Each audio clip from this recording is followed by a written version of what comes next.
Hello and welcome, Magic players, to the Romancing the Stone Season 6 Invitational Round 1 Vintage. We're going to have 6 rounds of fun for you today between Vintage and Middle School. Our players are still getting set up right now for the first round, but we're going to kick it off with Rob and Ty. You can see their decks there, some Painter, Lures action, and Oath. And you've got myself, Kai, and Espinoza in the booth. Hello. Do we actually have their deck list? We like to put on stream it at all? I know that was a thing we had last year. Oh, we do. Yes. Check out. Oh, yeah, okay. There we go. There we go. Oh no, he's using the API that pulls the bad art.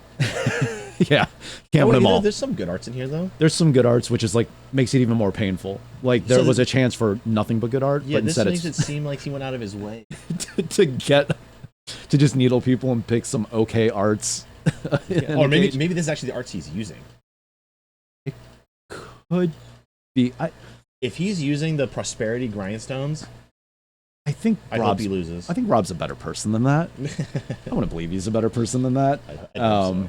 Yeah, but this is kind of fun. So a lot of us in the Romancing the Stones community, if you haven't joined us before, join us in Discord, or you can find a lot of information on our Twitter or X account or whatever the hell you call it nowadays, stonesmtg.com. But a lot of us were making predictions about what the players would bring to the event today. And Rob is our wild card in every way, shape, and form.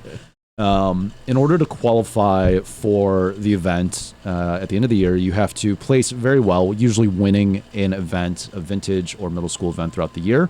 And Rob went about it a little bit different way. So, Espinoza, can you like kind of run this down of like, because again, most people won events, but there was Rob and some other people that were in contention for this 12th slot. Including you. Yes, yeah, daggers, daggers. So normally it's, if you're first, you're in. If you, for whatever reason, are second at an event where the person's already qualified, then you're the next one up, you're in. So like that had happened with Liz. But Liz, Ty, Rob, there's 2 others, right? Yes, Tanner and then Chris. Tanner, who's mostly one initiative player, and Chris Huckabee, who is known for playing Oath. Yeah. So all y'all had 2 top 8 finishes, because we had a bunch of people with top 8 finishes. Y'all tied for the most of people who weren't already qualified. Yeah. And so there was a big debate, not even a debate, but just like, how are we going to figure this out? Like, what's the most equitable way to do this? I know there was talk about doing like a mini tournament amongst y'all, but timing, it just wasn't going to work because it was literally like last week or the week before. Yep. To figure it out. So there was like no time to get this to work with Thanksgiving and everything. So it ended up just being what Stu rolled the dice and filmed it for. I wish we actually had that. Yeah, we'll have to find it and see if we can get it uploaded. But yeah, just a random selection of things, and Rob was the choice out of that. But Rob is also typically a wild card when it comes to decks, as you can see. This painter list. Yeah, some of this seems like normal. You're like, oh, Opals and Moxen, and then you're like, what the hell's Painter doing here? It literally looks like he took the legacy list and was like, let's make it good. Yeah, I mean, which is not a bad route to go. I actually think as a metagame call, this was not a super bad option either, because of the fact of the Pyroblast, Red Elemental Blast. Especially in Vintage, there's so much blue all the time. So much blue, and especially depending on how you're predicting the meta, which we'll get into later, there's a lot of Oath and things like that.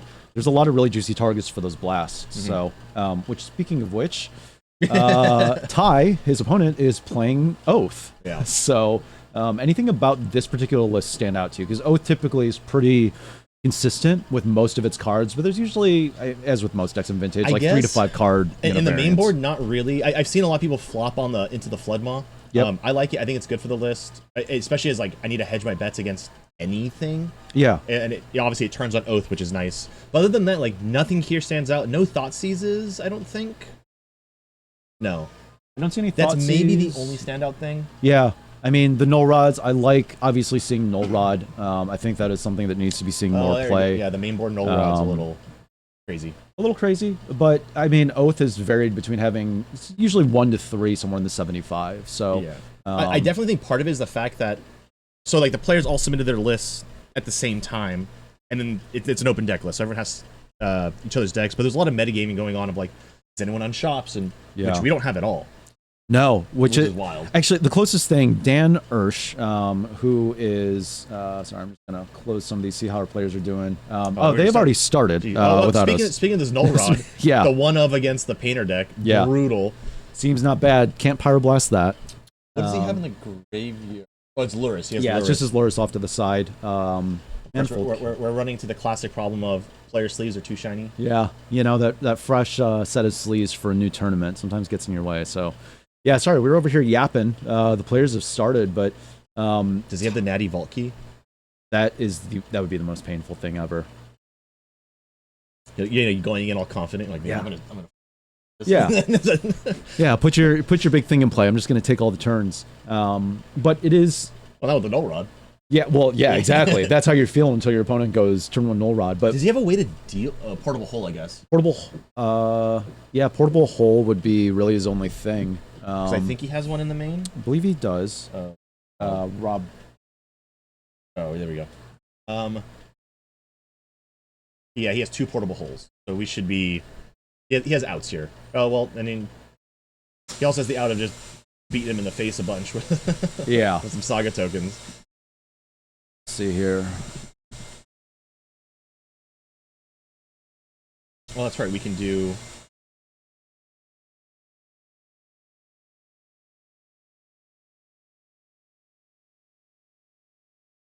There we go. Oh. Try scrolling on.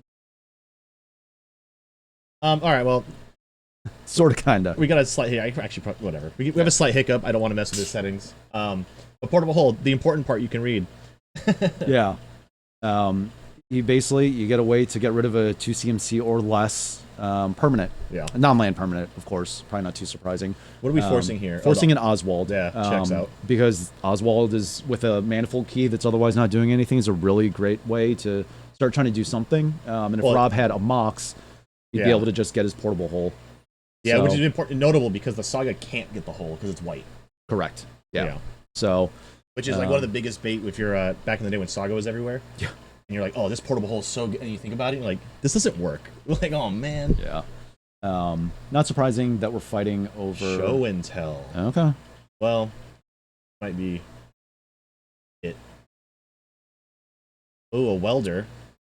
Engineer? That is an engineer. Yeah, that's an engineer. I guess he started grabbing his library. That was the giveaway. Yeah.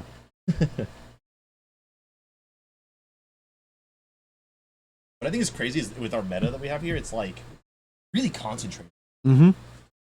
Minus Rob with this funky painter list, Stu with the 5-color engineer list, which is like almost exactly what we ran last year. He's running it back, except less sagas. Less sagas, not by choice. But yeah, no. Otherwise, you got 3 other Oath, 2 Esper Luris, a couple combo dredge. So that's crazy too. That both dredge players were like, I want to do combo. I want to do combo. I mean, this is an event where, like, you know, with its being limited rounds, you have a concentrated number of players, so you're able to potentially predict what people are going to show up with a little bit more. Yeah. Picking something that's just like, I'm just going to make you have it is not a bad solution. I actually think your predictions were insanely close.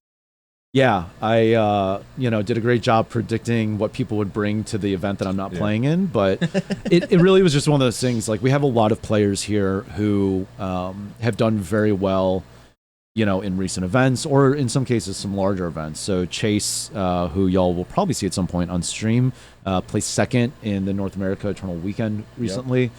Playing Blue-Black Luris, had also destroyed a Romancing the Stones event on that deck. So that was something where I'm like, feel like you're going to not do that because everyone's expecting you to play it, right? So, and I think also there were going to be a number of people who were just too nervous to play an Esper Luris deck into an unknown field where people could show up with who knows what, and if you don't have the reps with that deck, it's really rough. Yeah, that deck's like, it seems, quotes, hard to pilot, and it really is. Like, the amount of lines that are just unintuitive. Yeah. Oh, okay, this is way more than I thought. Also, people probably notice a lot of funky Mox Jets, Pearls, stuff like that. We are 100% proxy. We do allow them. A lot of players here will have real cards and stuff like that. This is the time. This is the event to do it. To be like, I'm going to bring the real stuff. Yeah, bring the real stuff. Show some of your stuff off. Yeah. So, and Rob is winning. That is a sick proxy of the Time Vault. Yep. So that is, we saw the line exactly what we were talking about. We fought over the Oswald, so that way we could turn a Moxen into a portable hole, get rid of the null rod, and then just win. Yep. And that was a quick scoop up. That was, again, exactly what we said. Put your giant thing in, get some cards, but guess what? You can't stop this. See, a lot of these lists are like super combo-y. I think we might have really quick rounds. Yeah. Oh, totally. I mean, unless we get a Luris Mirror on here, which I will actively be lobbying to not put on stream. Although, honestly, we have two very good players playing it. Yeah. These are some fast rounds. Also, I think, I'm trying to remember, but I'm pretty sure everyone here that's qualified, with the exception of Liz, are very fast players. Yeah. Yeah. It's, I mean, these are decks that people know very well, or just their mechanics with the style of deck. And even Liz, honestly, is very competent in Dredge as a whole. Switching to combo Dredge for this, because she's normally more of a pitch Dredge player. But she and I played last night a little bit to playtest, and she was still doing all of the stuff. Yeah. So players are going to sideboards here. I'm actually curious what you think about Ty in terms of options, because, right, Abrupt Decays. Or Abrupt Decays. I like a pro-red creature if you think that you're needing to go with beats with the Sphinx. But yeah, that's hard for me to say, because, like, you want the null rods guaranteed. Yeah. You need the null rods, and then you need the... I think we just said... Oh, Abrupt Decay. Yeah. So that's 4. So but Oath is, like, kind of streamlined in a way, but I don't know, like, what I would want to take out. So into the Flood Maw, I'm probably removing. Yeah. I just don't think it does enough, and Rob's playing enough creatures that you're probably going to be able to Oath off without even having to worry about your Orchard. Yeah. Maybe you want another Oko? Mm-hmm. Right, I don't know if maybe, like, what's the Sphinx going to do that Atraxa doesn't here? It's honestly just for the situations, like, and I don't know this is necessarily one of those matchups where you're like, okay, is it going to be a better Tinker target? Or am I going to be in a situation where I need to beat face? Maybe, maybe not. I don't love it as much as some of the other options, for sure. It's kind of a, like, is there something that Ty maybe just feels like I don't really like this in the matchup, or I don't need it in the matchup? Yeah, because I think his game plan, like, if I was playing Oath here, which I'm not because I don't qualify, so he'll probably make a better decision than me. But, like, I think I would try to go for more, like, I want to stop Rob's initial, like, I want to do the thing. Yeah. And then it's an Atraxa. Like, you'll kill him eventually. Yep. Where I think just going all this Sphinx, like, what does Rob have, even removal-wise for Atraxa? Nothing really. Maybe swords? But that'll stop a Sphinx as well. Yeah. Swords just answers anything. Yeah. It's really nothing. I mean, Rob's obviously looking at that Grafdigger's Cage. Dude, Rob's sideboard was wild. Yeah. when I saw it, I was like, what the? Like, the Dust Rose Reliquary, very cool card. I don't think it's relevant here, but it's a very cool card. Oh, totally. But the Grafdigger's Cage, not the Dampening Orb, but Torpor Orb is the other one. Yeah, he has a Torpor. We will figure out. I will figure out what is going on with the card viewer here, but yeah, Dust Rose Reliquary is pretty cool. Dust Rose actually might work well here. Yeah, I mean, it's just a bigger portable hole. You know, it's also 1 mana, notably. 1 mana, yeah. If this would show, you can see it right there. Yeah, I might be able to here. Yeah, this will be. Oh, how is he doing it? Take the card view off while we figure this out on the technical side. Can you go to the? What's the view? We have 2. Oh yeah, 2. Studio. Yeah, studio, and then you can. So we'll monkey with that a little bit. But yeah, no, there's good options. This is one of those situations where sometimes playing a unexpected or off the beaten path deck helps, because your opponents are just sort of hoping they have something in the sideboard. The downside is a lot of the things that are good against Rob's deck are just good against the vintage field in general. The null rods, things like Abrupt Decay, that sort of thing. You know, Rob's only going to have so many answers to those, but I think it's pretty good. So if you had qualified, I think both of us are the, like, you know, again, bridesmaids, not the bride, but do you know what you would have played? Because I know you've kind of cycled through different decks throughout the season, trying to find what felt good. So many decks this season, because like last year I was on Initiative, like a very weird Initiative list, but Initiative the whole time. Yeah, like your Phyrexian Initiative, kind of. It was like with like the Eldrazi's and stuff. Yeah, it was super funky. It was very all in on Killing Saga. Yeah. This year I think I would have done. I think probably the best list I would have done with is the Esper Tinker Initiative. Okay. I really like that. That's where I got top 8 at the Conan's event with Yeah. that. Yeah. I probably would have gotten top 8 at the event. Liz actually top 8 at the last one. If she didn't manage to steal a game from me with creeping chills at the time. Yep. So, oh, yeah. That was heartbreaking to lose it to your fiance at we also have the little pips, right?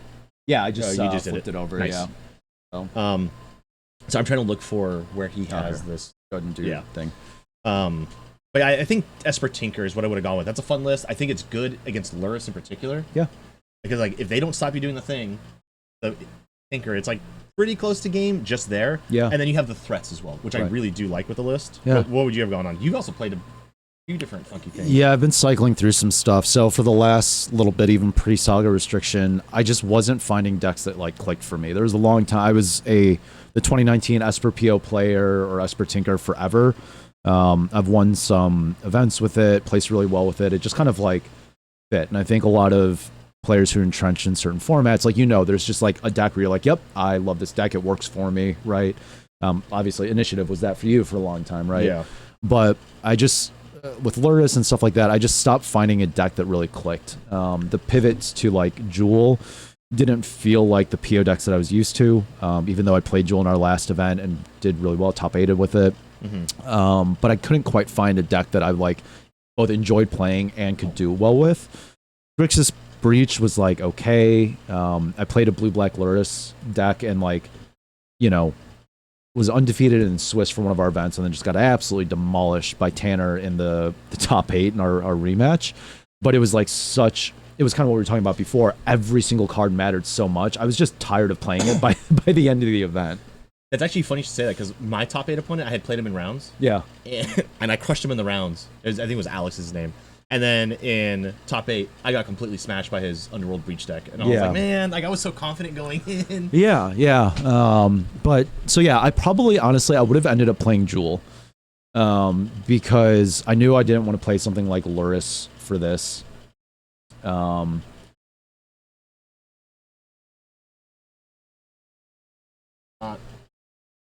working. We may have to actually get Rob back down here.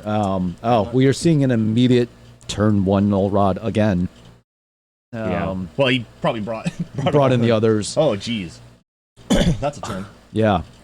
Okay. Oh, geez. Snapping off. Oh, my goodness. That hurts. So our friend Rob is probably not loving this. Opponent snapped off a null rod into an ancestral.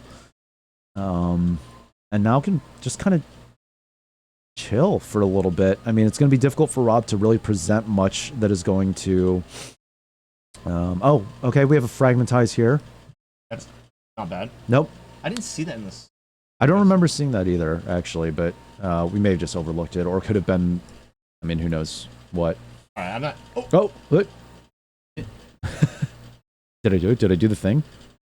And we've got whatever. Yeah, we'll figure it out later. We'll ask Rob after he plays this match to come back and fix the stream for us. Producer Rob. I actually have no idea how he's doing that overlay on that particular card. Yeah. Because it's normally they got filtered to make the cut. So I have no idea how he's doing it, actually. All right, well, we got this Oswald in, which means we'll probably see the thing pretty soon here. Yeah, I mean, because we have... How many cards do you have in hand? 2 cards. I can't tell how many... Here's one on the board, but he just played something from his hand, like off-camera hand. Yeah. Oh, he fetched. Okay, never mind. I love the white border duel of the proxies. Yeah. That's hilarious. Oh, the Abrupt? Okay, yeah. Seeing the Abrupt and another null rod. Goodness. God. With those 2 blasts I see in Rob's hand. Yeah. Not only that, but now Ty has a clock already because Rob's got a Mana Crypt in play that does nothing. So... Yeah, that Mana Crypt die that Rob just rolled. Another one of our players. What was that? I was saying the painters. Oh, yeah. Painter. I mean, Painter is still going to turn off or turn on blasts for anything else. So we've got a way of starting to answer stuff, right? That's true. So now our blast can answer the null rod, but we have nothing else in hand, right? So like we need to... again, we can't tell how many cards Ty has, but even if we answer this null rod, like that may just not matter. But another one of our Romancing the Stones players here in Austin fabricated these Mana Crypt die for everybody, so that way You don't have to call odd even. You can just roll and see if you spill blood. Here's my hot take. Do you think they're balanced? So when I first got this, I did a bunch of rolls and I was like, oh, I don't think these are balanced. Like they keep coming, and then I've actually rolled it probably 50 times, which is a terrible sample size, and it's been better. Yeah, it's been close to 50%. So I'm gonna long goodbye. Long goodbye. Can't do anything about that. Spell cannot be countered. Yeah. And it's 3 or less, I believe. Yeah. The important part. The important part can't be countered, but yeah. So the thing we were just talking about of Rob being able to just kind of answer everything with those blasts from Painter is not true. And he plays a ton. Although I think he miscasted and did try to counter it. He did try to, and I think that's what they were doing was rereading like that first line of text that can't be countered. Yeah. And it looks, taking more damage from the crypt. Wait, I'm curious if Rob. Well, okay, so Rob probably tried to blast the Null Rod. But why did I'm curious. I don't know why. Why is the Null Rod still around? Right, because I thought it was blast Null Rod, long goodbye, the Painter, blast. Oh, because Painter died, so it's no longer red. Yeah, but I thought I assumed we had blasted on top of the stack to target Null Rod again. But if he tried to target the long goodbye, then he did it. Then it was no longer a legal target. So that's I'd assumed that. Into the flood mall. We kept it in. Okay. Get your little fishy. Bounced it. Gave him a. I probably didn't give him a fish. Yeah, no, he probably didn't. So that is the thing about Into the Flood Maw is normally you are trying to gift your opponent a fish, but in this case we probably don't want to. We just want to take its normal mode of returning target creature.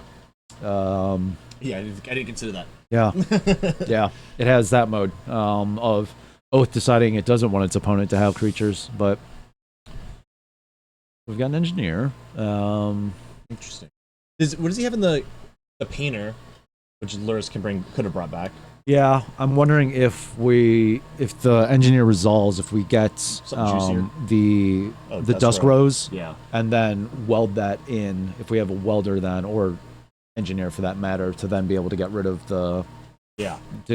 stuff. But I mean, Rob's putting up a good fight here. But the big issue, so we did bring in Sphinx. Okay.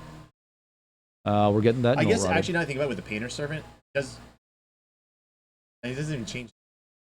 It just adds color, right? It doesn't change. Yeah, it just adds colors. Yeah, so it still has pro red. Yeah, yeah. It's still not dying to that stupid blast. But okay, so yeah, we're getting a portable hole. Cause portable hole can actually hit Null Rod, can't hit bigger stuff. But yeah, to me that's interesting because in this position, I guess the ward on Dust Rose Reliquary doesn't really matter. Like he's an Oath player. He only needs 3 mana. So having 5 mana, you're already like, I don't care about the ward. Don't care about the ward because honestly, if he's gonna like Abrupt Decay is like, great, I'm not gonna pay for the ward. Yeah. Still can't be countered, right? What did Rob do? Oh. He did the classic Magic player shuffle his hand. Yeah. Right when he drew, and I was like, what did you draw? So Luris and then an unknown still, but I mean, I honestly thought Rob was going to be completely out of this the way that first like 1.5, 2 turns went, but we're fighting here. Well, I think his hand was like 3 blasts of some kind. Like looking at it, because he has a red elemental blast, a pyroblast, and engineer. Yeah, I think so. And then I started blasting. Oh, another pyroblast. Yeah, he had 4 blasts in his so far. Like, started blasting. Oh, we should have made that a meme. Yeah. Next time. We'll get a shirt made for Rob. But I'm curious what Ty is gonna. I'm curious about where's our chat. We do not have it. I know how to go to. Oh, we're on Mac, of course, man. Good chat. All right. Oh, I want that. I want to see chat. Normally, however you say like view scenes, Windows would be like up here. Yeah. Oh, that's click on OBS. OBS view or docs.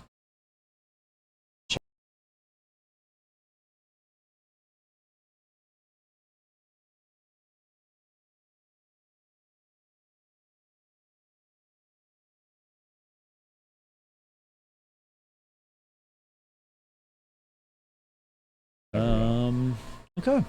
I mean, oh, actually, I think this has to be moved from this section. okay, gotcha. Screen. We're just moving some stuff around to get some stream action set up here for y'all. God, I hate Max. You know, it is a little bit weird because you're contractually obligated to say you hate Max, aren't you? No. Not at all. Not at all. I actively use a Mac at work. Oh, do you really? Oh yeah. Yeah. Leave it at that. Okay, so we're tinkering. So we'll probably. I mean, that's gonna leave Bolsa Citadel unless there was something other juicy that we missed. I just realized Rob's at 4. Yeah, Rob's at 4. That crypt has been doing a lot of damage, which is he's been good dice. Saying. Yeah. We need to talk to someone about that. Yeah. But that explains again why Ty was very happy to just in that moment like bounce the into the flood maw of the lures, right? Yeah. Like Rob may just die to this mana crypt. Like okay, so well, we're playing an Oath. I love that Oath pivoted towards like this 2-card combo with a Tinker Citadel. It takes like nothing to add it to the deck, and it's both good and bad in the deck. Yeah, I mean it's the worst Citadel deck, but like it's a Citadel. It's a Citadel, and sometimes that's all you need. Like you can cast a few things and do some stupid stuff, and like that's good enough. So I mean, like here we're already getting some value out of this. Getting some value out of this brainstorm. We can put back, you know, whatever we want to kind of start clearing the top of the deck. Hopefully, obviously, I think in an ideal world, Ty is maybe hoping to be able to set up a time walk, so he can just time walk into an Atraxa, refill his hand again. Excuse me, and then keep going. But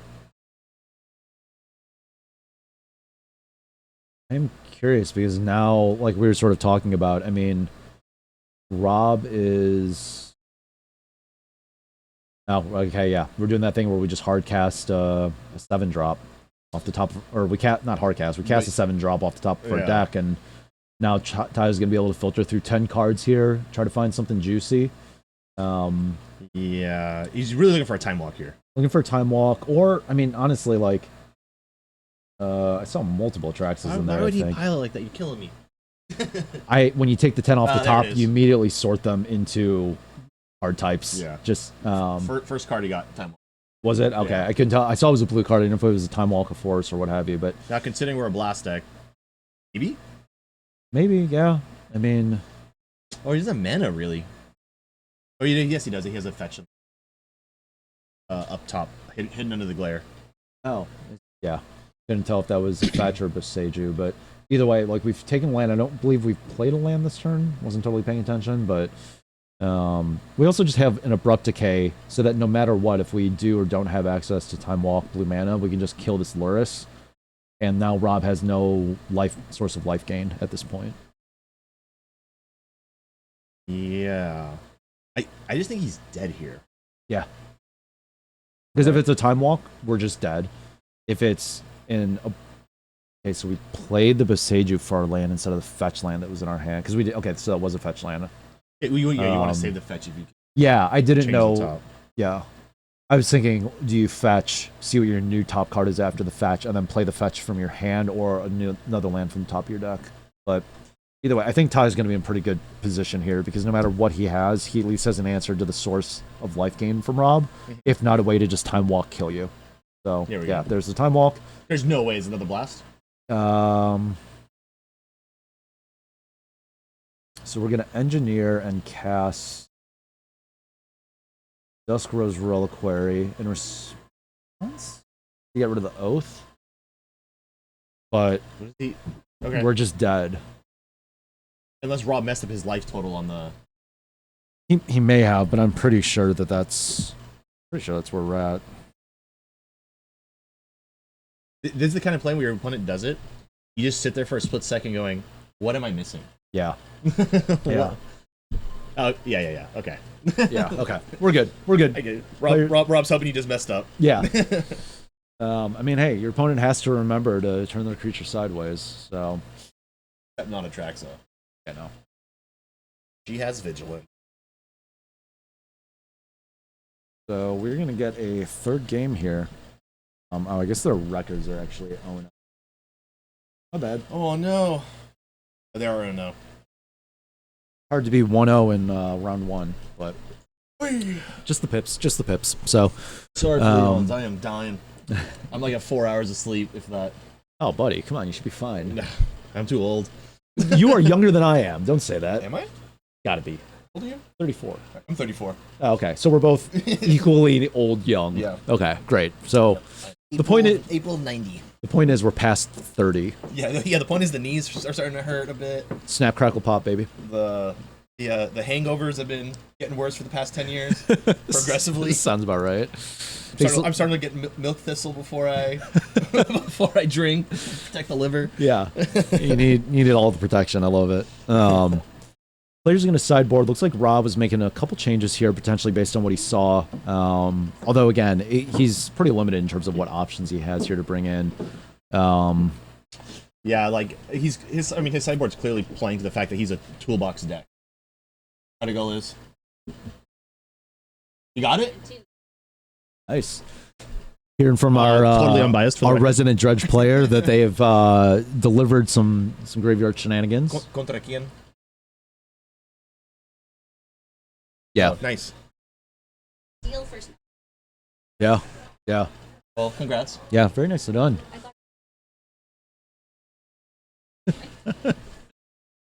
So yeah, I'm curious if there is anything. I mean, I feel like Rob probably brought in most of the stuff that we expected him to already, but so I'm curious if it was like something that he cut that he maybe on the play. Did he bring in the Dusk Roses? Maybe he didn't. He may not have. It's possible that he didn't. Sorry, put back up. I just want to make sure the players hadn't started. Or the Fragmentize, which I actually missed. Yeah, he did bring in the Fragmentize. Corporate Orb. I get okay. So here's what I would ask: if you are Rob, right, and you get your fiddle benders or your engineers out, Yeah. are you trying to go straight to the vault key, or are you trying to go, hey, I want to slow you down to make sure you can't do the thing, and then vault key? Yeah. Because I feel like he was trying to answer stuff rather than, now granted there was a null rod out. Yeah. So you kind of have to answer it, but it was one of those things I was like, I don't know if the answers he's grabbing are good enough. Yeah. Sure. Sure. Because he gets stuck on portable hole, and losing the counter war just sucks. So losing the counter war is awful. Or the misplay with, like you mentioned, the better line with blast. Yeah, blasting over the top. And I'm pretty sure that was just a not realizing it had that first line of text, because otherwise there's no reason you don't just blast the null rod again. Like, yeah, you know. But yeah, I to your point, I'm curious if like maybe it was just like there was a card or two that we thought he'd bring in that he just didn't, wasn't thinking about something. But yeah, double moles here, okay. Double moles, okay, it's still even. I think in a lot of cases, to your point though, it's so contextual on like what does he actually have? Yeah, like, of course. Yeah. There may be times where he's just like, I've got one or two blasts, like I'm just gonna go for it and like try to kill you, because like sure you can put an Atraxa in, but it may not matter with what I already have. Yeah. Because Ty hasn't classic Lur's problem. Because Ty hasn't been going hard, or at least hasn't had the hands for like a turn one Mox Forbidden Orchard Oath, right? Because I think that also he's like, I could also just do that and then just die. I will say, because like, they mulled here, right? Yep. I think Rob's deck actually mulls insanely well. Yeah, agreed. Where Oath is like feast or famine kind of with the hands. You can end up with the classic two halves of two different decks in your hand, right? You get an Atraxa and an Oath in your hand, and you're like, what am I doing with my life? Yeah, no flash, no show and tell, which, you know, flash is obviously safe. Show and tell is usually going to be okay here if you think you're going to be able to just win over it. You know, Rob could put something in and then just untap and kill you. What does he have? Likely. I think we're putting an opal back on the bottom, it looks like. Yes. That's second card. Is that top card now? Fiddlebender, maybe? It's white. I can't tell beyond. It has a lot of text. I'm going to say it's Fiddlebender until proven otherwise. It is Fiddlebender. Okay. Yeah. Which again, Fiddlebender is great because even if you have null rod, like I still just have stuff to do, you know? Yeah. Oh, dude, those are sick. The stamp mesas. The stamps mesa, yeah. That's cool. That is one thing. If you are watching this, maybe not live, probably right now, but if you're watching this after the fact or anything like that, Romancing the Stones, stamping cards for prizes and participation cards is a really big thing. So even if you're not in Austin, can't join us for Vintage, you can join us for Middle School Online. Ben Kendrick has joined in the chat. Espinoza, your wife just kicked my ass. So Ben, I heard. yeah, we heard it was not a good time for you. I'm sorry. The power of combo dredge. Yeah. Normally Oath is like, that's a free matchup for Oath. Is Yeah, dredge. free roll. And then combo dredge, you're like, yeah, well. Oh, I hope you show and tell the Grizzlebrand into play. That would be amazing. I would cry laughing. Yeah. But hold on, we have this match here. Well, Ben, I'll make fun of you later.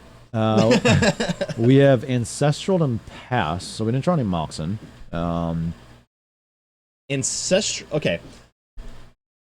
Do you always Ancestral on your like turn 1 main phase? I know. So personally, obviously depends what I have in my hand, but as a rule of thumb, I wait until their upkeep because I'm so afraid of that negation. The negation, yeah. Although it is open deckless, so maybe It's open deckless. I don't remember exactly does he have it? what Ty was playing for negations. He may not have any, or He doesn't has like have one. negation. Okay. Yeah, so there's no reason. So you probably want to snap it off there because Yeah. you're only fighting against misstep if you kept those in, which Dude, he did because there's these so many Jupiter turn 1 targets. null rods every time is wild. They're insane.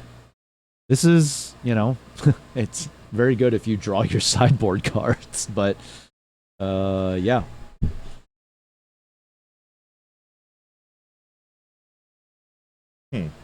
Null Rod is going to resolve, and I believe we cracked our Lotus for this, so we're probably okay. Well, but we're wishing we had. And I love that we have the jet untapped.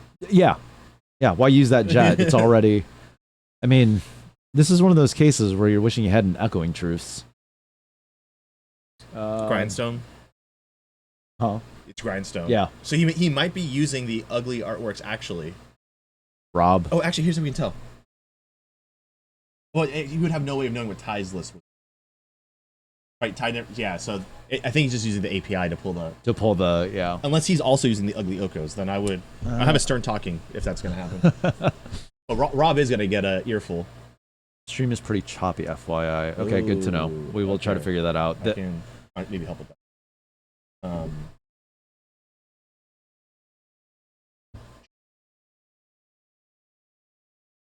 Which... We'll go ahead and mute. We'll turn on the table mics for now. No guarantees on what they're saying.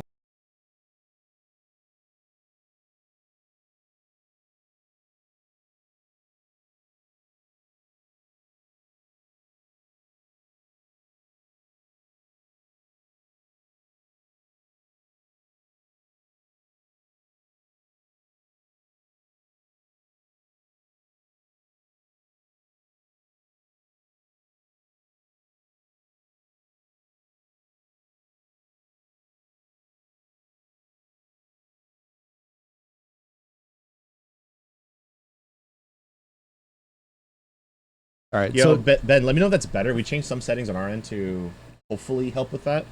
But we're kind of limited here unless we want to turn off the stream, which is... They're not giving it. they may not be giving that. Wild. No Okay. worries. Well, Just let us know if it's better. yeah. And if it's not, there's nothing we can do about it. So Yeah, I'm sorry. we tried. we're literally in a basement of Video a bar. seems clear, but y'all are in and out. Oh, that's a noise gate. I should be able to get that. The video seems clear, but okay. So we probably have a noise gate somewhere here. Yup. Close threshold. Let's turn down and this up. Maybe like that. Yeah, Ben, you'll just have to let us know if any of these adjustments are helping. Yeah. Okay, so we're engineering a portable hole, which only answers one thing. But, I mean, Rob's just kind of limited. Like, you can only do so much. Is there also a gate on here? Sorry, I'm looking at all the Rob's gonna come down here and be upset that I've changed all of his settings. Reset to factory He default. worked so hard on it, and it's like, hey, too bad.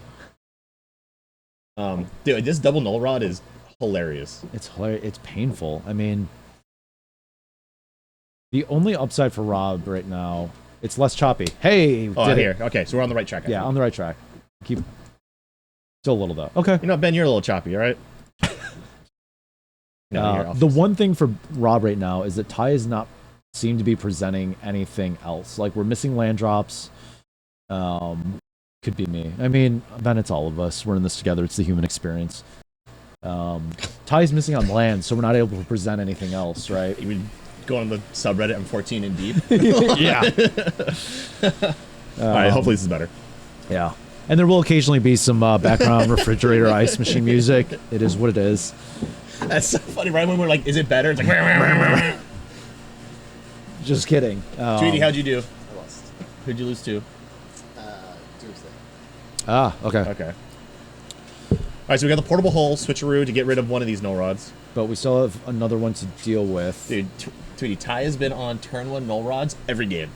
Even game one? Even game 1. He has Even one game main one. He board. really has one man. Yeah. That's awesome. That's where we're like giggling about it because we're like, oh, like is this one null rod of the main going to be, worthwhile? And it's like, yeah, turn 1. We're like, Jesus. Oh my gosh. But they're on game 3. That's Yeah. awesome. We've got a game 3 going.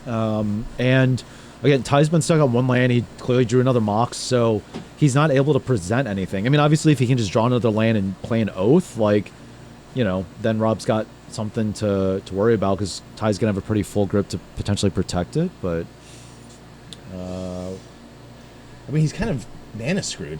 yeah, that's what I'm saying. Like, he can't cast anything.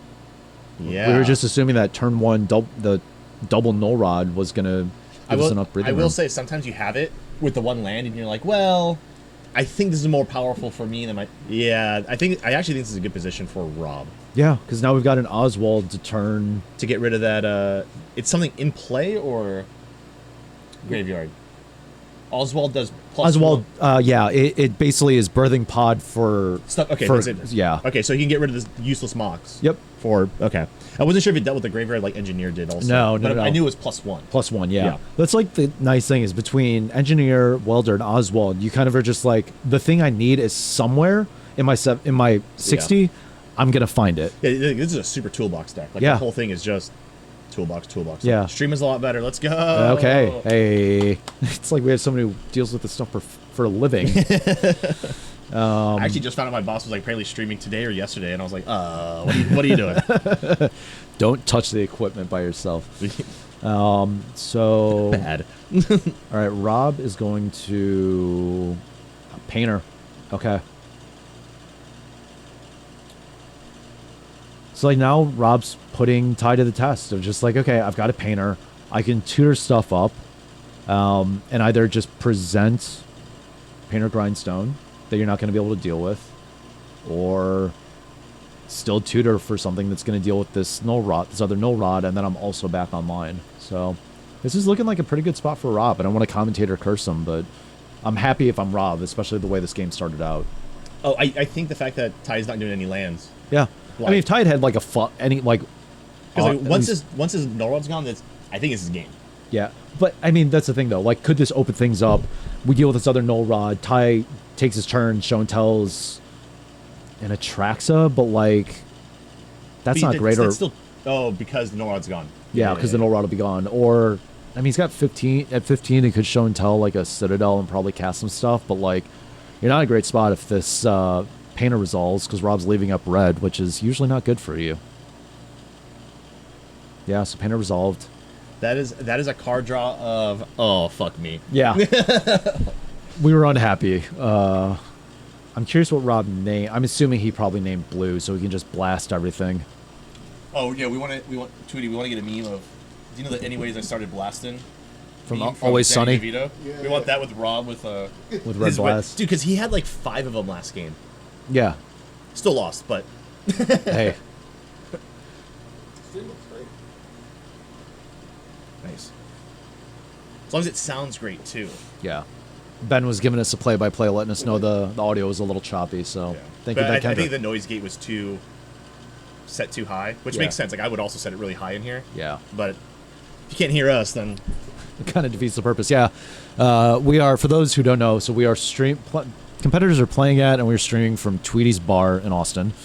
It is also one of the few places in Austin that actually has a basement, because we don't do basements in Texas. Yeah. Because the ground is not very, basement friendly. basement friendly. Lime rock kind of screws that up. But so we're chilling in the basement. Look at these walls. We're about to die. Okay, maybe don't say that live on stream with the proprietor here. No, but yeah, so this is great though because we have a place that we can play, chill, come get drinks, food, all It's that literally sort the of stuff. only bar in Austin where they actually care about you. Yeah, it is actually Fun true. fact. Other than Hotel Vegas. Yeah. And Duty, what else do you have? Kind of tropical. Kind of tropical. Oh, actually, kind of tropical is amazing. Yeah. The burgers there are so fucking good. The burgers, the sesame chicken salad, and the wings are basically everything there is incredible. Sorry, Yeah, so we tried to blast Ty's only land with the null rod still in play, and we into the flood mob the painter servant in response, so that way our land would still be around. pretty good. Yeah, because Rob's just like, listen, if you have no mana, I kind of don't care about this null rod. I'm will gonna kill win. you with 1-1s and 1-2s. Listen, I'll turn my idiot sideways. Yeah, it's happening anyway. Rob with blasts, and now we're just gonna go sideways. And we are now positioned where, worst case scenario, Rob probably set up where even if Ty has a land or whatever, like he can just decide to deal with this null rod. Play this Mana Crypt? I think he played it thinking that he was going to be able to. You get into flood by your into the own. Either into the flood mod himself, or he thought he was going to be able to deal with the painter. Yeah. Right, because you enter the flood by your own null rod. Well, you can't. So into the Is it flood mod is opponent? only opponents stuff. Yeah. Yeah. Ty is I'm now. not sure why I would play it. Yeah. Ty is on the null rodded myself out of mana situation. Okay. I think we finally lost a crypt roll, and we have scooped it up. So Rob that was clinches game it. 3. Yeah. Rob Connolly is going to take it down in a pretty interesting way. Like I don't know. I thought that was going to be pretty Based lights on out. turn 1, I Yeah. was like, I think Ty has this, and then he didn't.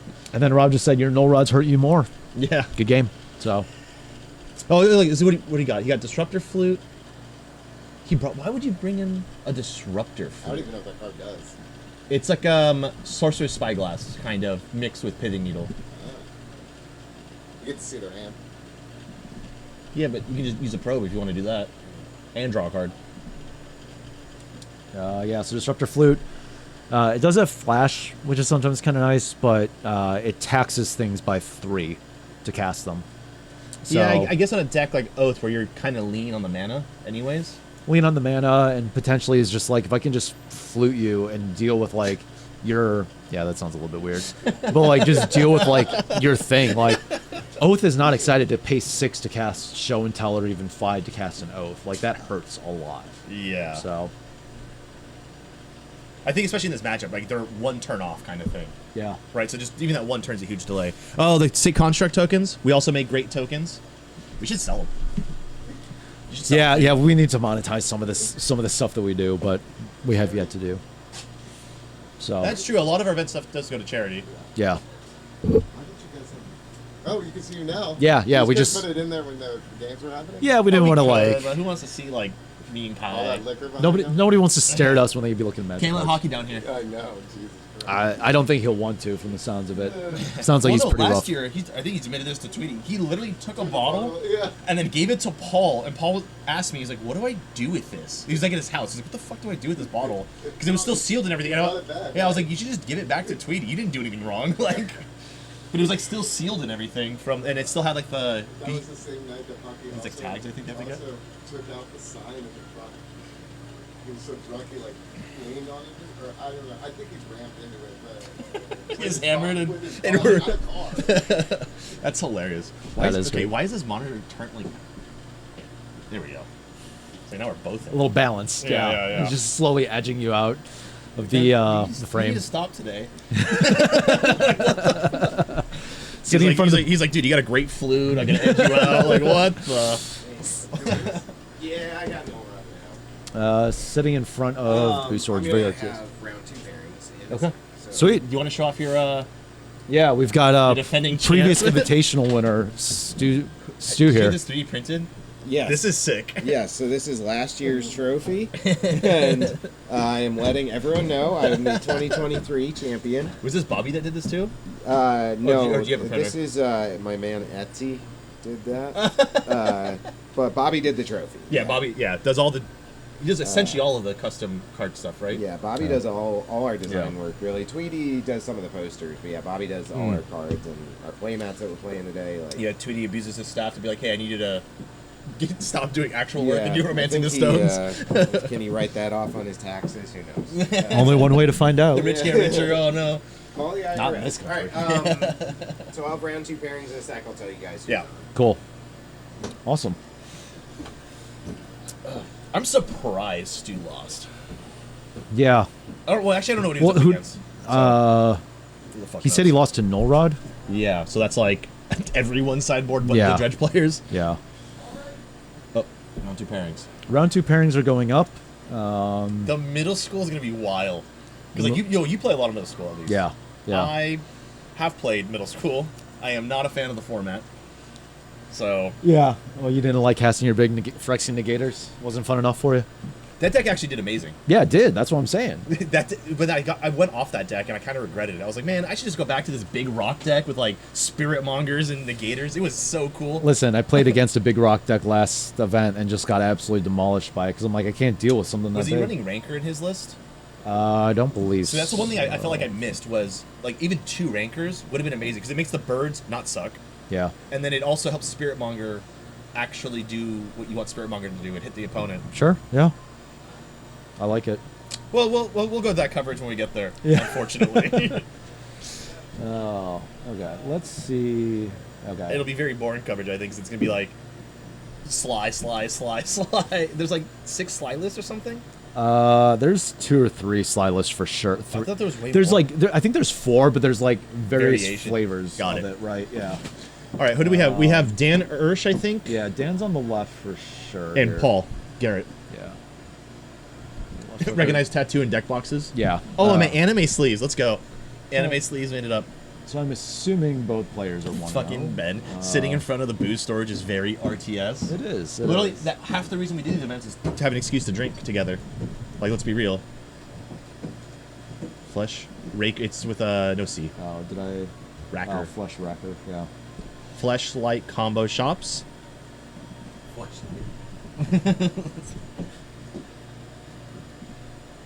Oswald Kitty Fit. No. Paul Garrett is on.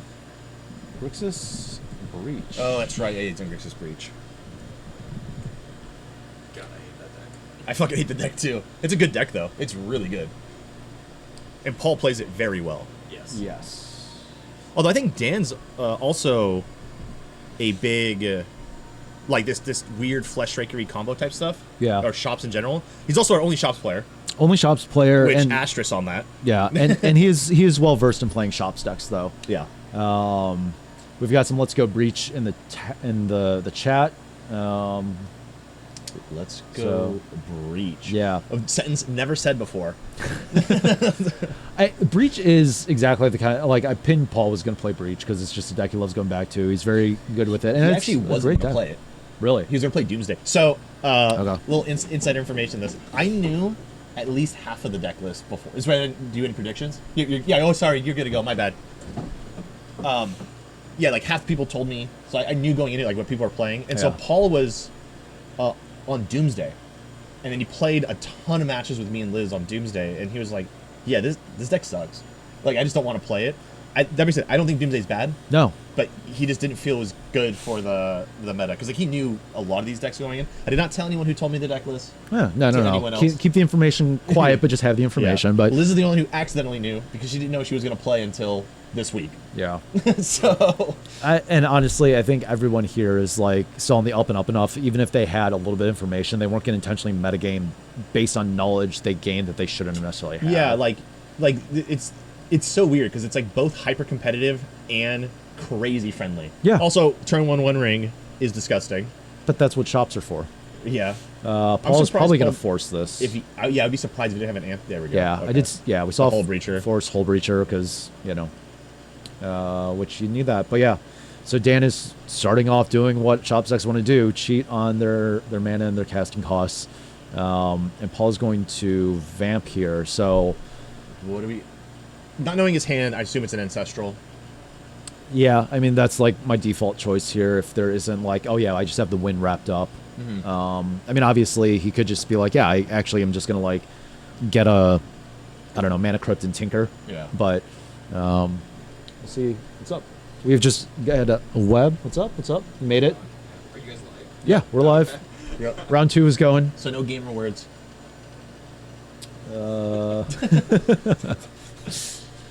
That's a joke. We don't actually do that.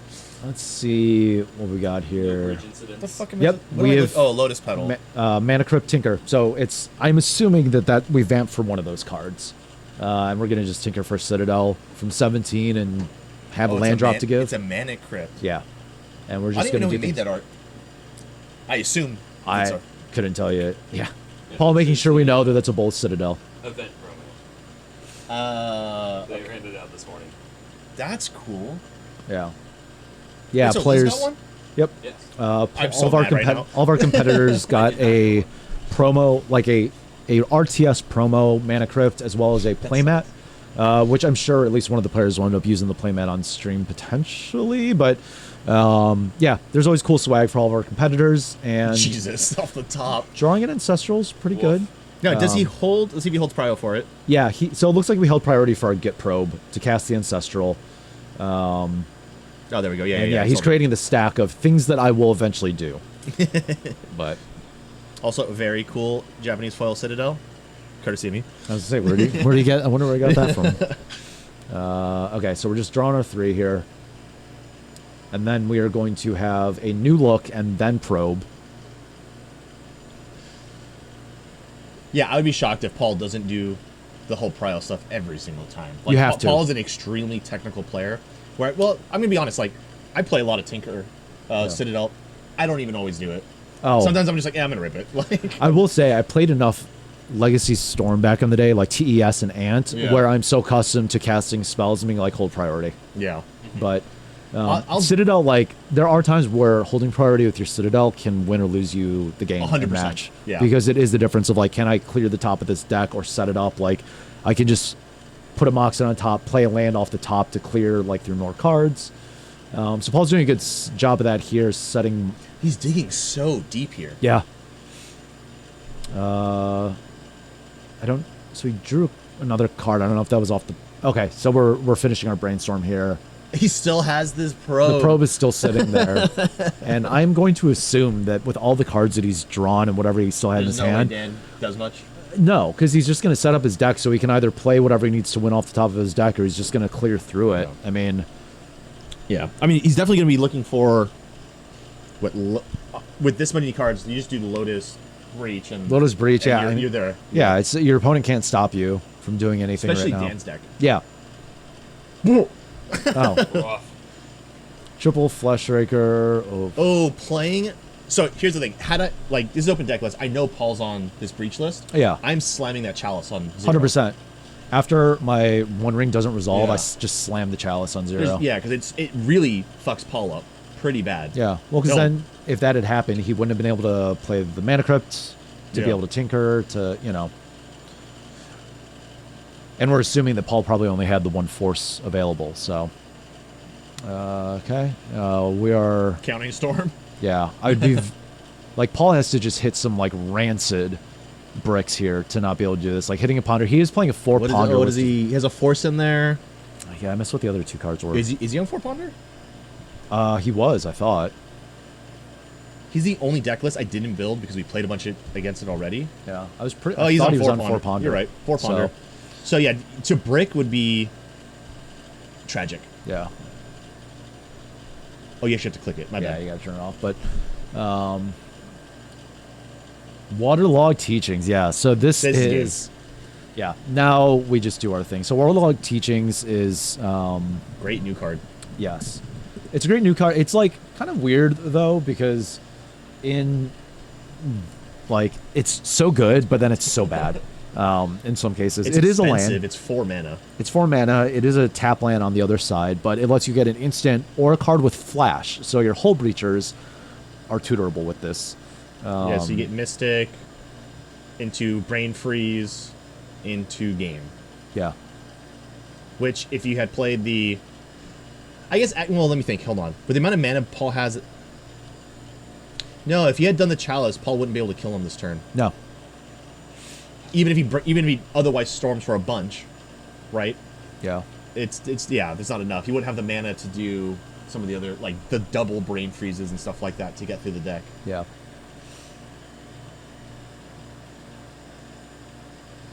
But yeah, Paul's deck is solitaire in Magic.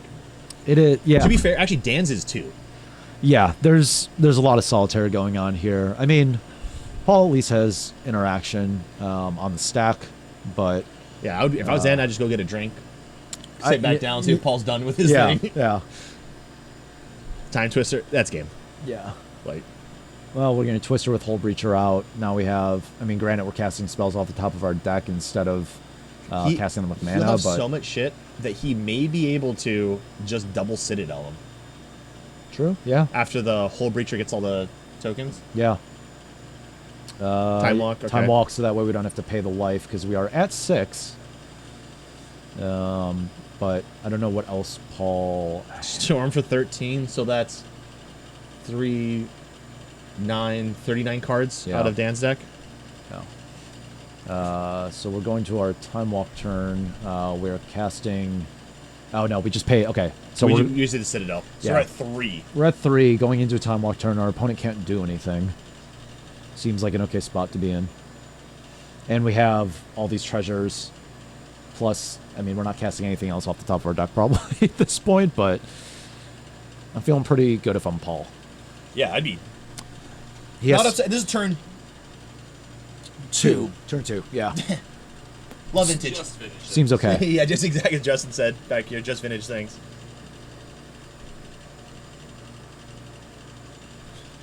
There's an Underworld Breach. If there's a breach, it's done. With the pedal? Oh, he's at 3 life, though. He's at 3 life, yeah. I mean, well, I know it would be done because he has the treasure tokens, the Lotus. Yeah. Okay, This so is- yeah, he just needs to make sure he actually has Brain Freeze here, or a way to get it.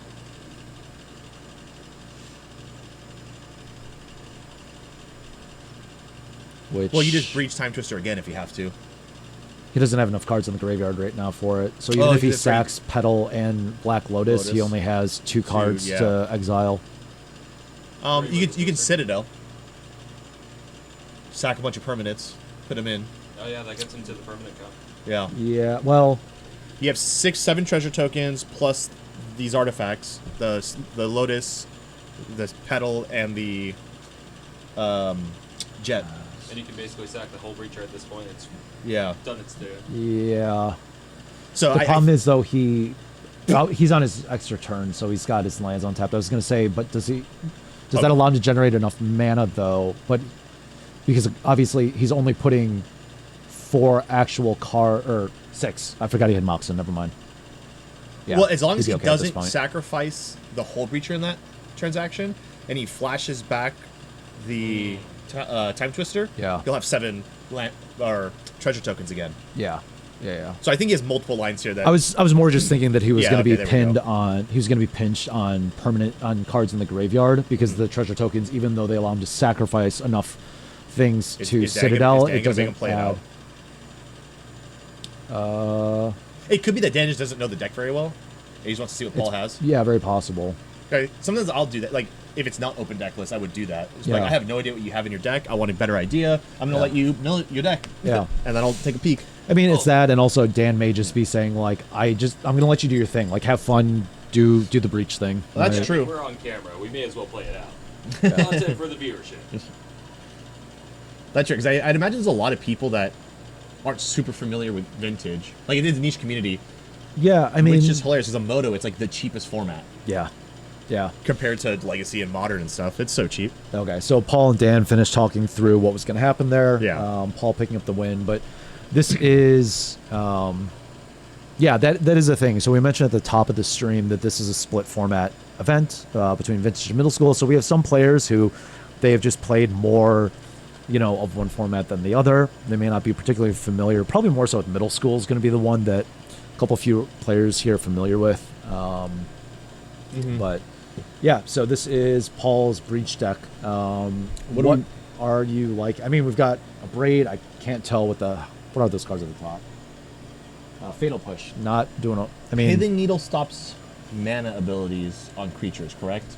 No. Is it one of the ones that No. says a non-mana It ability? is not mana ability. yeah. Okay, so it won't stop the Scion. I'm trying to think how you stop the Fleshraker combo stuff. Right, you want to stop the Scion tokens from making mana.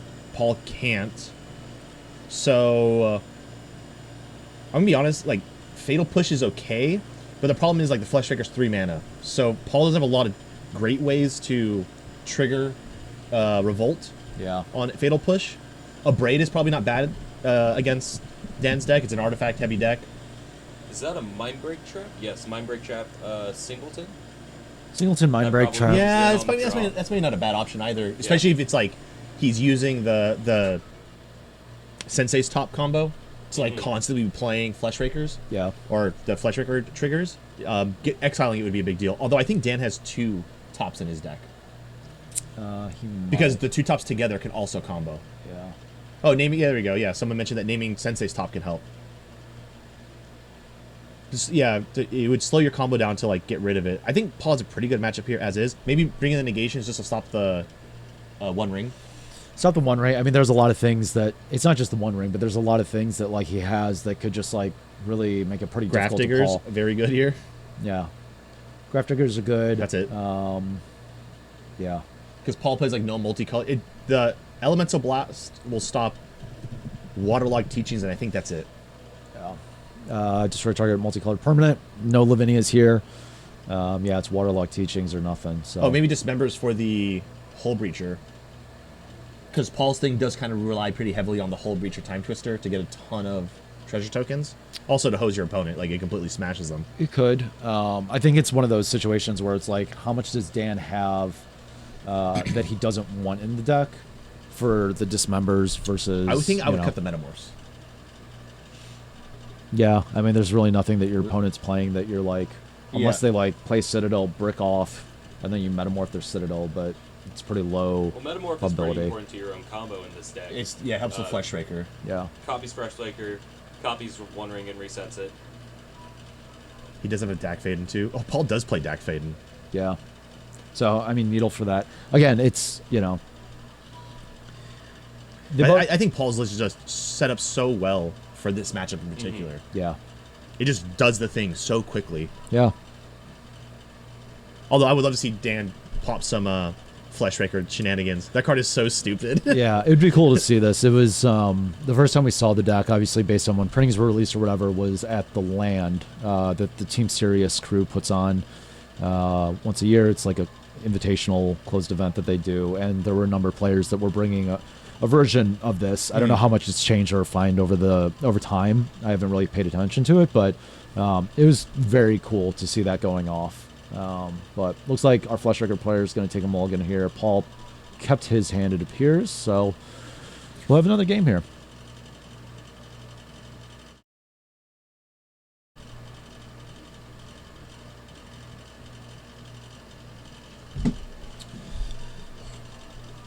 Excuse me. It's probably like the black mold down here. You know, To be clear, there is not mold here. there is not mold, but all right. Let's see if Dan can find a good 6 here. All right, that is a keep.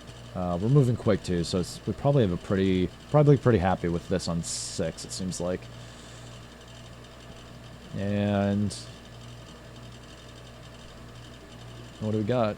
Ancient Tomb. Tomb, probably going to be a sphere effect, would be my guess. Oh no, He did play that's him, I think. oh yeah. Top. Top. Okay. Spin the top. Top spin top, yeah. Also pretty good. I wish we had like an Eternal Week. You know, they have the camera that's set like off. Hand spotters. Yeah, like, yeah. A scan so you can see the hand. Yeah.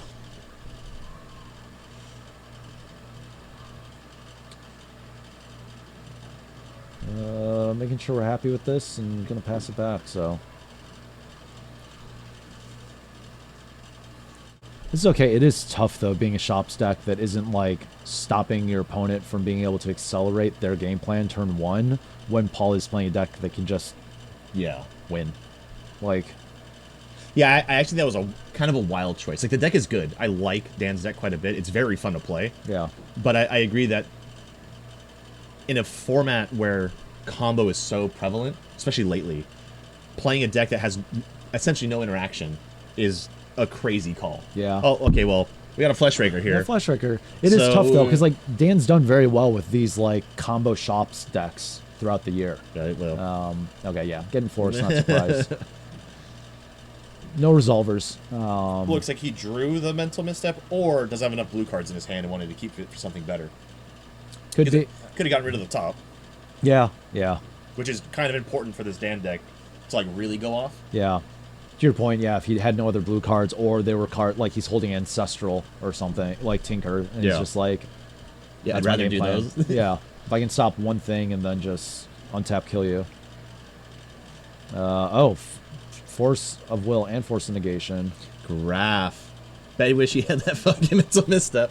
Yeah, I mean, at least he has a negation in hand. Oh, did he? Yeah, he has a Force of Will and a Force of Negation. I missed the other cards, but so we can at least negate this.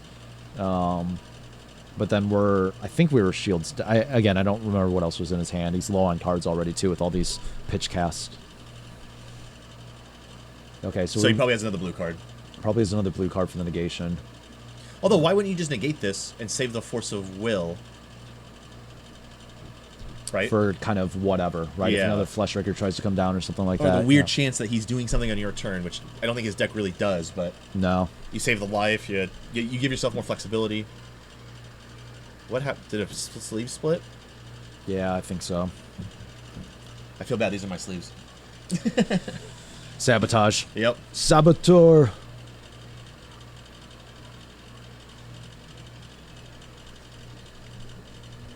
Alright, so we've gotten the Undercity Sewers, which is a surveil land, yeah. Which is, after you just had to pitch your Pounder to a Force, feels great to be able to do a little bit of manipulation off the top. Well, especially if you have 2 cards in hand. Yeah, one of them is Force of Negation. Again, I missed what the other card was, but yeah, Knowing Paul, it's Ancestral. probably. Lucky bastard. Or he's going to find Ancestral off the top. Just drawing Or it's the... land Tinker, and I'm like, what? Yeah. He kept? Yeah. Yeah, I kept it on top. There's our Ancestral. Yeah. Oh, no. Okay, we've got it. We ditched it. Ditching a braid. Oh.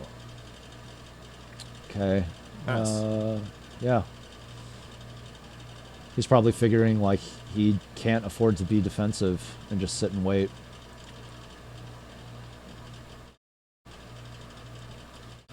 I mean, the thing that sucks is, like, I'm Paul. Even if... so we're going to lose... That's a good wasteland. Yeah, we're going to lose our City of Traders here, though. I don't know if Dan remembered. Oh, did either of them remember? We'll have to go up and remind him if he doesn't sack it here. Yeah, so we need to go up and remind him. Just, you might go up and letting him know. The city dies. Yeah, the city dies. Judge! Okay. So we kept our hard cast Force of Negation here. So it's possible that the other card was not a blue card. Yeah. There we go. Obviously, even though this is the Invitational, we still play We're All Friends REL, so the players are just like, yes, I'm going to assume you floated the mana before you played your Wasteland, and it's fine. Yeah, like if you're being like a hardcore rules lawyer, you're kind of making yourself a pariah. Yeah. I mean, there are certainly situations where it's like, hey, like, we can't play that. Like you miss a that thing. trigger, his initiative, and Yeah. that happened at the second Yeah, last yeah, event. that was a Whole little bit, drama. Yeah, I think we still found the best possible solution. So what? We have a vamp and a... Is that a probe? Yeah. A probe. Vamp and a probe. Why would I would have vamp? Oh, he did black mana. Yeah. I was like, I would have vamp first. Yeah. No, we lost our Undercity Sewers to the Wasteland, and we used hard cast the negation. So, I mean, yeah, I'm feeling pretty good if I'm feeling better if I'm down. I won't say I feel good, but I'm feeling better. I at least have I think top. the top is where it makes me feel good. Yeah, there. It's 100%. like- Your opponent's very limited in what they have. They're drawing completely off the top, and they don't have quite enough as far as, like, in terms of cards in hand or resources on the board to just have a top deck that necessarily is lights out. Yeah. You know, obviously, if I'm Dan, I'd love to get a Flesh Raker on the board, though. So that way I can at least start turning sideways and limiting Paul's resources a little bit. But Yeah, Den's deck, like the bombs you can have are Flesh Raker, bomb-ish, in this situation, like where he's at in the board state. Karn would be nuts. Yeah. One Ring, like he has a lot of good options, but his deck actually has a lot of, I think, kind of mid options here of like possibilities, like a Foundry Inspector. I'm like, okay. I mean, Yeah, it's kind of. Oh, he has Mystic Forge as well, actually. Mystic Forge, yeah. Wait, hold on, let me see. So you've got a key. Token key combos. Yeah, Nicely. it does. Yep. He draw 2. Going Yeah, back to the, we're doing the second thing. Force of Will, totally makes sense. Not using the Force of Negation because he had the mana for it. He had the mana for it, yeah. And he Yeah. didn't have the second, or he did have the second blue card. He had the Git Probe. Yeah. Yeah. Get Probe or the Vamp, whichever one it was, but Show me your cards.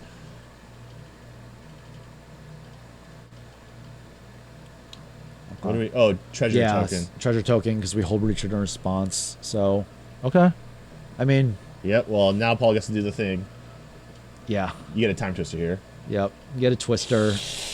You have pressure. Your opponent has an Ancient Tomb, and otherwise they're having to generate mana in a non-painful way by keying their Grim Monolith. That is brutal. There. You know, it may not have been an Ancestral, but like we said, Paul rips pretty well. To be fair, his is one of those decks. Like, you know those. Oh, what is we're it? tinkering.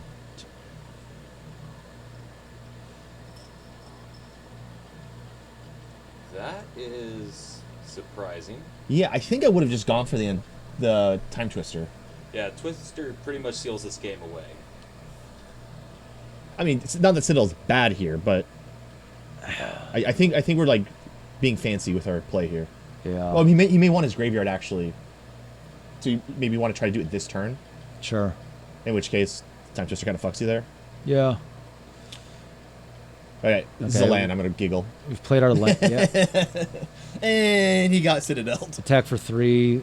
Well, and especially not having it be a fetch land off the top is painful. I mean, Dan's got his top back, but like Let's see if he learned his lesson.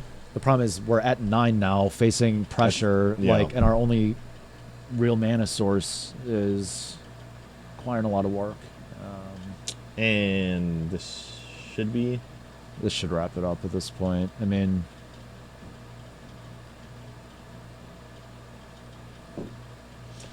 It has to be an instant, so probably Yeah. just. yeah, you just get tutor. Yeah. Tutor for a. Well, no, I mean he could just Twister now. Yeah. Tutor for Twister, and then he can just there we go. Citadel him Now we got for it. the last 10. Right, we're at Storm 4, I think.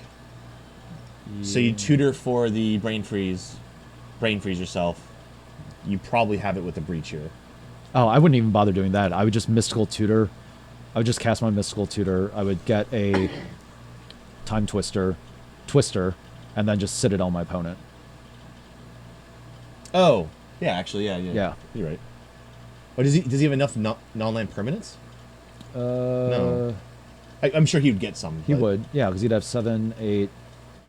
Yeah, with the He'd with have the mana off 8 of Twister. Yeah, he'd have 8 treasures, the Yeah. Citadel, and the Breacher.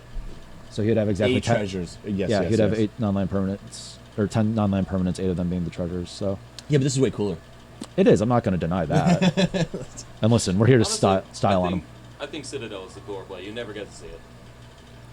Yeah, Yeah, until you play Vintage, and then it's happened both rounds. yeah. Everyone, I've actually only ever seen Citadel kill. with Oh, the actual sacrifice. kill? Yeah, with the So, sacrifice. I would I've only ever seen that in Legacy.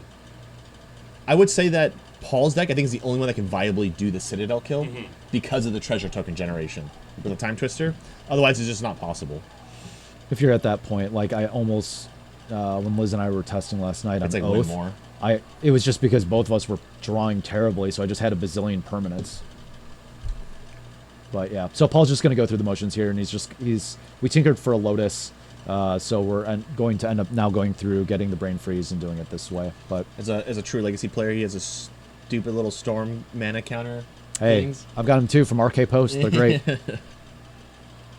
I actually do like his tokens a lot. His tokens are really good. A lot of the, like when I've seen 1 or 2 people that have gotten custom tattoo work that Arcade drew for them is really cool. Holy shit, that's awesome. Yeah. So Dan's just letting him do his thing here, but this is gonna wrap it up for Paul. Do you think we'll tell Paul afterwards, like, hey, you really overcomplicated this line? I mean, I'll absolutely tell him. yeah, we can. You could have just killed him with the Citadel. Yeah. But I will say it is one of those things that, like, it does make, that line does require you to be able to look at, you have the exact amount of mana, I think, that he needed, potentially. Also, I think something that is worth considering is the fact that, like, decks like this, even though all these players have generally played them a lot, you kind of almost get in your head of, like, this is the way the deck wins. Yeah. And you kind of forget, like, oh, I have other ways to do this. Yeah. And then so you sometimes make really suboptimal plays like this. Yeah. Just because you're so in your head of, like, this is how I'm going to win the game. It's always easier when you're commentating or just watching the match to be like, well, obviously you could have just done X, Y, Z, but we all know it's very different when you're the one actually having to make the decision and look like. I mean, there's a reason they're there and I'm commentating. Hey, listen, facts, very factual. So, we're still going through this. I'm not exactly sure why.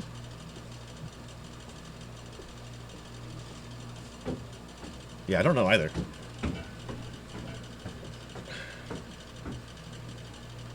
Because Paul will have. Paul, just use the Citadel.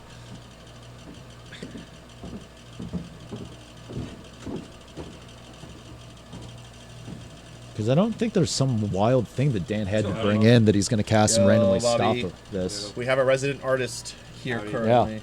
With a shot in hand. Fernet. Yes, my man. I always feel like I'm the only one drinking Fernet. Are you doing the Argentinian drink? No, I wish. This is cold brewed Fernet. There's a drink in Argentina that involves Fernet and I don't know what else. Coca-Cola. It's really good. Yeah. Fernet and Coke. That's like that's all I drink. That's literally what this was. Yeah. I need to go get a refill after this. Oh, is that you got? Yeah, Fernet and Coke. That's what I always drink. Being from the Chicagoland area too, you drink a lot of Fernet. Okay. Tired. So, all right. Well, you're not our wheels. players are going What through is this. what is yeah. Dude, I don't know why we're still doing this, but Let's go look at other decks. yeah, I'm going to. We can. What if he has like a singleton Mindbreak Trap in his hand? I would giggle. Not that it even matters. You just flash something back from the graveyard. Yeah. But just like a little fuck you at the very end. Like, Yeah. dude, we're gonna get you. Yeah. So we're going to assume that Paul is winning that, unless. Actually, I just thought of something. What? It is possible that because. Actually, let me before I say this, let me see if this is even possible. What I'm thinking. Never That mind. there's like an Emrakul or something? No. I was okay. They have officially shaken hands. Yeah. I could not remember if randomly Dan did have a Mindbreak Trap. But that wouldn't stop it still. Paul would just from the graveyard flashback Well, it depends. Like, it depends on how Paul sets it up. Because if he doesn't have enough mana and he exiles his Brain Freeze, like the Brain Freeze and everything on the stack when he's trying to target Dan, and he doesn't have a way to like continue it, I see what you're saying. and Paul's already milled himself, Okay. Dan Yeah, just yeah, says, yeah. "I'll draw my card for turn. Pass, you lose." Yeah. Paul did keep one in his. Okay, yeah, that's yeah. I wasn't exactly sure. So, yeah, our players are finishing up. We're probably gonna finish. I don't know how many people are still playing that round 2. I'm going to vacate momentarily so I can get a drink refill. I'm in the same boat. Yeah, so we Justin, will. you want to hold down the fort? You want to hold down the fort, or we can throw up a. Okay, Okay, head out. No worries, All man. right. We'll put it on the. we'll throw up a little. Oh, here, Kai. Do you want to give a PSA Yeah. to So all the people?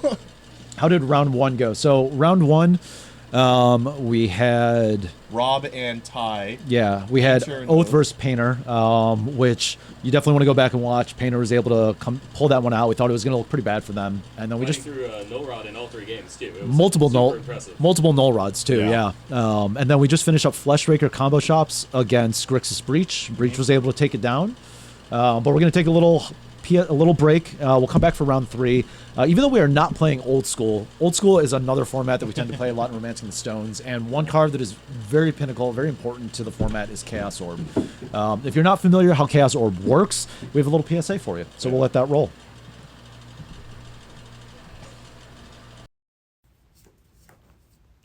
Hey there, Magic player.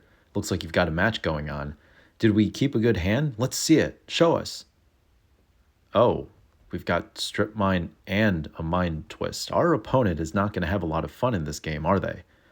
Say, come back here a second, actually. What was that last card in your hand? Can you show me again? Oh, Chaos Orb. That's a fun one. Have you used this one a lot? Oh, well, so this is actually a dexterity card. You have to actually hit your opponent's cards with it in order to use it. No, not throw it. Like, you have to flip the card on the table. It's confusing. Why don't I explain a little bit more? Okay, audience, I'm going to actually freeze our new Magic player here so that way we can talk about how Chaos Orb works in the old school format. There are a number of differences between how the card is printed and how we actually use it, and some of these even differ from what you would read in the Oracle text for this card. With Chaos Orb, once you activate it, you will choose, importantly, not target, a single non-token permanent on the battlefield. Now, before moving to the next step, you may move this card closer to you. You don't have to awkwardly hunch or reach across the table, but you must then flip the orb from at least 1 foot above the battlefield surface, and the card must make at least a 360-degree edge-over-edge rotation before landing on the table. Think of this as if you were flipping a coin versus tossing a frisbee. Once your Chaos Orb has landed on the table, if it is touching any part of the chosen card, that card is destroyed, and then the Chaos Orb is destroyed. If you put all of these things together, that means if your card does not make at least a 360-degree rotation, then you have failed your orb flip and your orb just goes to the bin. If your orb lands on the table, even if it flips 360 degrees but misses the chosen card, then you have missed, and your orb will go to the bin. Now, it is important to note that because you do not sacrifice the orb as part of its activation cost, an opponent can respond to you activating your Chaos Orb with an effect like Shatter or Disenchant to destroy your orb. You are then left with nothing to flip. Additionally, sleeves are considered an extension or part of the card, so if a successfully flipped Chaos Orb lands on a part of the sleeve of the chosen card, it is considered to have been a successful hit. Additionally, you or your opponent may not interfere with the Chaos Orb while it is being flipped, so no huffing and puffing trying to create a cross breeze and blow the Chaos Orb off path mid-air. Now, while we don't think that it's necessary for you to sit there practicing flipping orbs over and over, if you've never done a Chaos Orb flip before, it's probably still worth trying a couple different techniques to see what feels right for you. For every technique the one player swears by, another player will never be able to hit a Chaos Orb flip with that technique, so give a couple different ones a try. Heck, we've even seen people be successful with the old coin flip technique. Well, and some people less successful. Whichever way you may end up flipping your orb, that'll do it for today's PSA from Romancing the Stones in Austin, Texas. You can connect with us in Discord and learn more about past and future events at stonesmtg.com. We'll catch you on the flip side. Here, Plague. I see swamps. I see a Cabal ritual there. Oh, look. So we ritualed into priest into E-Plague. Yeah, brutal. Brutal. Ouch. And now we get to attack for 2. Ty really wants to do stuff here. What's he Oh, doing? no. Mog Fanatic. Oh! No more attacking. Roadblock. And Mog Fanatic can kill our Pierce of Gex. Just pick it off. Yeah. So, well, we not get to be on blocking duty until we need to. We can damage on the stack and still throw one at Lorian if we really need to. yeah. But maybe, okay. maybe I mean, just Lorian's still at 20. If I'm Lorian, I'm really happy about where I'm at right now. Oh yeah, this is And a this is Necro. thrilling. Okay, yes. I am again like Ty. Love you, man. But I really like Lorian's deck, so I'm getting excited. But your deck is super fire, dude. Again, make Rancor great again, right? I mean, game 1, Ty had everything, and it was beautiful. It was beautiful. I can't disagree with you. And I think, like, if Lorian doesn't draw that one sideboard card, just maybe it's a spot removal instead. This Sure. is still not quite the same game. Can't deal with two things. Yeah. Well, that's why I thought it was Contagion, because I didn't see the E play Right. there. Well, is we saw 2 cards Contagion come in down, his right? deck? We saw a black card and the other kill card. So we're gonna Rancor this Mog Fanatic, come in for There 3. it is. See, I would say outside. And we're gonna I was block. calling for that. Sure. Do we have Contagion? There's no Contagion in the deck. Nah, I think we're just blocking to remove the permanent. We'll put damage on the stack and then ping. So Lauren will still take 3. Yep. But Ty is running out of resources. We'll throw a cat. Oh in gosh, play there's a with the cat with the Rancor. Rancor. That's all the cards, and he's like, I'm done. And Totally told me and I was wrong. He's not running out of nothing up resources. Still my has all sleeve. these. Nothing up my sleeve. We want Chat now commenting that on the art choice for swamps. Zurin Orb. Ice Here it Age is. swamps So are great. that's gonna keep us alive. And what we really want now is Plague on Cat. Yep. Okay. I Priest thought of you called a Gix. shot for a second. Oh, well, he still has 3 mana. He could make another one. Okay. This is true. And he Now. smothers. Okay. All right, we're going aggro. All right. So we have Carnophage, we have Priest of Gix, and Lorien is looking like the aggro aggressor now. And he goes all the way to 5. He says, Yeah, there's no combination of cards in Ty's deck that can deal 5 damage right now. so he says, yeah, do your worst, which is a creature with a Ooh. rancor on it. He's Well, like, it's "Okay, it's. I'll do I my don't even worst." think we put Rancor in here. I think this is just on I mean, for sniper Ty, duty. there's no for Ty, there's no reason to take damage, but yeah, and you can cast the rancor next turn and still attack for, if you want, or like you said, you just snipe off some guys. We have a little bit of life to use as a resource on Ty's side, so we can take a turn off from blocking and try to snipe some guys starting after this turn. My fans told me that no. my fans told me my face disappeared because I was getting into the map. I was like staring down at the screen. Like, your face disappeared. We didn't see you. All right, so here we go. Wait, is that Contagion? Yes, that is Contagion in the list. Did I just miss it? Yeah, there's one in the main. Oh, There's it's in the main. Okay, I swore there was one. Okay, I love that card. It's one of my favorite Grim Tutor targets. Oh, sure. Because you can cast it for free after you find it. All right, well, Lauren is showing all sides of his deck now. We are on the aggro plan, and now we've got 6 power. Yeah, is that a Withered Wretch? Yeah, he just put in dudes. He's like, I need more dudes. Well, we can grab Rancor now with. But Withered Wretch is the solidest dude or dudette. Withered Wretch is a female, I would say. I'm on board. I think it's a zombie. You can be whatever you want. Okay, yeah, but Withered Wretch is a 2/2. Yes. For 2, right? That is the rate of modern day, magic, right? 2 mana 2/2 is pretty good. And the ability is very powerful for this Plus format. the ability, right? Like, so Lorien's loving this. He's going to 4. He says, whatever. I got Zurin Orb. Worst he can do is bolt. Can't kill me. And we have these Zurin Orbs, Can't kill me. This is pretty much over for Ty. Ty's not liking any of these developments on Lorien's side of the board, and he scoops it up. Nope. Sealy Cleansing too slow. Man, Ty. Wow. I hope you keep going, Ty. I hope you make the top 8. I'd like to see the Rancor deck again, for sure. That was really cool to see. We haven't seen that kind of magic, I think, in a while. We don't see too many aggro decks outside of like elves or goblins, and they're usually doing their degenerate things. This was just a straight up, 2/1, parade of cats and Jacobups. Multiple decks were running around with Oath, and I felt like Landstill would have done well against those decks in this Dreadnought deck. Against Blue White Dreadnought, I've Landstill eliminated Blue White Dreadnought in the top 8 of that league. So, but that's just me. You probably shouldn't listen to me, because if you ask me what deck to play, I'm probably going to tell you, oh yeah, Blue White Control doesn't lose. So, make of that what you will. All right, so you've got a Duress. I'm assuming you probably are taking.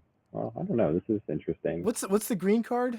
It's an Oath of Druids. Okay, and Sterling Grove. Like the Sterling Grove can go get an answer to Dread. That kind of depends on what your hand is. Yeah, if you have a counter spell, then the Sterling Grove is fine, because you just counter that thing and let your opponent 2-for-1 themselves. Yeah. So yeah. But the Oath, woo, man, Lorien is just so aggressive. Looking at Connor's hand as Lorien, you have a lot of time. This hand is not going to be doing anything for a while, but Lorien doesn't care. He's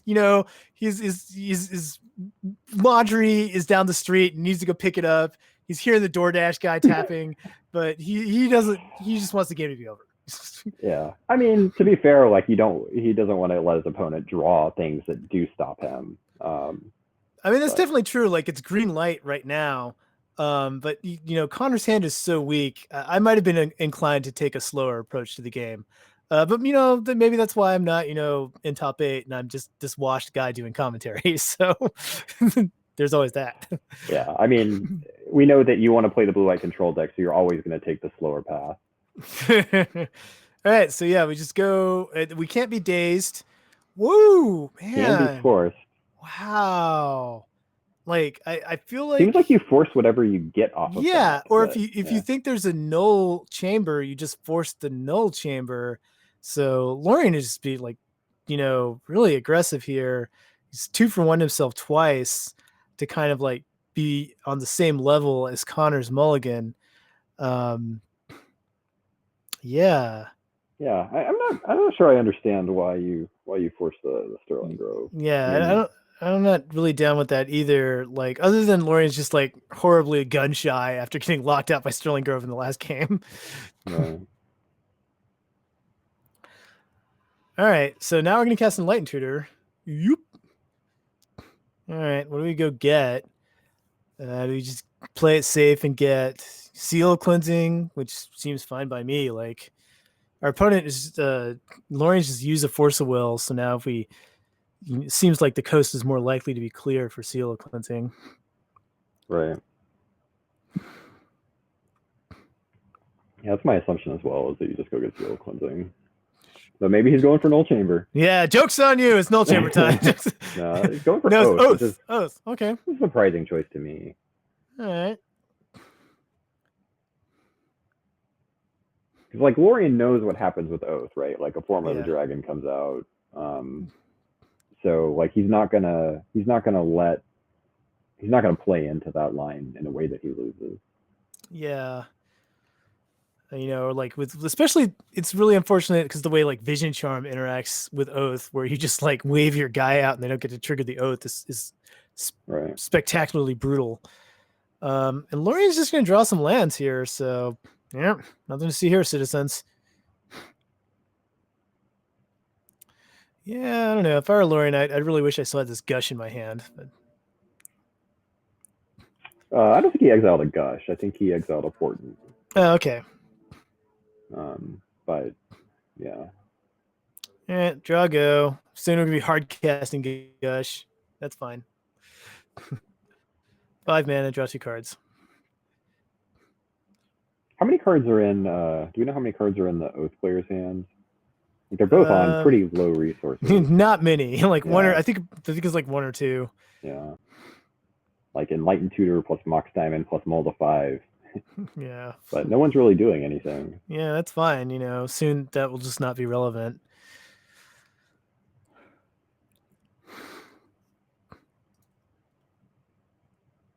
Yeah, the chat is pointing out, even though we didn't see it game 2, but if the Pyre card is still in Connor's deck, suddenly he could force the action like out of left field. That's true, yeah. All right, do we play a second Oath? He did, yeah. Wait a second. Okay. All right. Well, so Boomerang on Oath is like off the table.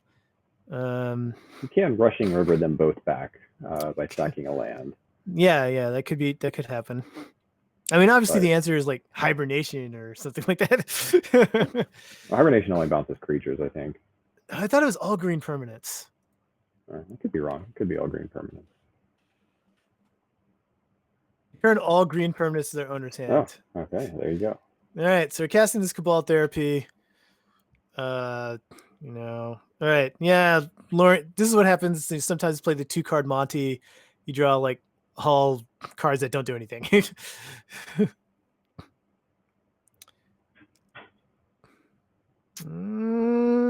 All right, whatever. It's time to move in. 2 Vision Charms to Yeah. blank the Oath, so like maybe Yeah, he's this got is it lethal. here. This is lethal. Yeah. If we don't have anything special to do, then Dreadnought is coming in. Yeah. What a rip.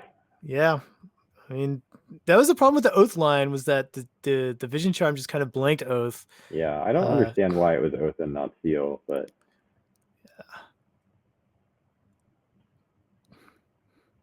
You've got a phase second. You're good enough. All right.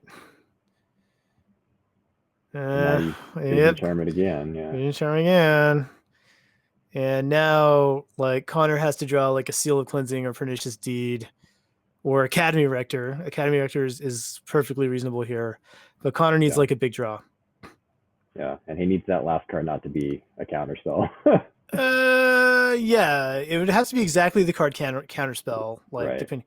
But Connor just has a bunch of nonsense. Yeah, So he's Crows dead. and Reclamation, like the 1-up card to keep himself from decking if he oaths Yeah. too many times. All right. Well, I think a powerful message was sent here today, and the message is that Lorian's the champ. Like Yeah. it's Lorian can win. All right, so Steve keeps on 6 and immediately gets duressed. For Ooh, Ray of Revelation. Ray of Revelation. That's a great Jeez, card. I didn't even see that. I didn't even see that in his deck list. So that's basically. Wow, what a hand! So I guess you're gonna go mom here. If he has a therapy, he's gonna hit probably Werebear. You just have 2 moms, and that's just gonna maybe send one of them at that point in. I wonder what he put on the bottom. Jeez. Yeah, maybe a land. Maybe he thought, can cast everything in his hand for 2 mana, so. Yeah. I wonder if he put another. I'm just thinking like maybe he put another non-creature spell on the bottom. I was like, if I get Duress on turn 1, he's gonna get this. That would be smart for sure. Comes a therapy. And he's gonna name Werebear. Yeah, grabs the Werebear. And the last card is a Terravore. Oh man, you really wanted that. Well, on the other hand, that Terravore is a 0/0, right? Oh, yeah, right. Oh yeah, that's bad. So he doesn't even get the +1 to. Nope. Yeah, it's a 0/0.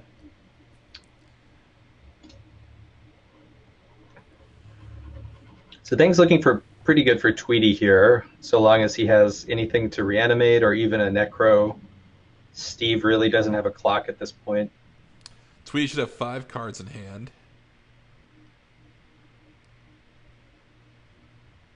To answer your question, to go back to what we were talking about earlier, now I think he starts sending mom. If he does it.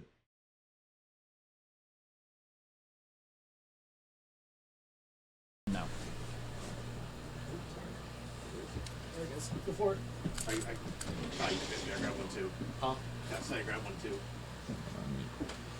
Hey everyone, we're back for round 3. We got Stu, our defending champion, against Ty, who flew in for the event, which is pretty cool. Ty's on Oath, and Stu is on his Lurrus Engineer deck that he won last year's event with. So his Urza Sagas got banned, and he would not be deterred, and is still playing his Engineers and Time Vault combo. What do I do? Press that. And yeah, I guess in the booth it's Andrew Webb, and we've got Bobby here with me. Hi, how's it going? Do you guys know how to see the deck list if you want to look at them? So hit deck.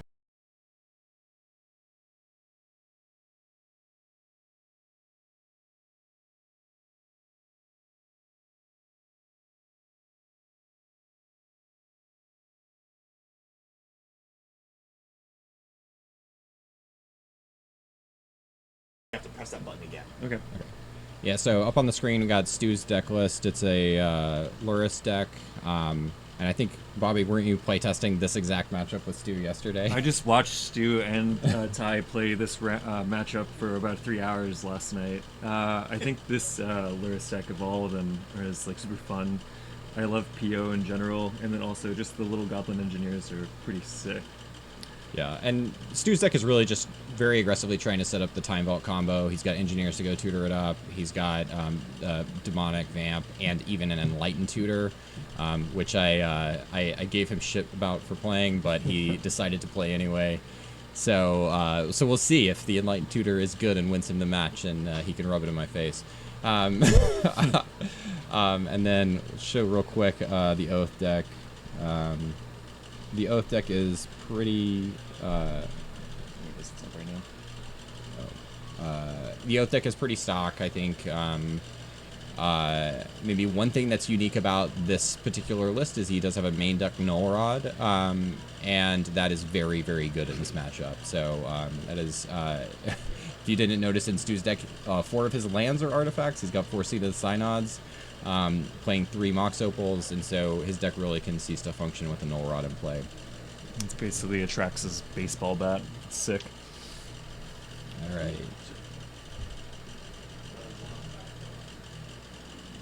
Do I have a bag down there? A crossbody? If it's not there, then it's right here. Sorry. Make sure I don't lose it. All right. I think we, looking at the deck list, missed the die roll and mulligan, so I'm not sure who's up here. Stu's hand is interesting. Huh? Stu's hand is interesting. Mm. He has a Mox Opal, 1 other Mox in, Portable Hole, Ancestral, something else, and no lands. And he's keeping. Knowing Ty's luck with the Null Rods, how they don't turn 1 again. when you played on camera earlier, he had Null Rod turn 1 every game. Oh my god. All 3 Wild. games. Yeah. And 2 And against an artifact deck, and he won, right? Against he lost despite playing Null Rod on turn 1 against his artifact-based opponent every game. Yeah, well, it ends up last, but Gainer is very good. Right. Yeah. So it looks like Stu's got a hand with a lot of power and no lands that he's keeping. So we'll see what Ty's got. It looks like Ty mulligan. So I think that's a pretty advanced strategy, is just being as greedy as possible in Vintage, right?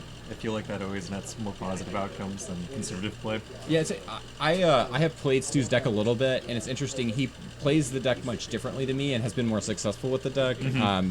His strategy is just like go for the most broken line in all instances, where I'm like hedging and like kind of like I might use my tutor and go get recall. He's just like, no, we're going for Time Vault combo. We're just going for it.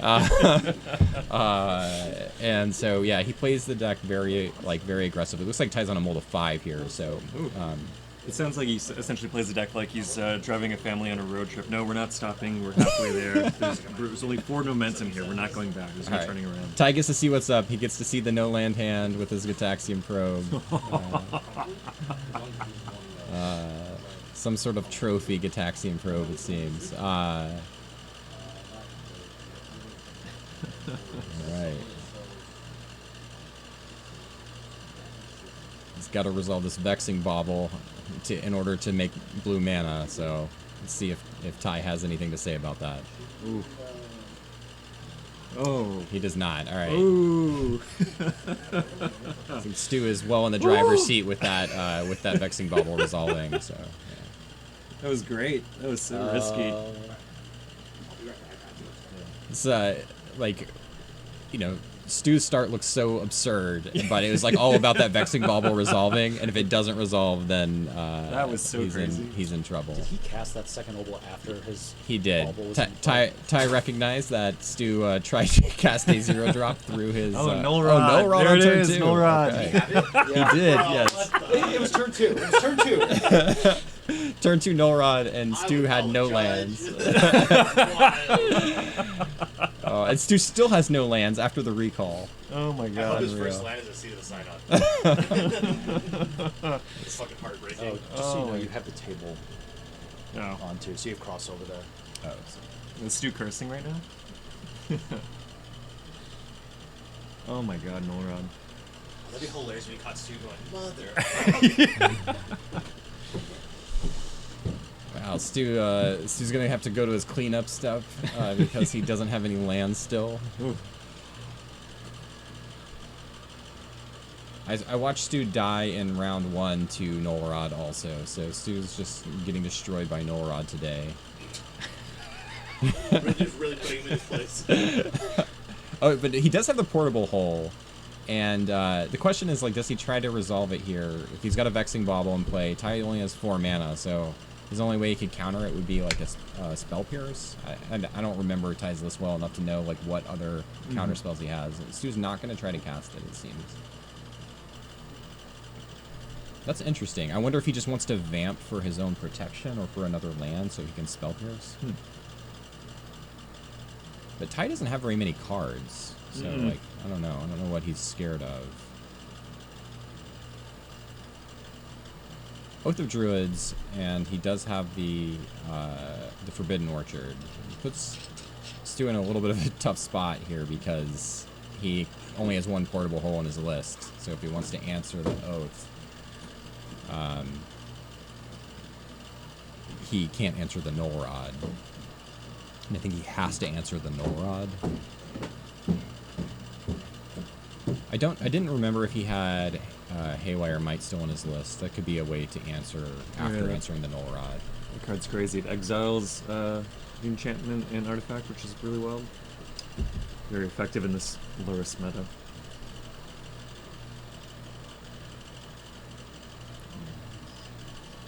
Alright. He vamped for something, so let's see what it is. Academy. There you go. That makes mana.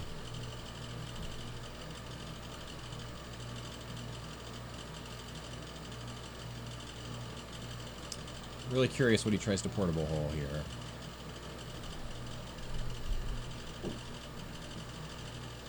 Oh, he's gonna go for the Null Rod. He says, I'm gonna execute my game plan. I'm not gonna worry about yours.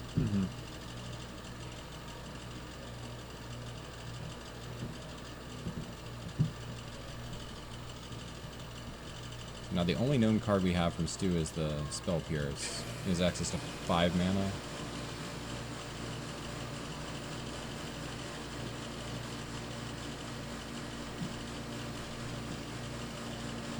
Alright, so getting a Lavinia down won't stop the Atraxa from coming out.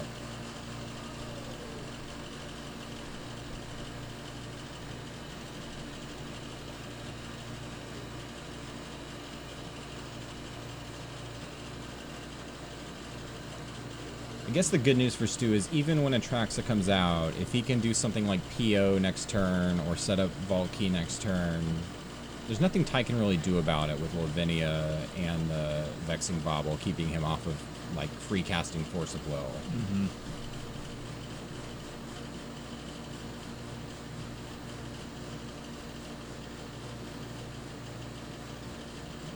Oh, does he just have it?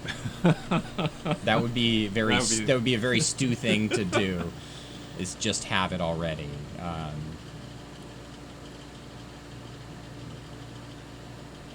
He's got the engineer for it. All right, so he's threatening to win the game next turn.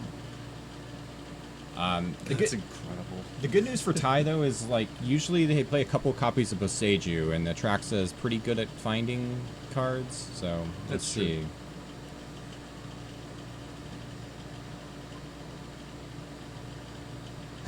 Ty trying to remember what of Lavinia is symmetric or not. Doesn't I think all of Lavinia only affects your opponent. The confusing one is Archon, which has half of its ability is symmetric and half of it is not.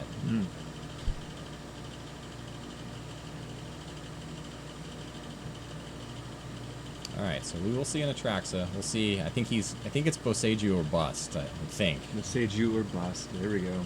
Atraxa. And I don't think he went past a Boseiju on the Oath, which is good news for him. No Boseiju. No Boseiju. But he does have a recall. I can't tell what that other card is under the recall. Where's recall? Oh yeah, that one. Well, that's that bounce spell, right? Oh, that might work. He can bounce the engineer, so he can't return the. He can't return the Time Vault unless Stu does have a lot of mana. He could go get Lurrus, play Lurrus. I don't know if he has that much mana to go get Lurrus, play the Vault, and have 1 mana to untap it. Looks like Ty has not made a decision on the instant because he's got to give up recall to take the bounce spell.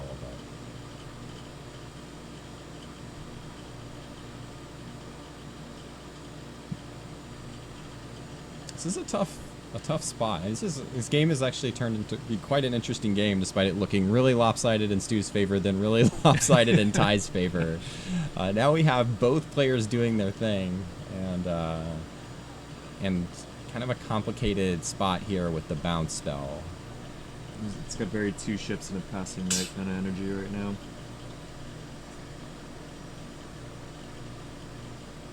Yeah, and that bounce spell I think can bounce any permanent. I think it's a creature unless he wants to give Stu a 1/1 and then it can bounce any permanent.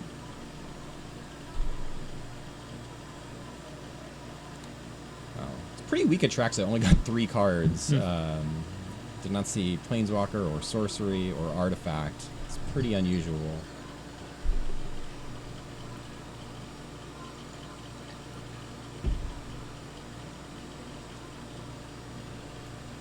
Curious how Ty decides to play this. Like the line I'm seeing is bounce the engineer, but I feel like there's probably another way to attack it. I guess another option is bounce the portable hole. Yeah, if you can counter it. Or show and tell. Interesting. Another Atraxa. Taking for that Boseiju. This is a little risky because Ty could have another engineer or.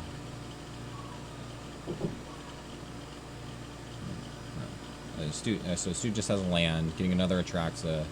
Potentially could get Boseiju with plus the bounce spell now. And bounce plus Boseiju would be game over. It exiles, right? Or does it destroy? It does not. It just destroys. Oh, So okay. it's definitely not game over. Yeah, just look at the engineer on the field. Yeah. It would be enough to buy him time. There it is. Ty's not showing us the whole pile of 10, but there is the Boseiju. These forces though are not very good. Nope. So let's see that. I mean, he can, that one you can pay for 3 mana, but he's gonna have to use his mana to deal with the combo here. Huh? Is this what Magic players?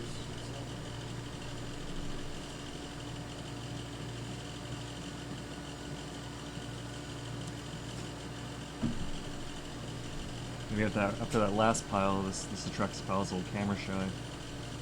Yeah. I think. Did you bring? No, I didn't bring anything. I'm sorry. I can go get some.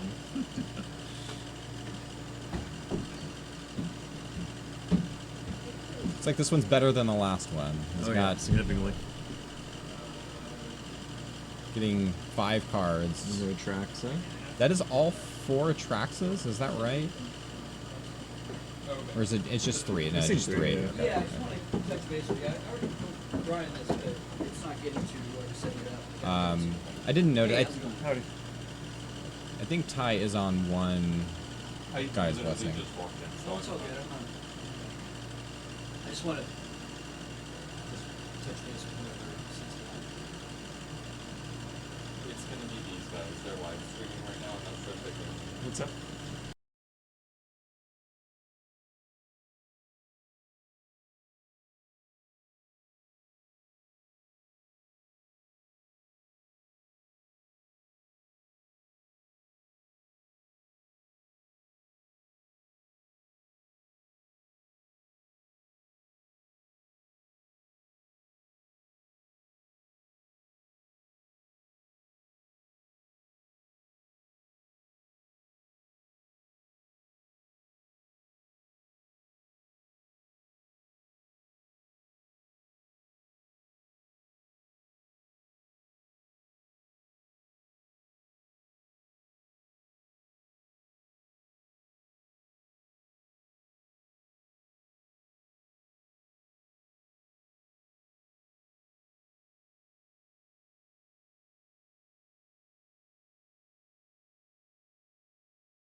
That doesn't count. The walls are fine. It's just the hardwood floor. Okay. He's got such a vibe. All right, so sorry, a little bit of a distraction in the booth, but I don't think much happened. So I think they're both thinking very, very hard about. Yeah, and this is a really complicated spot where, like, I think Stu's trying to figure out like what happens if he tries to just put the time vault in play.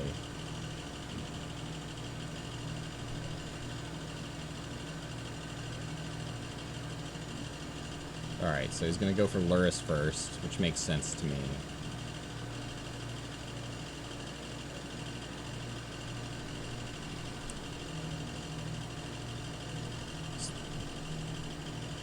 So with Luris in play, he has the option of just casting the Time Vault with Luris, and then if that doesn't work, he can engineer it. But I think he's 1 mana short of being able to engineer and then activate the key.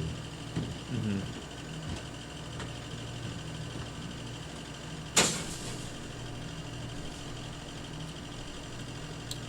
It's too hot early for me to be this hungover. I gotta go outside.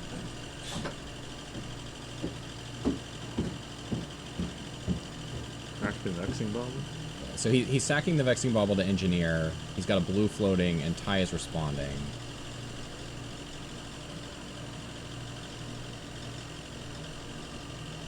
So, interesting to see what Ty chooses to do here. He could try to Boseiju the portable hole. Yeah, and that's what he's going to do. The interesting thing here is, though, is Stu can just replay the portable hole off of the Luris.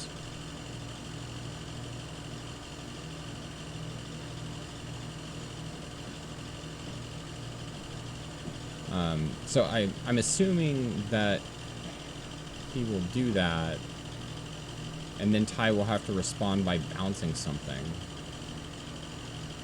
Because Stu does still have 1 floating mana to untap the Time Vault.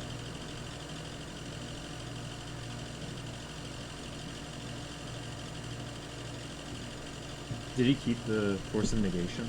He did, but he has a Levinian play. Stu has a Levinian play, so that will stop that. God, Portable Hole is so funny. The card is so effective. It is interesting, though, because Ty can now bounce the Time Vault, and that will keep him from dying this turn, and then he can threaten to Force of Negation it in the future,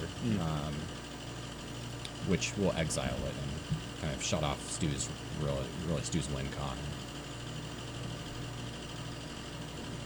Portable Hole. Well, so yes, Ty's gonna have to respond to the activation of the key here. Oh, interesting. Okay, so all right, Ty found a much better line than I had. I think. Mental misstep. Sick. Oh my god. Oh, so sick, Stu. That had to be your last card. Unreal. Whoa! I think Ty played that very well. Oh my god, that was incredible. Yeah. I think So we all agree Stu should have never abandoned engineer, right? Yeah. So yes, this is unbelievable. Oh my god, that was great. Ty navigated that perfectly, Yeah. and Stu was like, "It sucks for you, buddy, but I have it all." That was incredible. That's why he's champ. That was incredible. Yeah, Stu, I think got 16th at Eternal Weekend last year with this deck, and then won our Invitational last year with this deck. And like the general sense is whenever someone plays Stu and he's playing this deck, he just like always has it. He just like always has like natural vault key. Doesn't even have to tutor for it. It just comes to him. He has that energy with his deck. It's crazy.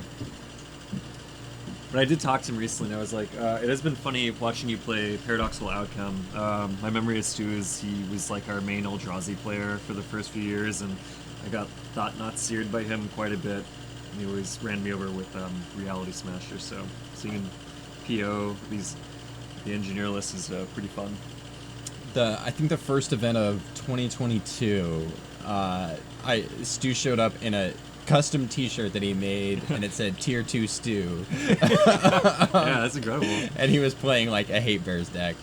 But yeah, I don't know like what inspired him to like build this. I think he was exploring like blue decks. I mean, Stu had, you know, all the blue power, and so he was like playing around with blue decks to find one that he liked, and he saw someone like 5-0 with an engineer list, I think, and he tried it, and he just like hasn't been able to lose since he started playing with this deck. So just love a proactive Luris deck, essentially. Yeah, for sure. I mean, and the Luris is like combo redundancy instead of, you know, just being like a value engine like it is in the other Luris decks, where it's more of a control deck. Yeah, there's similar like combo breach Luris, you know, like also like using Luris as like redundancy to like recast the breach. But yeah, it's a really cool deck. I played with it online, like when he was prepping for Eternal Weekend last year. Like I recorded a bunch of matches. Stu doesn't play Magic Online, but I recorded a bunch of matches so he could kind of get a sense for how it played against different matches. And yeah, it's a cool deck. I've played with it a fair bit now. I think it's really fun that the group essentially gives shares deck lists, and like people have access to MTGO, can play test for them essentially, and submit a report. I think it's amazing. Yeah, we've got a good group. It's a tight knit group. Yeah. I have personally never played Eternal Weekend, but I don't own the cards to play Eternal Weekend. I can play. Same here, yeah. I would love to go watch Eternal Weekend, but I don't know if I'd ever participate in Eternal Weekend. Yeah, I was never interested in owning Power until like I got sucked into Vintage with these guys, and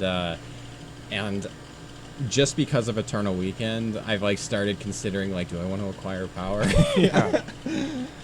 It feels like the final quest in Magic the Gathering, with all things considered too, with just how fast it's expanding horizontally right now. It's like Power is a simple goal to achieve.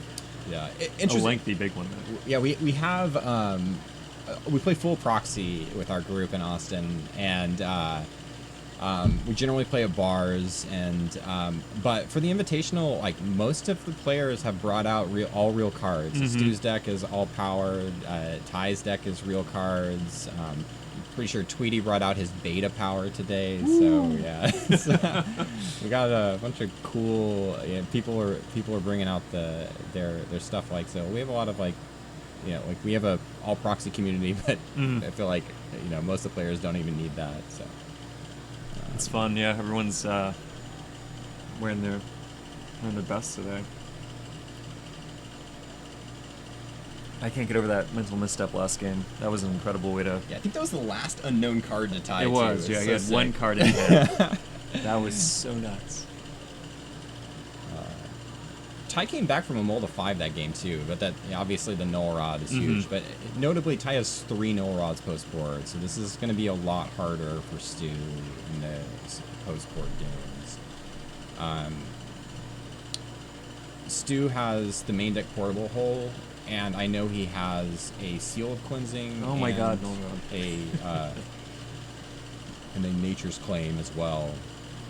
I feel like Ty is just spending the whole day aggressively mulliganing into a Null Rod, essentially, going down to like 5 or.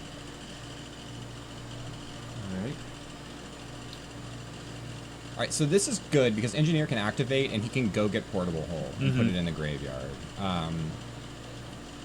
That is such a funny line. I love Engineer into Portable Hole.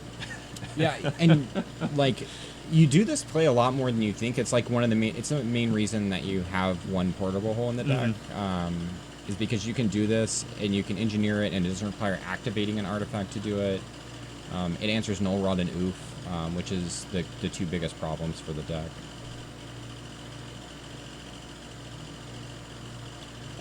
You can also, like if Ty plays an Oath, you also can Portable Hold the Oath, but the Null Rod's still turning off this Urza Saga from creating a pressure, which is still, still,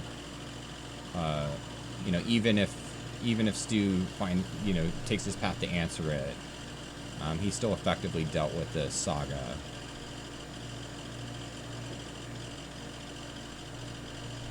But I guess Stu has an opportunity to make a construct next turn. He can do the Engineer with the Saga trigger on the stack and make a construct if he wants. Trying to peek at Stu's hand here. Is it double Null Rod? That is double Null Rod. There we go. 2 Basal Bats this time. There's only 1 portable hole in the deck? There only 1 portable hole. There's a Seal of Cleansing and a Nature's Claim post board. Okay. Not sure if there's anything else. That might be it. He definitely has, tutors to go find those cards. Stu probably about now wishing he had like a Shattering Spree or something. All right, the exciting mana rock that does not produce mana for Stu.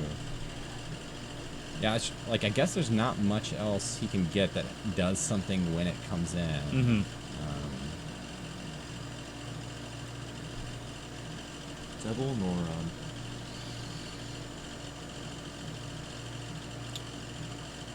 Is that bottom card actually Seal of Cleansing though? In his hand? Yeah. I think it could be. It looks like a white card. I think that's sealed cleansing. Yeah. Sick. He also has. He's just passing the turn. Interesting. I didn't see what else was there that because he had a merchant scroll as well. Yeah, it's a paradox lock. PO merchant scroll. Oh, containment priest. Yeah. Okay, so that's he's wanting to not leave down containment priest in case Ty has to show and tell here. Probably about the dream for Stu for Ty to cast a show and tell without protection here, because he can respond with Containment Priest and then put in a Seal of Cleansing, if that is in fact Seal of Cleansing. Oko. Okay, well, that's probably not what Stu wants to see. No. I don't think Stu ever wants to see Oko. I think he was hoping for show and tell there with that Show and tell Containment been, Priest. yeah, that would have been super ideal.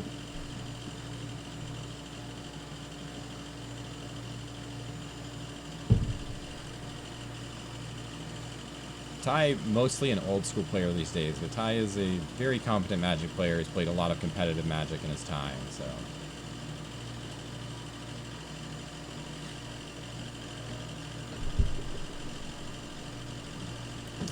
Stu is, it must be Seal of Cleansing.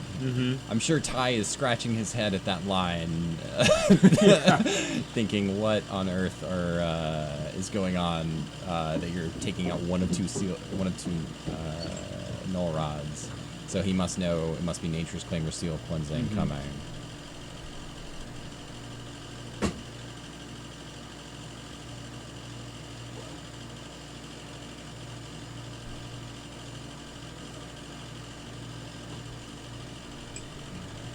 Sealed cleansing, there it is. Oh my god. That is the like wonkiest Romancing the Stone stamp I've seen. It's very crooked, and like he moved the stamp while he was stamping it. So Ty does have a Forcible in his hand. If I remember correctly. Oh, never mind. Maybe he so doesn't care about it. all right, so we have artifacts online. Interestingly, I think if Ty elks the portable hole, his null rod is just gone forever. I don't think that is a solution to it. That's so interesting.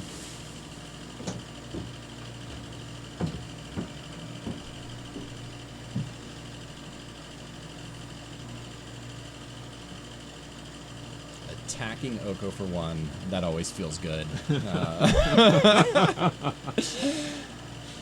Alright, so Stu valuing keeping this Containment Priest up again, not casting his Merchant Scroll. I've been really low on Merchant Scroll because I find this kind of situation comes up all the time, where you just like can't afford to spend 2 mana for a card that doesn't really do anything. All it does is telegraph your line. So, but you know, finding recall is valuable. 3 mana draw 3 is still pretty good. Alright. Both null rods down, Ty, you know, being cautious of just getting blown out. Oh, drop decay. Yeah, can't counter that one. That's good. And can't get it back because your engineer is an elk. Alright. Drop decay seems so strong right now. Yeah. Ty can't sack his food to gain 3 life though now with the null rod back, so. This is probably pretty frustrating for Stu because if he had 1 more mana, he could PO in response.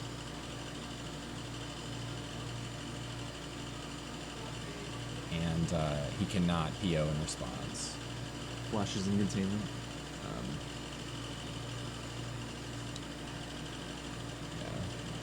It's easy to forget that PO has the ability to be a defensive spell. It is an instant, and it can do these kinds of things. But yeah, Stu was 1 mana short of that. Does have a lot of pressure on the Oko now, which is That's good. something. Get Oko out of here. But I think Stu is down to needing a Luris, another engineer, to get back the portable hole, or a single copy of Nature's Claim.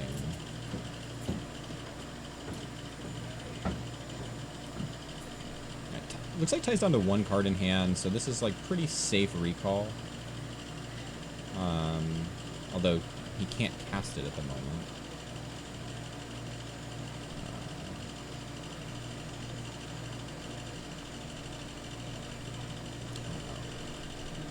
Merchant Scroll does say blue spell, right? He can't go get the Nature's Claim. So, at least I think it says blue spell. Blue instant.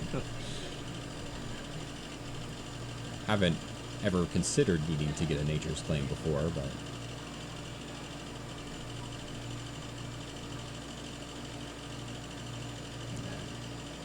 Guy's got an Oak on defense. So now if Stu wants to kill the Oko, he has to throw away his Containment Priest.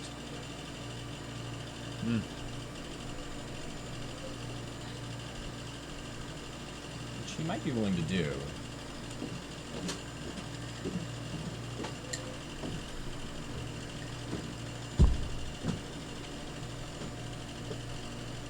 Let me in.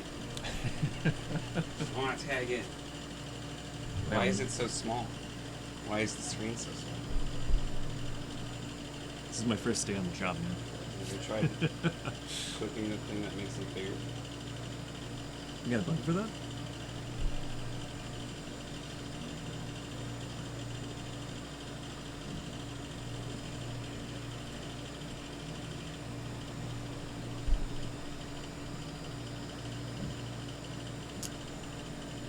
Looks like Stu does not want to throw away the Containment Priest. He's just going to trade Elks.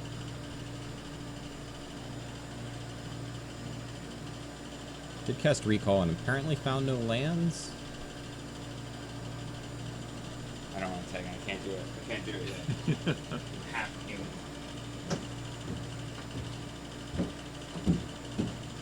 Oh, he did find a Nature's Claim. My though. God. All right, he's got 3 answers and he has used them all. I love this deck.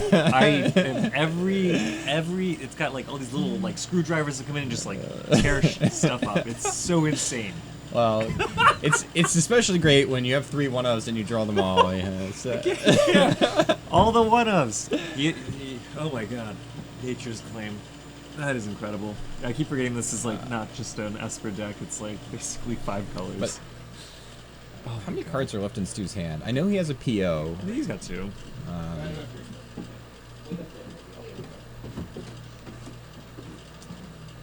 We have to pause because my daughter's here. Oh. Oh, nice. So taking a... Incredible Nature's Claim. This is bright. I've been drawing so hot. Rob made this That's out of sick. our poster, and my daughter like drew it. Oh. Yeah. Nice. Stu's taking a quick break to so one of our prizes this year was art done by Stu's 6-year-old daughter, and Rob, one of the one who sets up this whole stream, made a fancy foil version of her card. So yeah, and printed it. It was crazy. It looked yeah, nice. Yeah, so he's really good at that. Oh, so incredible. Yeah. Amazing community as always. Yeah, Bobby in the booth made all of the promos that you see. I don't know if the mat's been on screen. I don't know if it's been on screen yet because we got the Remembrance Stones. It was the placeholder when I first opened the stream this morning. Really cool. It showcases all of the promo cards from the from our season. So have a theme each year, and Bobby does all the art, and it's super awesome. And this year's theme is like the retro video game. I don't know if you have anything else to say about totally, it. yeah. I played Earthbound for the first time a year ago, and that game blew me away. So all the mocks and essentially are basically battle sequences from that game, the backgrounds. And then the playmat itself is, I replayed the Ocarina of Time on 3DS recently, so I love the menu system. So I wanted to make that for a playmat. So yeah, video games, retro video games, big vibe. All right, here we go. Stu's back. Nature's Claim. With Containment. Yeah, both in play, Containment Priest, but it, the Oko can elk the Containment Priest. He chose not to do that to protect the Oko for another turn. But I do think Stu has the option of just playing Lurrus and casting the Portable Hole and answering the Oath. I really want to play this deck. This seems so fun. All these little tools. Little toolbox deck. Oh, Sealed Cleansing. Sealed Cleansing, so he had 1 floating mana. Love that one. Yeah. So he can cast the Seal. Sealed Cleansing. That was Secret Tech by Ian this year. He pushed that in his Lurrus deck. Yeah, you see it show up in Luris decks a fair bit. And sometimes you see the Cathar's Commando as well. I have a soft spot for playing that one. Also attacks for 3, but you do have to pay an extra mana to kill an artifact or enchantment. But yeah, it's a really good loop here with that. But Ty does have the answer, but his oath is down.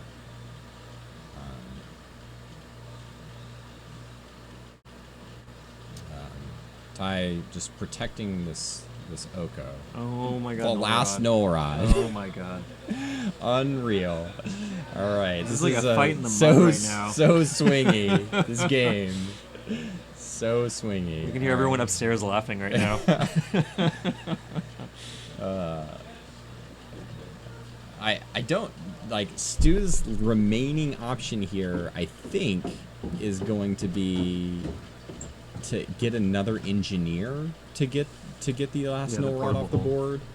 You guys can let chat know that Ty has conceded that they can come for him for always having Null Rod. Yeah. He's He like always almost has a little suspect. Well, he's aggressively mulliganing to Null Rods. It's amazing. I want to say Stu flashed a Nature's Claim, which Another I one? did not think he had. So I didn't realize he had 2 copies. I thought he only had 1. We have to go back and look at the deck list. So obviously, he has another one if that's what it is. Oh my god. He told me last night I'd like this deck. This is so cool. Whenever people watch Stu play this deck, I think everyone thinks they'll like this deck. Not everyone seems to draw as well as Stu when they play this deck. He's just got that charisma. He attracts fantastic things to him. This Oko is doing a lot of work, though. I think Stu does have a PO, so he's got a little bit of gas here. Yeah, I've been amazed at just sort of like the sort of defense offense that this Oko's kind of gone through. Elking their own stuff, elking Stu's stuff. Oko is an incredibly powerful card. Yeah. Curious if Stu decides to bounce his Containment Priest to get an extra card here. I don't think there's that much risk in that. Ty's got 1 card right now. Not sure why the Mox Opal's upside down. Stu just intentionally turned it upside down, which is what I do with like a Wirewood Symbiote when it's used, but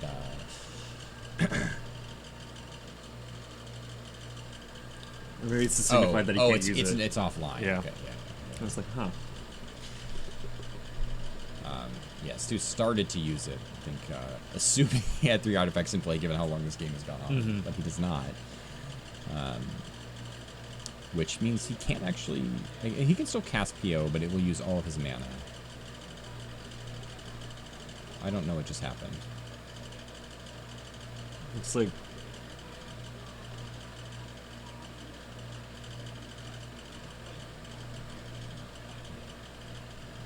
I don't think the game was, like, over in any meaningful respect. Yeah, I I'm a think little confused. I can go find it. That was crazy. I'm gonna go ask him what just happened. Alright, yeah. I'm gonna go send reconnaissance to find out what happened.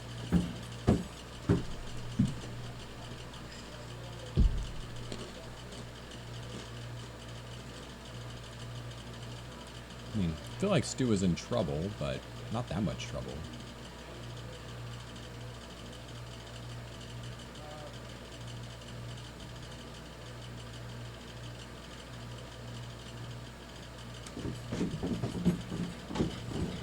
Game 3, I think Stu conceded. Apparently he misused the Mox Opal to do seal cleansing when something was out. Oh, so previous turn, apparently we cheated. Bobby and I missed it also, so. This is my first time doing this, talking about Magic and being on stream. Yeah, so Stu made mana with his Mox Opal on the previous turn when he shouldn't have been able to, so he conceded the game. Which is fair. I think... Incredible game. Good That's sportsmanship. Yeah. We're all friends here. I completely forgot that Mox Opal was offline because it just seemed like there was plenty of stuff in play, but everything looked like an artifact. Right. Yeah.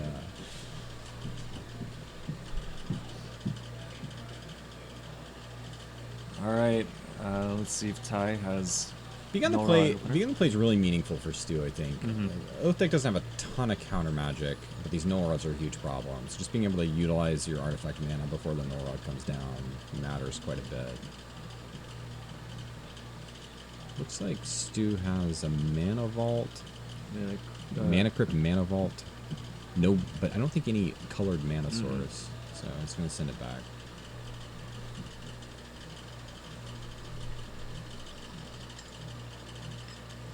One thing, Stu's deck is pretty lean on the colored mana sources. He has 14 total lands, and actually I think 13 total lands. 4 of them are Seed of the Synods. Only one of them is only a colorless land. The one Urza's Saga. So he's got 12 effective blue sources, but and then he also has the 3 opals and all the 5 Moxen and Lotus.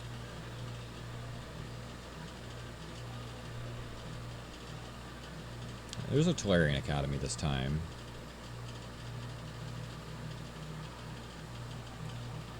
Two forces. See the Synod, 2 forces. So pretty slow hand, pretty reactive hand for Stu. I think he's tired of seeing turn 1, turn 2 null rods. Yeah, I mean, it's hard to go to 5. Stu has that Enlightened Tutor in his hand, I think, which he can't cast. So I'm gonna say I told you. There it is. This is not that good for Ty though. No. Stu's still gonna force it. Ty played 3 Moxen, but I think Stu's thinking he just long term can't win the game with null rod in play, which is fair. And probably Stu just putting Luris in his hand here.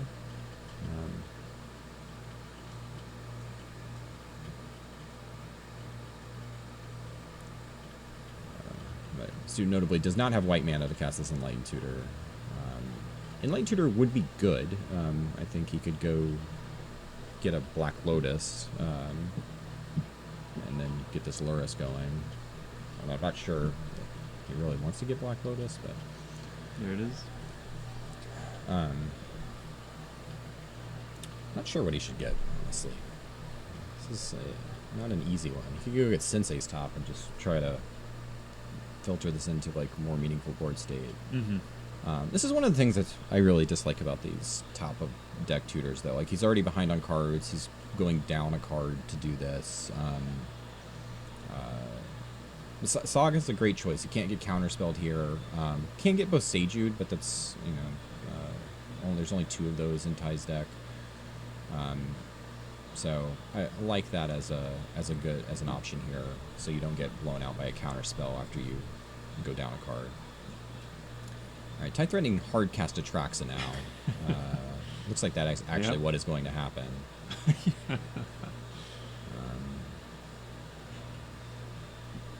Where's the Saga Pressure doesn't look so good against an Atraxa.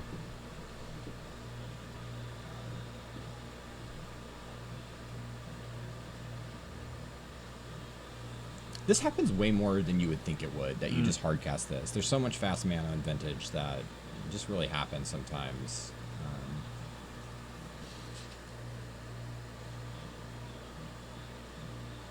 Trax has just made Oath so much better.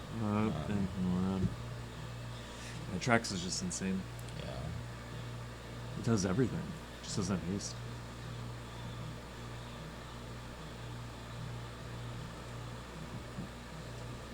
Yeah, I mean, they used to go to Grizzlebrand, which is also very strong, but Traxxas doesn't ask anything of your life total to start with.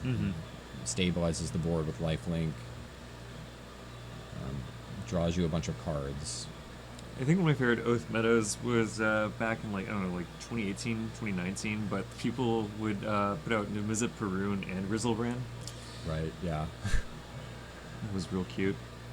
Yeah, recently people have been playing just Pyroglyph. They're just That's really I'm just gonna blow you up with Pyroglyphs.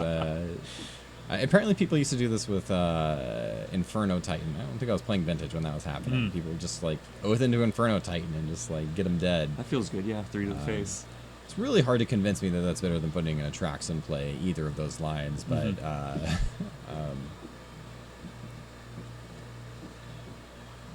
discarding the hand size. Feels like Stu's in a lot of trouble here.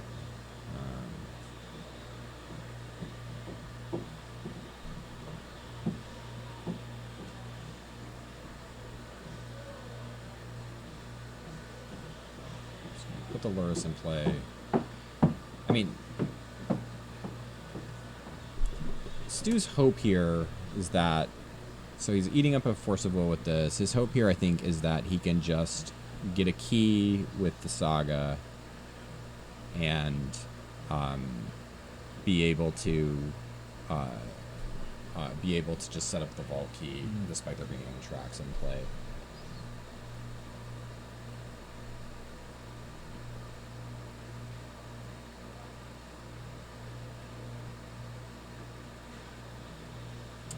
Pierce. Okay. Mental misstep. I'll do it.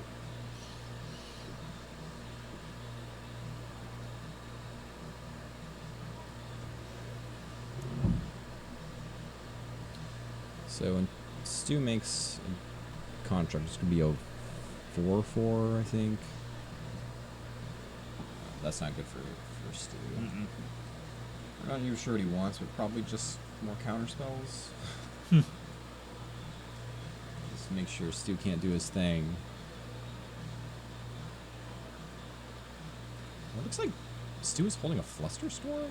It's kind of weird that he didn't decide to protect that Lurrus after all that.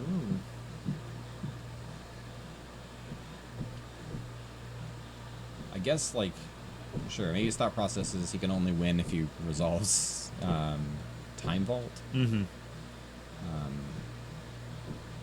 And I guess thinking that by letting that Vamp resolve, you know, Ty's gonna have more answers.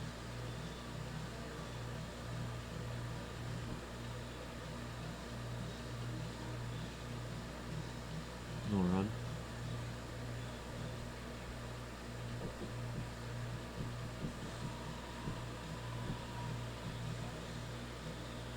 Yeah, we knew that was coming. I somewhat forgot about that.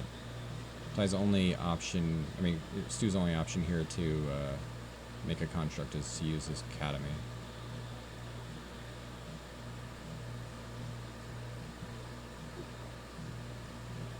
He can't go get portable. No, he cannot get portable hole because it has to be colorless cost. 1 colorless or 0 colorless cost. So probably just get something not relevant here. It's probably more mana. Maybe a top. It feels like maybe he'll be able to use it if he answers this Null Rod at some point in the game. The key. Keys seem fine. Constructs are 6/6s. You get one more artifact in play. He can rumble.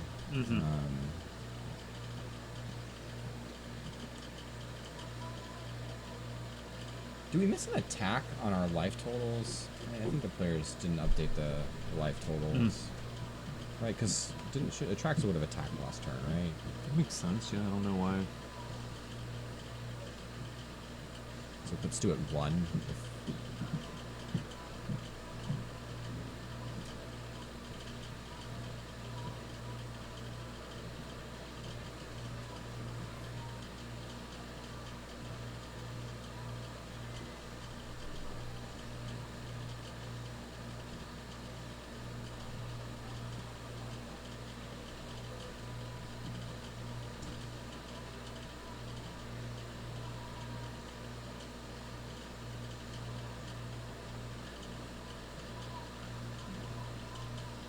Not sure where we are on the turn. I wonder if Stu has a Pyroblast.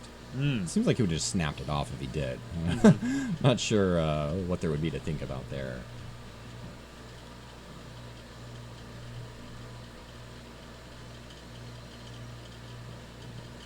Like, I think he would have snapped it off on his own turn and attacked.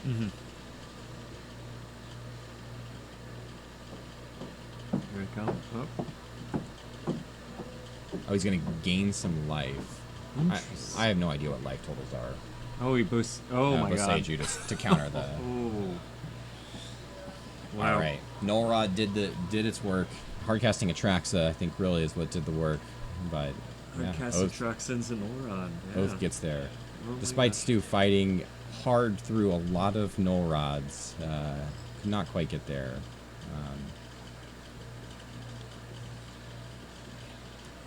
Use the Force of Will on that first Null Rod. What's interesting is, like, I wonder what happens if Stu doesn't force that first Null Rod. Like, Ty never gets to hardcast Atraxa for sure, because Ty had Lotus and 3 Moxen to cast it. But anyway, it was an interesting match. Definitely very swingy.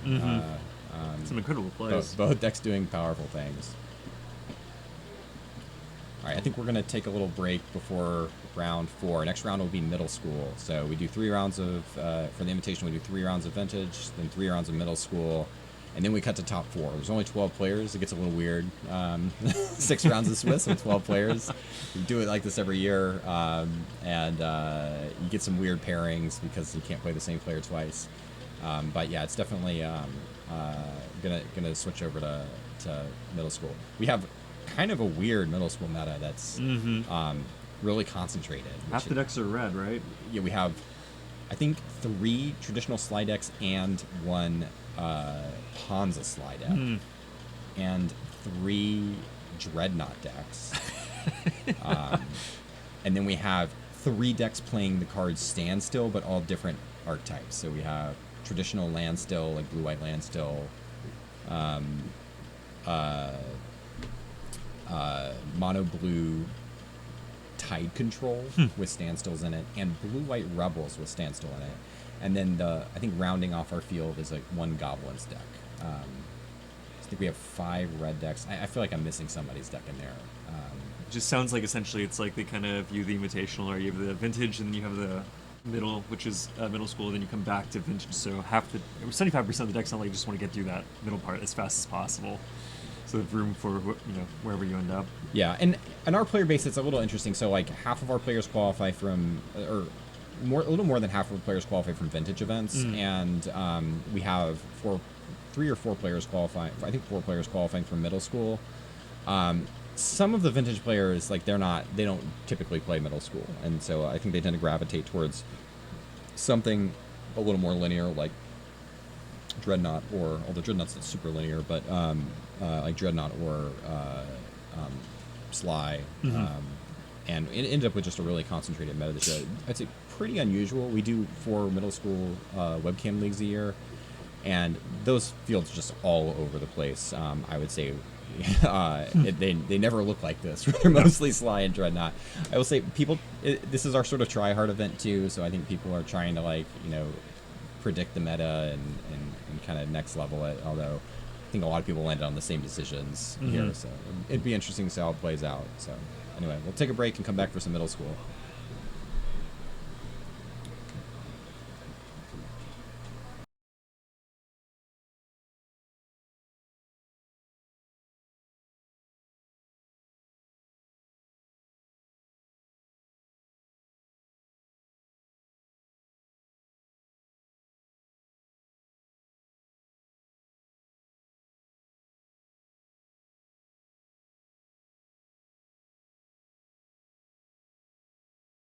But yeah, if you have to have like triple black on turn 3 for your Necro, you definitely can't put any forests in your deck.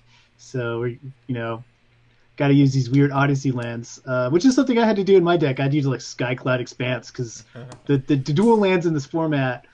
Every those of us who are time used you have that Skycloud Expanse in play, I think it's a flooded strand, and every time I'm like, what is he doing? Yeah, they look so much alike. They do. They really do look alike. Especially at this distance. Yeah, the dual lands in this format, you gotta dig deep to get everything going here, to get your mana base working. Notice the City of Brass, which I'd identified, myself and my others had identified as one of the important lands in the format. So, all right, so here we are. We're doing the thing you mentioned, splashing back therapies. So first thing is Tweety gets the Necro back in his hand. And now, what do we name it? Wow, Tweety drew a zillion lands. So it's really kind of. Oh. All right, there we Never go. mind. There are the cards. Okay.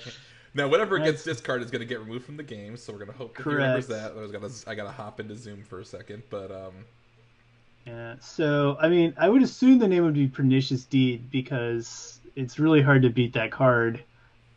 But I guess we missed on what we named, or did we name? I'm trying to think of what he could have possibly named. All That right, wasn't so Pernicious Deed in that situation. Yeah, I feel like Deed was the name, but all right, Tweety's tapping a bunch of mana, and he's gonna Deed for 2, and just so that Deed, yeah, so and just get rid of everything. So yeah, this is we're going for the Mortal Kombat kind of flawless victory sort of scenario here. Yeah, all he needs is a way to destroy these lands. Yeah. All right, and Tweety, feeling like his hand was good enough, only drew 1 card off the Necro. Meanwhile, his opponent is going to play a 1/1 Goblin or a weird 2/2 Cleric researcher guy. You almost don't want to bounce. You don't even want to bounce it. Yeah, and assuming this is old templating, which it is, he has to bounce the Necro. There's no choice. So yeah, Necro. This card's pretty good. Lets you run away with the game. I preferred the harsh tutors. They made mischief all the more fun. Teferi, double student. Teferi being like the grizzled old, dominating force that he has been the past couple of years in releases is really weird, considering how much I remember Teferi as the student. Yeah, I mean, not that I don't remember Mirage too, but he had so much more flavor text in. It seems like he had so much more flavor text in the Saga block. This is anyway going to be attack for 5. Yeah. And I mean, you really just don't have to do anything here. You have perfect information as Tweety. There's almost nothing that can be drawn that really gets you. And he agrees. Visara the Dreadful, 3 and 3 black for a 5/5 legendary creature Gorgon, with flies and taps for terror. What do you think that would be now? Like an 8/8 for 6. Geez. The fact that it's a 5/5 is always what throws me off. Yeah, and it flies, but it's not a dragon. It's not even that though. It's you know what I mean. It's like these days, all these big creatures are just really big, and you don't realize that a 5/5 is not that big. Yeah. Relative to Grizzlebrand, which also gains you 7 life. It was I was playing one of these. I was playing hyperextended, but similar format, and I was able to race a Ray of Dawnbringer because it's only 4 power. Only a 4/6, yeah. The rest of their deck needs to be humming for Ray to be relevant. Yeah. But yeah, what does 6 mana get you in Standard right now? Like Dream Trawler, where you get the pseudo hexproof lifelink draw a card creature. That's what 6 mana gets you in Standard right now. Let's see if Hayden played 1 lightning bolt and draws it. Yeah. Could you imagine? All right. Nope. Okay, so you get to duress the therapy. Does Hayden have some random haste red creature? That would be too funny. Well, it's almost sometimes when you have a toolbox deck, you put that in there just for that reason, right? Yeah. But let's look at these sideboards then. Yeah, let me pull that up. Incidental recast anything you want. Landmarks. Okay. Well, already less exciting stuff happening than last one, so this is good. We want a nice, boring blue game for you guys. As a quick recap, our round 1 that we had tried to stream that we couldn't get was fun. It was Grixis Tinker against the new White Initiative deck. Yes. Which featured a lot of really good gameplay and also a lot of confusion about what Initiative does. This is what happens when they introduce weird mechanics that are tied to D&D instead of Magic. Yep. No one has any idea what's happening. I'm hoping to bring that the joy of Initiative to you guys next round. Yeah. Because I want to feature that silly mechanic in all of its glory. Yeah, that'll be great. Rob and I as commentators will have no idea what's going on, so that'll make for really good coverage. All right. We're seeing cantrips and passing. This is what we want. Oh, yeah. Here we are. Blue Mirror. Okay, we both have mana Go. sources. Wow. I mean, this sort of makes sense. Kai's deck is focused on being a little bit more reactive. Mm-hmm. Those Lukes, I wonder who's going to be the first to bite and do something here. I suspect it will be Luke, because Luke's deck has a bit more redundancy in its proactive department. Yeah. This is where, if you're Luke, you wish that you could do companion at instant speed. But what are you gonna do? Oh, Now strip we see mine. the strip mine on white. All right, there goes the third color for Luke. Does Luke feel like he should have bought his Loris? Probably not. We're waiting to see what each other do. With all these Pyroblast and Flusterstorms, you really don't want to be tapping out for Luris. Oh, here's the Iconoclast. So Luke's saying he wants to get this going now. And this makes sense, right? Because if we answer this Iconoclast, we can just grab a Luris and recast it. Yep. So it's not free, but it's discounted in the long run. You got a Mox, too. Yeah, so, I mean, Luke's probably feeling good. He's got representing Pyroblast or Flusterstorm here. He's putting some stuff on the board. How big is Iconoclast body on itself? Is it a 1/1? It is it's a 2/1, I believe. 2/1. I'm going to look at the Oracle text here real quick. But the noticeable difference between it over Young Pyromancer is it is non-creature spell. So you do get to trigger off the Mox, which is what we see Luke do here. Also triggers a Bauble when he's doing the whole Luris Bauble thing, so that's nice. Iconoclast, yes, is a 2/1 human monk. Yeah, I mean, I think in a match like this, obviously Luke would love to have like 5 tokens, but even just like the dude and the token, that's a 3 power on the board. If he can have 3 power and just sit on permission, especially permission that then will continue to grow his board, I mean, that's a good spot to be in. Yeah, no, I mean, this is exactly Luke's game plan against the style of deck that Kai's playing. Ooh, Saga. Okay.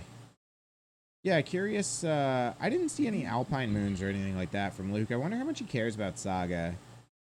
He could chump it very easily, but you know, he could also just get like Time Vaulted out or something like that. That is a reason to have kept Prismatic Ending in the deck. Yes, yeah, that's a good point. So, just to deal with these tokens.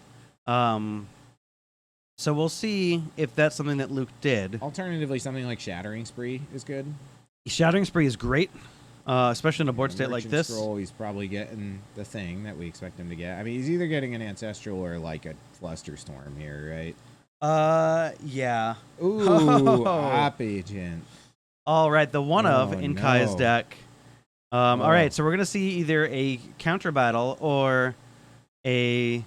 Oh, we've got the plow. Okay. That's good. There we go. So let's see if we battle over the swords. I mean, Oppositioning Agent and Merchant Scroll is one of the scariest things you can have happen to you. Sure. But Op Agent in general. Kai could just go grab a very good in Tinker, these and then the game, you know. Yeah. Well, you can't get a Tinker. You could get a Mystical Tutor for a Tinker. Sure. Yeah. Right. Well, I guess no, that's not how it works. Kai gets to do the Merchant Scroll on Luke's deck. Right? Yes. So he could get whatever Luke wants. So it's probably just getting like an Ancestral for himself or a Flusterstorm for future counter battles. Yep. Or even just take Ancestrals out of, you know. Yeah, get your Ancestral out of your opponent's deck and cast it at your leisure. That seems pretty good.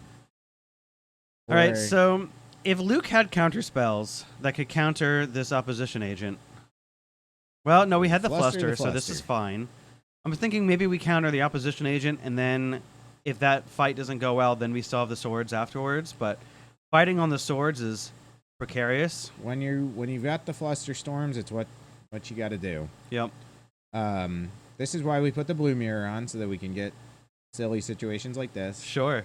Kai getting to steal this Merchant Scroll, if it happens, is really devastating for Luke. But the silver lining is Luke does have a pretty big board growing.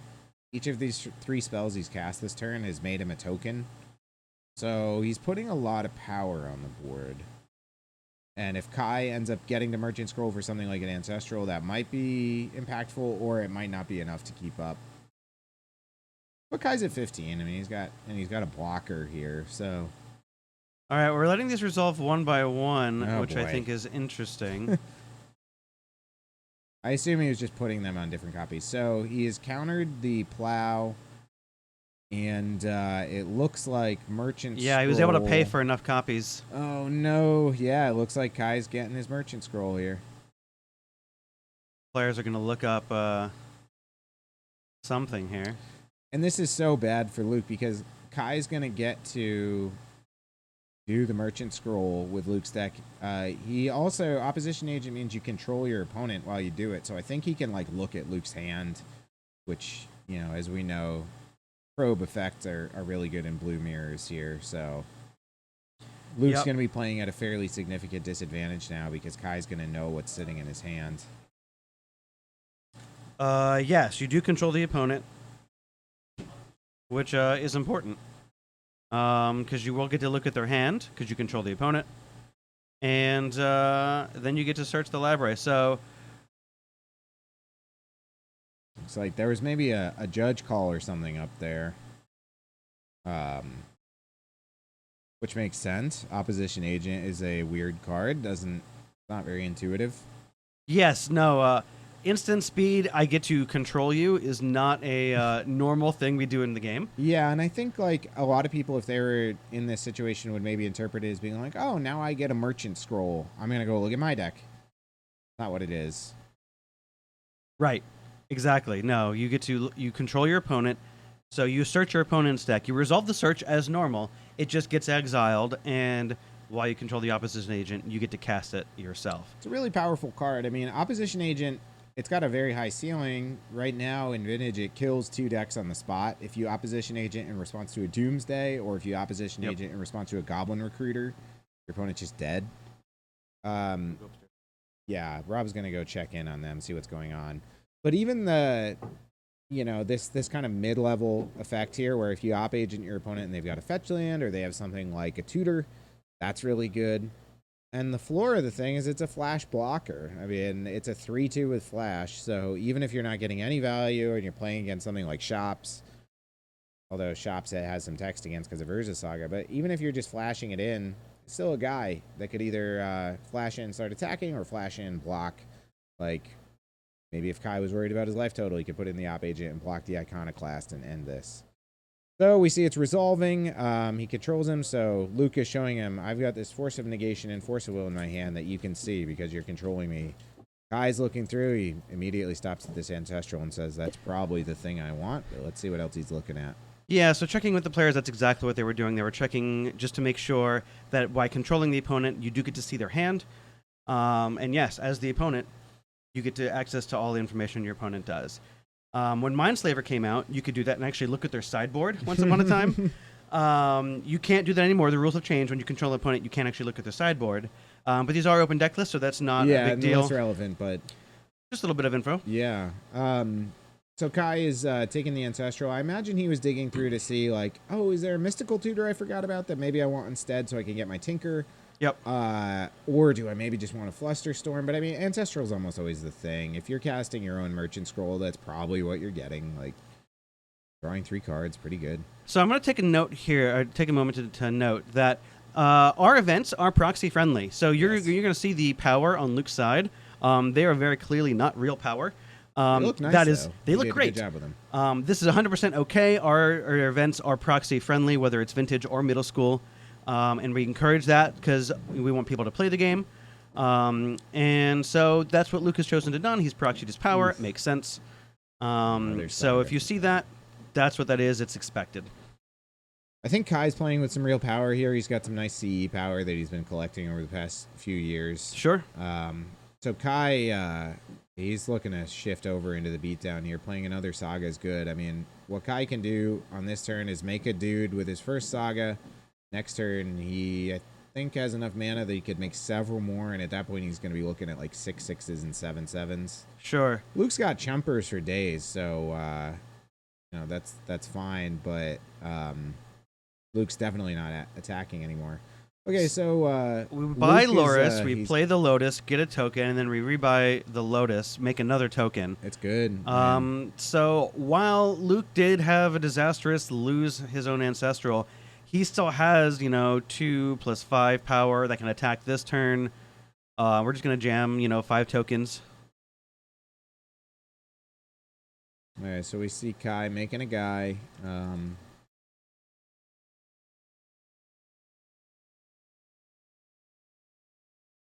Yeah, Luris, really good. been a little less prevalent in Vintage recently than it was, I don't know, 6 months ago, but still very powerful when you get to this late game stage. I mean, Sure. Luke is never going to want for mana, and yeah, he's constantly going to be generating tokens with this Iconoclast, so that's And good. this is exactly where Luke wants to be in this kind of deck. He wants to have the ability to extract value turn after turn and just make sure that he can interact with Kai's big plays. Because Kai doesn't have the ability to grind out this incremental advantage the same way. So we'll see. Kai, he's making a guy here, so he's got another token, and then let's see what he does with his other saga that just ticked up. I guess he doesn't need to do anything immediately. Yep. Kai's tokens right now are 1, 2, 3, 4. They're 6 6s. Pretty good. Again, I guess gumming up the board with these tokens, maybe it matters less. Yeah, I think his left twiddle is not in danger with the ability to kind of make at least a token every turn with his Loris. And the ability to go wide means it's really difficult for Kai to attack profitably without just taking a lot of damage on the backswing. So, you know, Rob, outside of like fair combat stuff, what potential does Kai's only like combo kill his Time Vault combo here? I believe that is correct. Yes, we do have the Vault Key package. So Luke has to be a bit concerned about that, but I guess maybe I overstated how good Kai's position is here. Well, Yeah, we're just one Saga trigger away from having half the combo, right? We can go grab our key, and then if we can just find a way to get to the Time Vault, that's all that we need.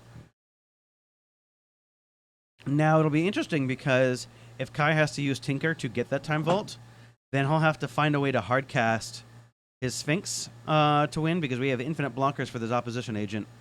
Well, Kai's basically already got hardcast Sphinx mana. He's got black, blue, white, and he's got yeah, 7 we're very mana. close. He needs 1 land. Oh. All right, so we're going to make another token. Well, yeah, Sphinx would be nice. We don't need Sphinx if we have all these giant creatures, so there's that. But we're going to lose the Saga. It's also possible that Kai boarded out Sphinx. He's playing against a plow deck. He knows, and also Tinker is a little risky in these games, so maybe he didn't keep it in. He might have. I mean, if Luke doesn't have his plows or he took him out, then yeah, I'm not Sphinx sure is what really I'd want to good, do. but- I feel like it's the only real way I have to kind of combat these tokens in a fair way. Yeah. Well, fair being Tinker, but yeah. Yeah, Iconoclast, really interesting card. You know, again, as noted, triggers off any non-creature spell. Pitches to Force of Will, which is nice. The flip side is it dies to Pyroblast, but when you're playing against these Esper decks, like, who cares? right, you have so many pyroblastable threats that you can't pyroblast them all. And sometimes you need the Pyroblast for the counter battle, and then you can't. Yep. Can't go after the Iconoclast, and I guess they'll run away with it here. So I don't know. Game's far from over, though. We got 12 to 17, plenty of life total here. Kai's got this top, so you know he's not going to whiff too much. Absolutely, and our tokens are big. We can start crashing in with at least 1 token every turn, I think, and that might be enough. Because the attack for Luke isn't free. If we leave back 3 real blockers, you know, we're going to attrition these tokens away pretty easily, even with the Loris in play. It is funny with the Loris, though, because he could even attack with his Iconoclast if he wants to. Just like rebuy it. So I can't do this turn. We've rebought the Lotus, but rebuying the Lotus is good. It gets you a guy every turn. Yep. Shout out Luke for bringing tokens that are actually what Iconoclast makes. Yep. Slops Kai for playing upside down cards as his tokens. Especially because I know there's a construct token at the table Right. that I put there for him. We'll have a word about Kai with this later.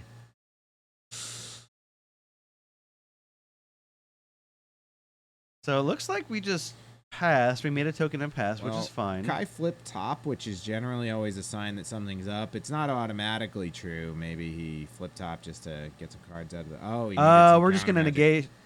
negate. And that's good. He's getting the Lotus permanently out of here. Yeah. Which is really good. That stops the automatic token every turn from Luke.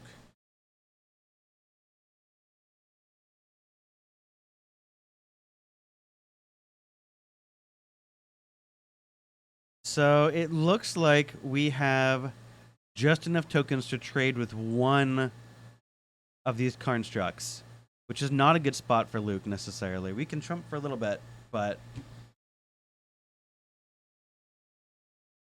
Oh, and then we play the top, so now we have... now we don't even have enough tokens to chump.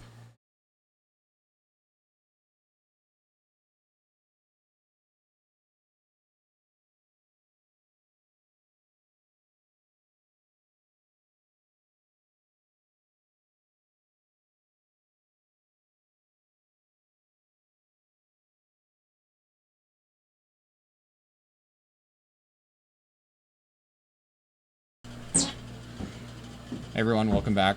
Now we have middle school. We got our 2 3-0 players. Got Brian Hockey in the booth with me. So you know what? So what? I don't actually know what. I mean, we have it right there. It's, yeah.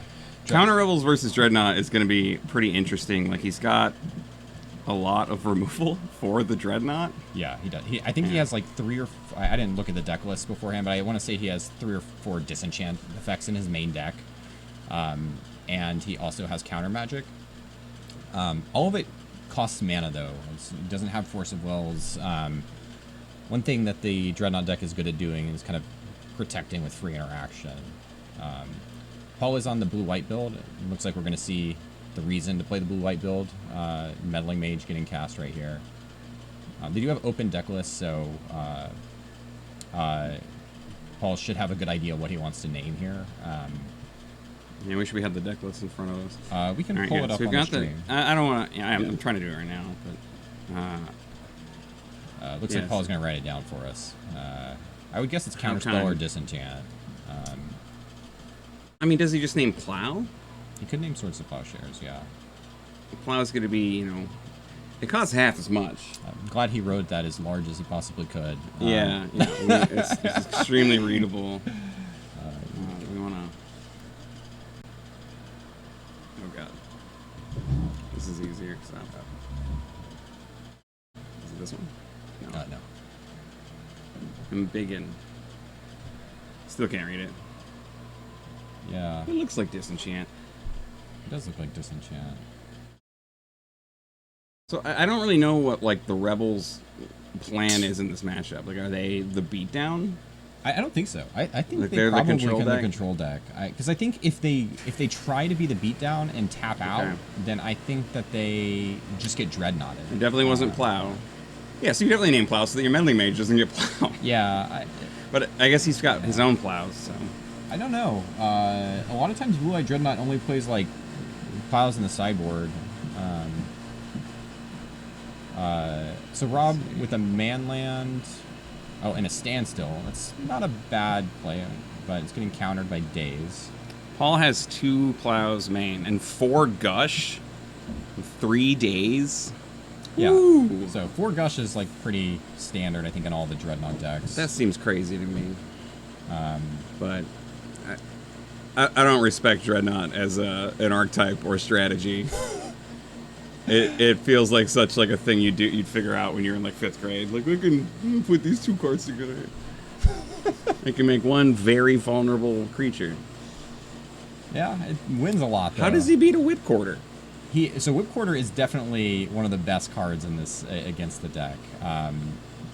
It is very difficult. He has to plow it now. Yeah, he has to find one of it. I mean, he's got Stifle. He could stifle the trigger twice, the activated ability twice. That's a hard ask. I actually feel like Paul is basically just dead now. Like there's a Whipquarter in play. There's going to be a second Whipquarter in play if he doesn't like force Rob to use mana. Yeah, okay. This matchup seems bad. Yeah. Rob seems bad. Rob has played a lot of Rebels. He's top-8'd our leagues multiple times with Rebels, so he's very comfortable playing the deck. I will say the deck always feels really clunky to me. Ooh, look at this! Look at this battle for a draw 2.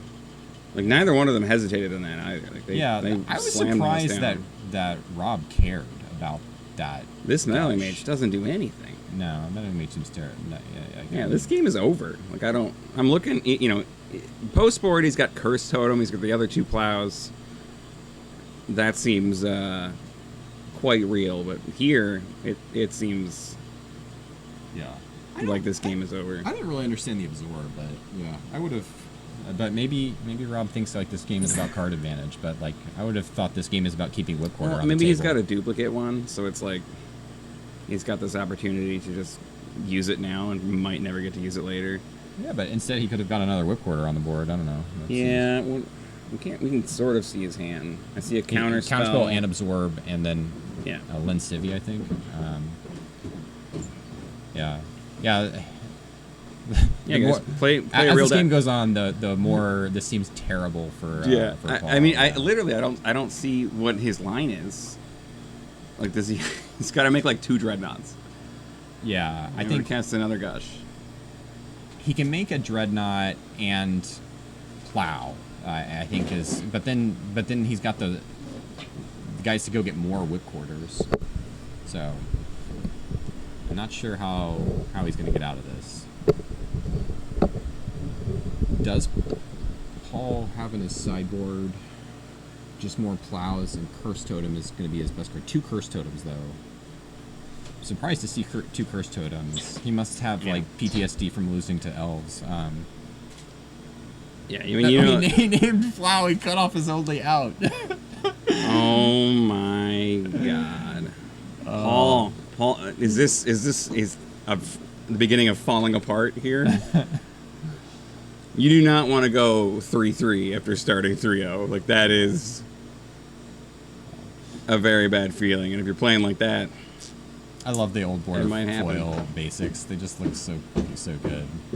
It's an invasion block basic right there. They're definitely looking good on camera right now.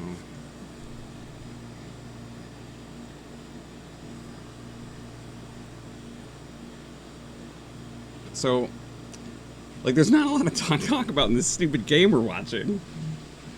Is there, does Rob have multiple copies of Whipquarter? Do you have his list? Yeah, we can get that. He did go get Lincivy instead of the second one. I would assume he has at least 2.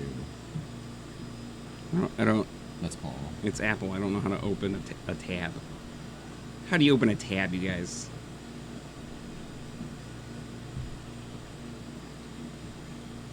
He's got 3 Lincivy. 2 whipquarters in the main. 2 whipquarters.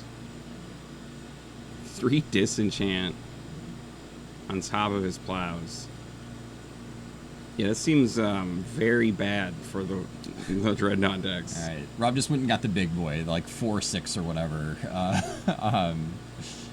That I think reads attacking doesn't cause it to tap. That might be what it says on it. I don't remember. It's just a big guy, so he can attack. Yeah, I mean, it's got a bird too. This field is really. I mentioned this in the last round. The middle school field is really concentrated on Dreadnought and red. We have three slide decks, 3 slide decks, and then a Ponza slide deck, Rob's deck, and then 3 Dreadnought decks. Yeah. 2 and then 5 real decks. 2 of the Dreadnought decks are playing the like LobsterCon winning, basically pre-modern deck with 4 Force of Wills shoved into it. All right, so this doesn't. I'm not sure why Rob would bother countering the Dreadnought itself, but. Well, I mean, you think about it. Like, how does he lose the game? His opponent has to hit him with Dreadnought, so you might as well. Right, but I think I would just counter the stifle or the you might as well take 2 cards from him. Scooping him up. Yeah. I think it was more about sending a message. Like it wasn't about winning he the had game. all angles covered multiple ways. You're so super dead. Yeah. Get out of here. All right, so 3 disenchants in the main, another one in the sideboard, plus a dismantling blow, and 4 meddling mages, and 2 worship. Yeah, I don't think the worships are coming in, but probably not. But I don't think there's really any way that Paul can win this match unless like Rob mulligans to Oblivion. I mean, Rob's mana's a little funky. Like this need to play a white drop on turn 1 and also need a blue spell is a little rough. Like I think he has. Sure, but I mean he's got like 6 of each color basic. Like yeah. Yeah, I don't. really know like what the strategy for Paul is. Like it might just be like you have to have a really fast Dreadnought. Like you need to turn 2 Dreadnought on the play where he can't use his counter magic, and you just have to protect from a disenchant. Yeah. I mean, that's basically true of every matchup that these decks have. I don't know. Like, I mean, I feel like the way people play the mono blue deck, they play it to get lots of pieces of protection, and try to get a Dreadnought where they have like force plus foil plus daze. You know, like.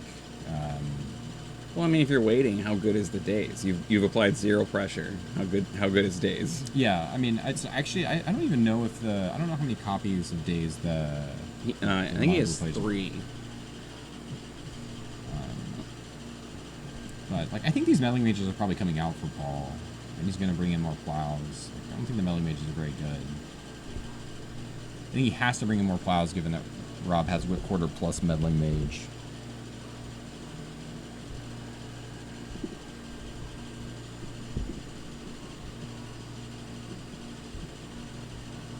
I'm sure there's an easier way to bring these decks up if you know how this stream setup works. I can pull up the deck list on stream, so let me do that real quick. So get Paul's deck list up here. Paul definitely wants these Winter Orbs. It's going to be probably the way he could win this match, is get a Winter Orb down, choke Rob on mana. The Rebels deck is very mana hungry. Curse Totem and Winter Orb, so... Does he have 8 impulses? No, he's got 3 sleight of hand and 2 impulses. Yeah, I mean, what is he boarding out, though? Like, his deck only does one thing. Are these meddling mages coming out? I think he's taking out meddling mage, so -4 meddling mages, +4 artifacts.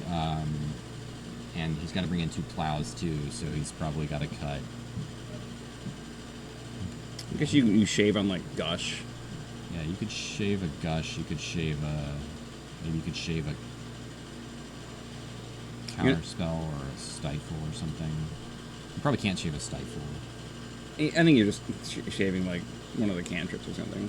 Yeah, could be could do that. All right, so that's Paul. Yeah, so yeah, and like look Rob at has this. an embarrassment of riches with 4 meddling mages, another disenchant. Yeah, his meddling mages are actually good. Right. The dismantling blow is like a 5th disenchant.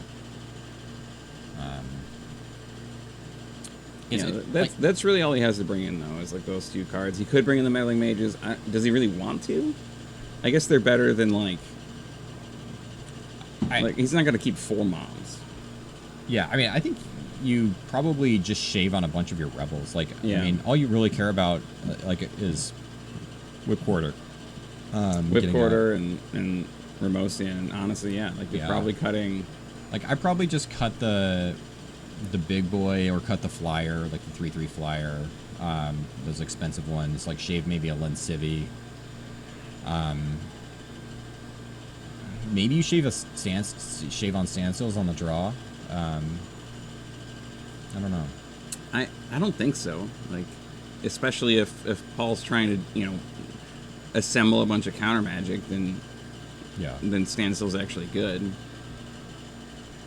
It seems so bad for Paul. Like, I can't believe how bad this matchup seems for him. Like, it seems quite he bad. is hemmed in from all sides. Yeah, this Rebels deck always feels so clunky to me, but then, like, if you look at this field, I think he's, like, incredibly well positioned to beat Red and Dreadnought. What, Rebels? Yeah. Like, yeah, how is their matchup against Red? We should go back to the... He doesn't... How do we go back to the game? All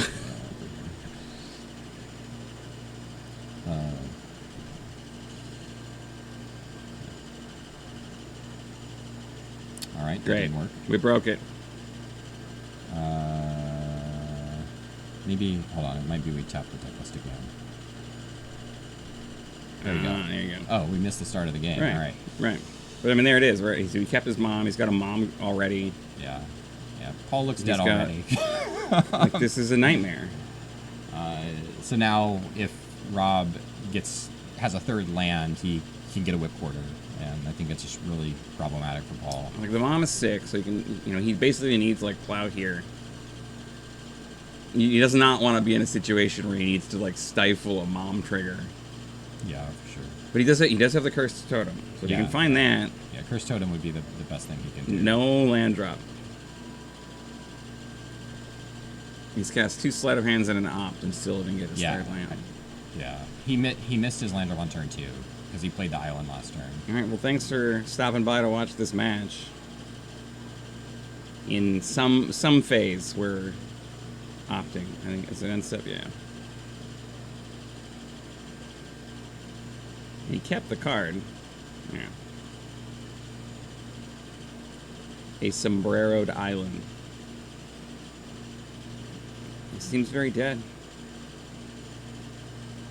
Seems very dead. All right, he's going for it. Again, yeah, like he has the Cursed Totems. Redundant Stifles can get him through. Can you Vision Charm a Whipcorder? No, it's an artifact. You phase out an artifact. All right, there we go. Try to make the thing. Right, My so 2-card like combo to make a creature that gets tapped by a Whipcorder. Rob, I thought had a counterspell in his hand. Chose not to counterspell that. Yeah, I don't think he cares. Just gonna go get a Whipcorder. I mean, Rob must know that the cards that he needs to counter are like Cursed Totem and probably Winter Orb. Yeah, that's fair. The Whipcorder will solve this problem. He's got a Mom in play to protect it. And you can even let him hit him once. It's not like there's fling out of Paul's deck. Like, right. Sure, hit me one time. I mean, if Rob has another land, there's no need to even do that. Right, like if he can activate Whipcorder and keep out counter magic, I literally don't see how Paul can possibly win. See, in a Darker Waste and some sort of blue card. Yeah, the blue card was a counterspell. It looked like Force of Will. Oh, was it? It was a Tempest counterspell, but I could be wrong. I don't think Rob's deck has Force of Will in it.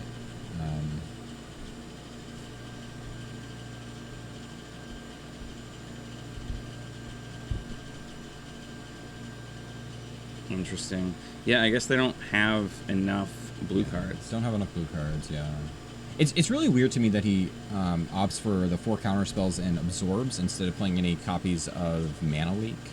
That's Mana Leak or Prohibit or anything else. Yeah, something that costs a single blue, so you can play it on turn 2 after playing a turn 1 Rebel. Oh, excuse me. We'll get a bird. It's interesting. He's gonna start the beads. It's really interesting to me, like Rob is never going for the second Whipcorder in these games. He always goes for just like more other guys. He's worried about getting Wrath or something. Well, no, he's not. Yeah, he knows Paul's deck list, so he just wants to. It's time to start clocking. Oh my god. Man, imagine if Paul had like threats. So he tapped a dark card there to cast that, so he doesn't have counterspell up. It's kind of weird. Tap that way. I guess he was planning on using his mana to tap down Dreadnought anyway.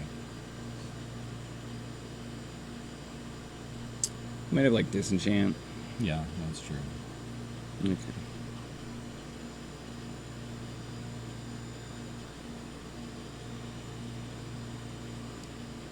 Yeah. Maybe we should have picked a different game to put on stream. Right? This feels so lopsided. It's unbelievable. I gotta pull up my talking points. Find something interesting to talk about. Oh no, they won't. I can't load Discord. No. Rob, Paul. Oh, I keep leaning on the table. Paul casting Gush to draw 2 cards and letting Rob draw 3 doesn't seem like a great exchange, but I mean, you gotta break it. Yeah.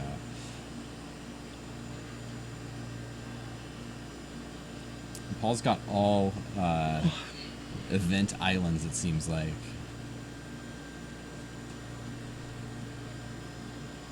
How's the match going? Well, we're commenting on what kind of basic lands they have.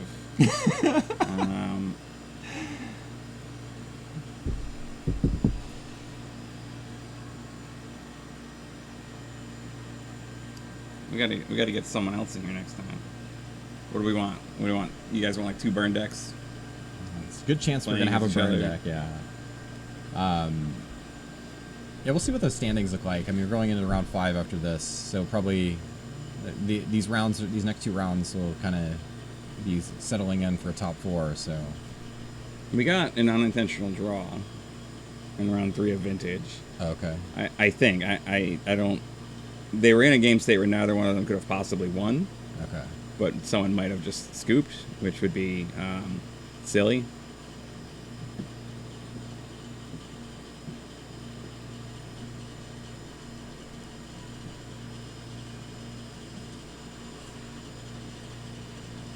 I mean, this is what the Rebel deck does. You play your Mosian Sergeant, and then you never play anything on your own turn ever again. Yeah. The deck is very mana hungry. I think he has 25 or 26 lands in the deck. Even if Paul landed a Winter Orb now, I don't think it matters. Yeah, I think it's too late for Winter Orb. You know, like, if he can, like, Force of Will protect a Curse Totem, he could still win the game, I think. But it's getting close to the point where that won't even work. And Rob has drawn so many cards, I imagine he's got Disenchants and Plows in his hand that he just We don't doesn't have feel the their. need I to guess use. we have their life total somewhere, right? The players were keeping the life totals, but I can't see it on our screen, so it must not be up to get. We've maximized, so we can't technical see it assistance. anymore. Whatever. It doesn't matter what the life total. I mean, we know what Rob's life total is. A bunch. Right. He's gonna make another one. Maybe. Rob has like 12 cards in his hand, so. I think this Stifle Knot deck would be better if instead of Dreadnought they were just playing Psychotog. In this matchup for sure, yeah.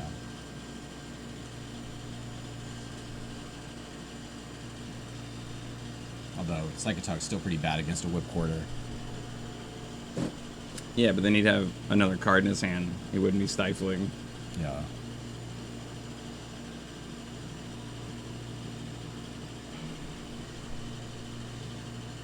I'm confused what's happening. It's not a legend. Was that just bait? And then Oh, he just literally sacked it to the ETB ability of Dreadnought. I forgot that was a thing you could do. Yeah, he was casting it as a duress, but it doesn't matter. And that's it. Was it exciting? Was it good for you? Did you have a good time? Yeah, I mean, we definitely made it entertaining for the folks at home.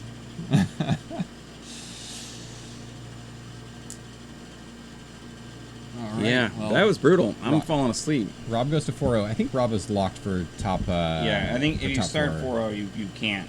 I don't think you can miss. Yeah, and so Rob now it's about Rob is putting playing people down. Esper Luris in the top 4. So yeah, we do play draw rules based on seeding, right, in the top 4. So yeah, Rob is playing for seeding at this point in the top 4. And it's it's just vintage. It's not a big deal who goes first.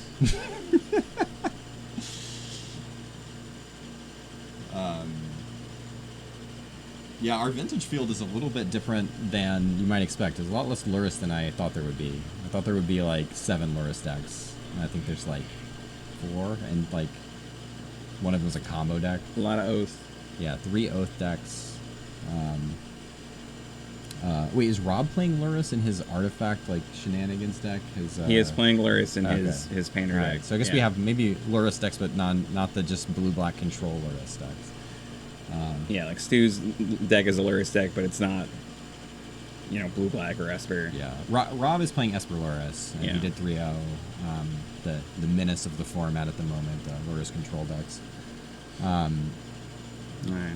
Want to go to a break? Yeah, we can take a break and come back for the next Try to round. find something. I mean, there's probably a lot of time left in the round, right? Yeah, there's plenty of time left in the round. People having actual games. Yeah, we can take a break and we'll come back for round 5.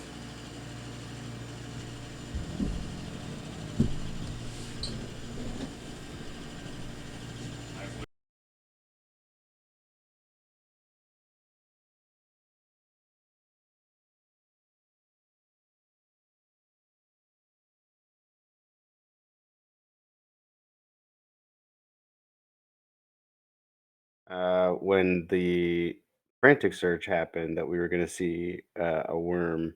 Yep. All right, so let's see what Stu has here. He has a plan. 5 cards in hand, 1 island, right? Or 1 island, you have a My Coast and a forest. So we could cast Worm and maybe have Daze back up. Okay, so we're not gonna actually play the Worm. We're just gonna discard Roar the Worm. So which represents, we can cast that next turn. Okay. But that really signals to me that Stu doesn't have much. The waterfront bouncer, you right. don't want to get into the active bouncer. Wild Mongrel, big draw for Stanley here. We're going to Circular Logic hard mode, which is fine. Yeah, no, plenty of cards in Stu's graveyard. This is not going to resolve, and in these tempo battles, I think Wild Mongrel is absolutely a card worth fighting over. You gotta, if he gets it online, it's gonna be. Oh no, what's Stanley's doing something? Stanley's got blue cards. We got other. Ooh, he's playing. He's floating a blue and dazing the Circular Logic. Right, playing around Stu's maybe daze, but Wild Mongrel will resolve. Oh gosh, Stu is now on the back foot. And we're gonna use that. 10, but I think we're gonna activate Bouncer with that blue floating. Gosh.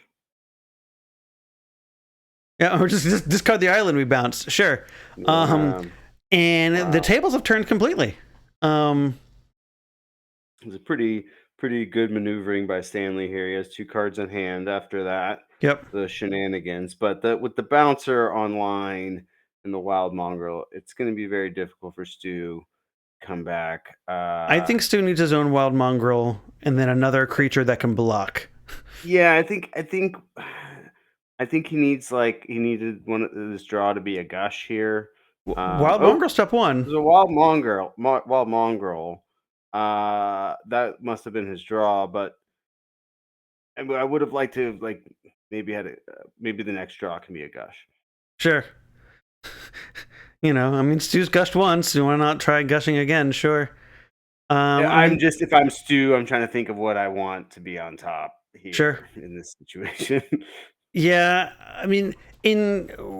what do these blue-green decks have to answer a permanent like Waterfront Bouncer? Their own Waterfront Bouncer. First Bouncer always wins that battle, and so we see something that is unique to Stanley's deck. We see a Squee, which maybe hints at some of the other shenanigans Stanley might be having. Obviously, very good with Waterfront Bouncer. Now we have Waterfront Bouncer a lot better too. Yeah, it does quite. Stu's frustrated to see that happen. I almost think this looter may end up chumping a Rootwalla. If Stanley continues to only have 2 land, that may be what force him to do that, so he doesn't have mana to activate this bouncer. Stu flashes back, deep analysis, puts on the stack. Okay, sure. So we want Stanley cards. Wants to do something. What do you want to do? Okay, Stu gets to draw. Yep. Only spells that Stanley can have now would be free counter spells. So Force of Will, Foil, things like that. We don't have any islands for days. We don't have any blue mana for Circular Logic. So if he had foil, he probably wouldn't have pitched the island to. Probably not. Yeah, but All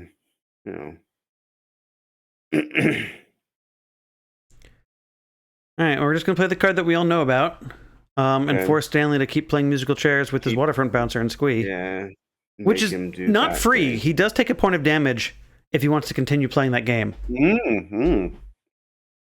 So not insignificant. Yeah. He does have the advantage here, but it is not forever. Stu continuing to draw and play lands. Draw lands. That's it's not horrible. It allows you to be able to gush and still not be super behind. Your mana base is built. Yeah. I'm sure Stanley wouldn't mind another land or two. Even though he seems to be operating fine, I'm sure he would want an island. Sure. And this is definitely a clear sign he did not draw island for this turn. Now, notably, if this path continues and Stanley continues to not draw mana sources, Stu's going to be able to deploy the Mongrel and Roar the Worm next turn. Right. which And is then make him choose. big game. Yeah. Yeah. Like Yep. it sucks getting your token like that bounced, but Stu, Stu's deciding to chump here. This is yeah, where well, we're he's going to trade. turning We're the not even corner? Okay. Stanley's already committed his Oh, mana 'cause he sources. can't pump it. He can't pump the it. So we're root gonna wall. rid of a card, which is good. So Stu stems the bleeding. We've already cashed in a decent amount of value off of this looter. We've just got another Roar of the Worm, so we've got a number of 6/6s coming our way. So if we can draw another mana source, we can really the start mana, deploying. Stu's not too mad about having 5 lands in play at this point. If No. one of those other cards is also a land, then you're right. He has 2 threats to deploy, and then he's making some decisions be made. Or an So he Arrogant opens Worm. without a land drop. Yeah, but he opens without a land drop, maybe to just see what's out there. Sure. So he's not committing to a color yet. Maybe. Yeah. I hope Stu has an Arrogant Worm in hand, so that way we bounce this mongrel and instead we replace it with a 4/4. But tapping this land does not signal that play. That's for sure. No. Double mongrel. Okay. Well, that's something. Sure. And then I mean, again, so you want to have a gush in one of those 4, if that would be really good. Oh, that'd be the dream.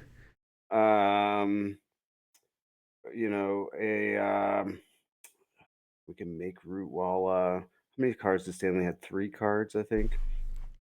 So if Stanley has 3 cards, it's it's surprising because he hasn't had enough lands. He's only had spells, but if he's discarded a number of cards to this bouncer over time, that may be a resource disadvantage at that point. And Stu's just continuing to draw more cards.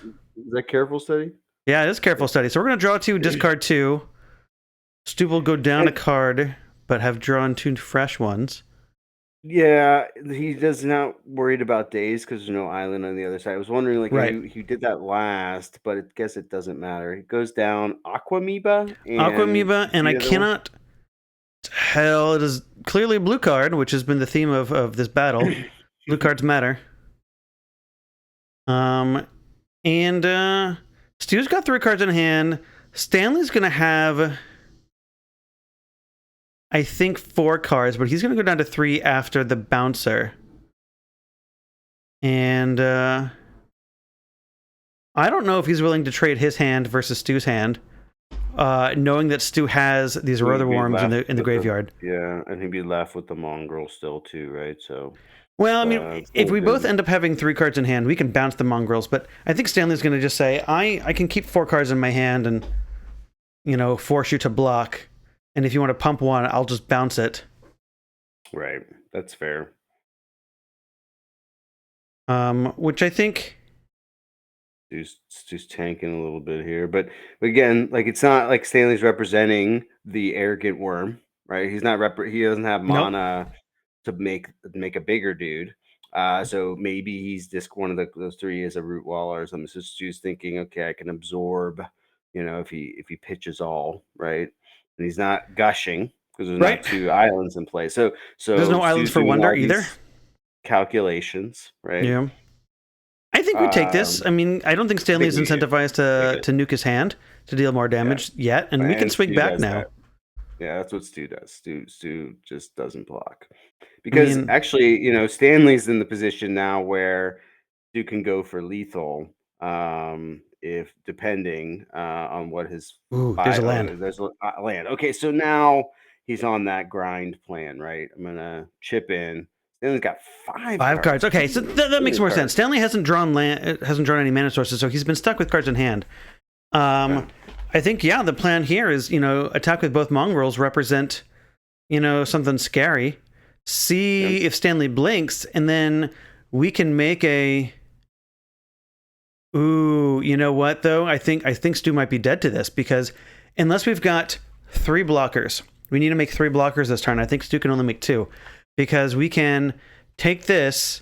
If we try to go for lethal, then Stanley just bounces one of them, and then we survive. If not, Stanley bounces 1 blocker at the end step, and then another blocker in main phase, and then throws the whole hand to the mongrel, and Stu's dead. But if he has a madness creature, to discard to True. Yeah, if we got all we need is one root walla. This is true. Yeah, so if we have secret root instant walla, speed creature. Yeah, that's fair. So I'm guessing that Stu has that, and is like just gonna crack in here, and then hopefully pass the turn with a root walla in play to be able to make an instant speed guy. Yeah, I think if our plan was to make Roar the Worm and then also play instant speed root walla and something, maybe I don't know if I play this forest. Maybe I do. I don't know. I just want to know what's in Stu's hand. Well, no, you want to be able to play back down whichever wild mongrel got bounced. Sure. Right? And then that's also fair. Roar the Worm. That's why you play the land. Sure. Yeah, if we start throwing cards and they bounce it, we can just replay it. That's fair. Yeah. What's he doing here? He's making this is the madness creature. Okay, so we can this is a free pump because we still get a creature out of this. There's 2 cards left after that. Yeah, and we can still replay a mongrel if needed. Right. Ooh, do we have another arrogant worm? Oh my god, this is the dream. So, and then maybe the last card is root walla. So this is coming in for 6. I hope the last card is root walla. If it's not root walla, we're in trouble. Dead, right? if it's not root walla, I think Stu might actually be dead here. Yeah. Stuart. Not that he could have. And Stanley may not see it, but it's pretty clear to us. Of course, it's easy for the at a distance to see it. But Stanley's in it, and he may not be counting the same way we are.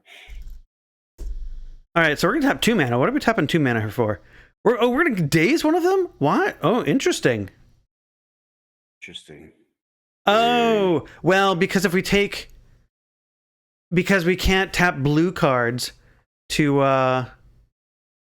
we're gonna gush. Oh my goodness! Oh. So he can't now bounce anything. No, he can't. All he can do is chump block.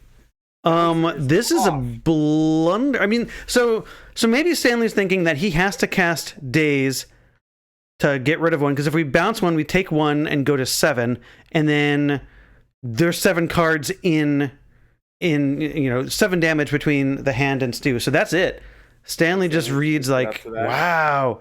Yeah, because Stu, after gushing, had 5 cards total. Yes. Well, so I think the math there, right? Stu is attacking, and Stanley's at 8, and Stu can represent 7 damage. But if Stanley wants to tap the bouncer, he goes to 7, and that actually messes up the math. So he's not actually dead on the crackback because Stanley may not have enough life to do all that. He can't just take the hit. So we had it wrong in the booth, that's for sure. And I think whether Stu realized after the gush, basically. Oh well, gush sealed the deal. And then just get there before their opponent can hopefully enact their plan. Kai's path to victory includes casting Tinker, getting Sphinx of the Steel Wind, and blanking the rest of Mike's deck, or assembling the Manifold Key Time Vault combo to take infinite turns. And we're going to go ahead and get started here. We'll see what happens. So Kai has the ability to, maybe the right force of will to counter a Hogak at the right time will be important. But Mike, being top seed, is on the play. That's going to be very valuable. We're going to start off with a Bazaar Baghdad. I don't think we took any mulligans, which is really powerful for the Bazaar deck. Yeah, unlike Dredge, this deck cares about the cards in its hand. Yep. So a strong start. He's going to get 8 power in play, 4 of which has 9 power in play. Oh my gosh. Oh my. Okay, so this is. We may just see the end of game. This might be the end of the game real fast. So yeah, Bazaar Baghdad. So Kai not mulliganing though might indicate he has a fast Tinker, which is his path usually to win game 1. He needs to have a quick Tinker. Game 1 is really difficult for the fair blue decks against Bazaar decks usually, unless. I just want to add that I've seen before because he.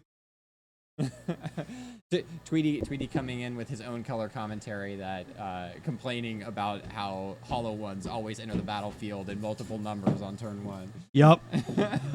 So Bazaar Baghdad discards the Root Walla the Vengevine, and the Bloodghast. We cast the Root Walla for Badness, cast a Hollow one, trigger Vengevine, cast another Hollow one, and pass the turn after attacking for 4. So, very strong. This is exactly why this deck is undefeated right now.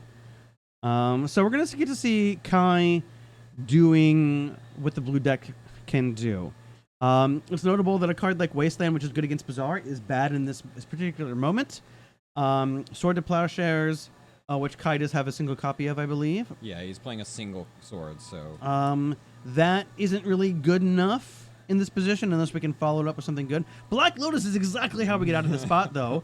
So if we can find Tinker and another artifact... Yeah, I think that's what it's going to have to be. Or maybe like a Mentor and some other spells. Vampiric Tutor. Okay. Okay. That can find Tinker. That can find Tinker. But now, how are we going to draw it? We're dead on the crackback at the moment as a result. We'll drop down to 13. And we are dead on board now. There's exactly 13 power on the other side. So we gotta do something this turn. But Demonic Tutor is a very powerful card. Yeah, but this is not Demonic Tutor. He still has to play a blue spell to draw it. He does. Oh, well, we've got a top. Or a top. Okay, so we're gonna top and draw. Balance! I didn't even realize he had balance in his list. Oh, everybody. That is pretty exciting. Everybody, look at this. All right, so you couldn't hear, but we're in a basement at a bar, and the match is being played above us right now. And when Balance hit the field, everyone went wild, just like we did. This is great. Look at this magic.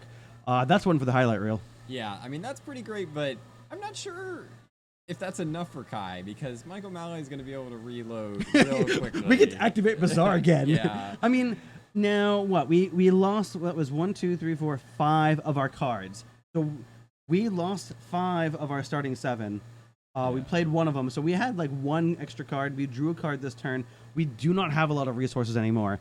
This is going to buy at least 2 or 3 turns. And he does not have any more Root Wallas. So Nope. We will get the Bloodghast. So that's something. It will provide pressure, but it is certainly not the wall of cards that we had. So we saw the Battle of the Vintage broken cards. We had Bazaar Baghdad, which is a pillar of the format, so it will never be restricted.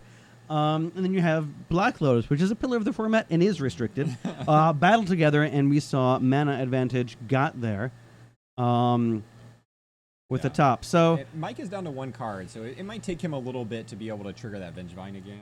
So I'm going to do a deck check here real quick and see if Kai has... you have got the list right here. Yeah, I've got Does it. Kai have a Pithing Needle that we can search up with and name this Bazaar Baghdad? I think he does. He does have 1 Pithing Needle main deck. All right, so we do have a Pithing Needle main deck, so we are 2 turns away from turning off this Bazaar forever. I think Kai has the 2 turns. I think we can get there. I think if we can play another land to make a blocker, then we will certainly be in good shape. Yeah, he's definitely got some time. I mean, it depends on what Mike draws, but like if he can trigger the Vengevine again next turn, Kai might be in trouble. But this is true. Now we need to get another land so we can make a Construct token, so we have something to block this Bloodghast. Yeah, or just Tinker. Ooh, look at this. We're going to Force of Vigor, destroying the land and I imagine we're also going to go for the top. Because why not? We get to pick 2 targets. We're not going to fizzle. Kai does not have a lot of cards left in hand. So I doubt he has a Force. No, and we lost the Force to our Balance. We decided to get rid of it. So we'll probably... I mean, we already know the top 3 cards. We've topped already. Are we going to draw a card and then... He's going to float and bring his upkeep, it seems. Yeah, so we responded to our top trigger by drawing with top. Let's see if we want to rearrange some things. Yeah, I think he drew with top with the top activated ability on the stack, so he gets to draw the card and then rearrange the top 3 so that he doesn't redraw the top. But we just have the Pithing Needle. Yeah. Okay. Who needs to search for it? Who needs to search? So we're going to just go ahead and cast 1.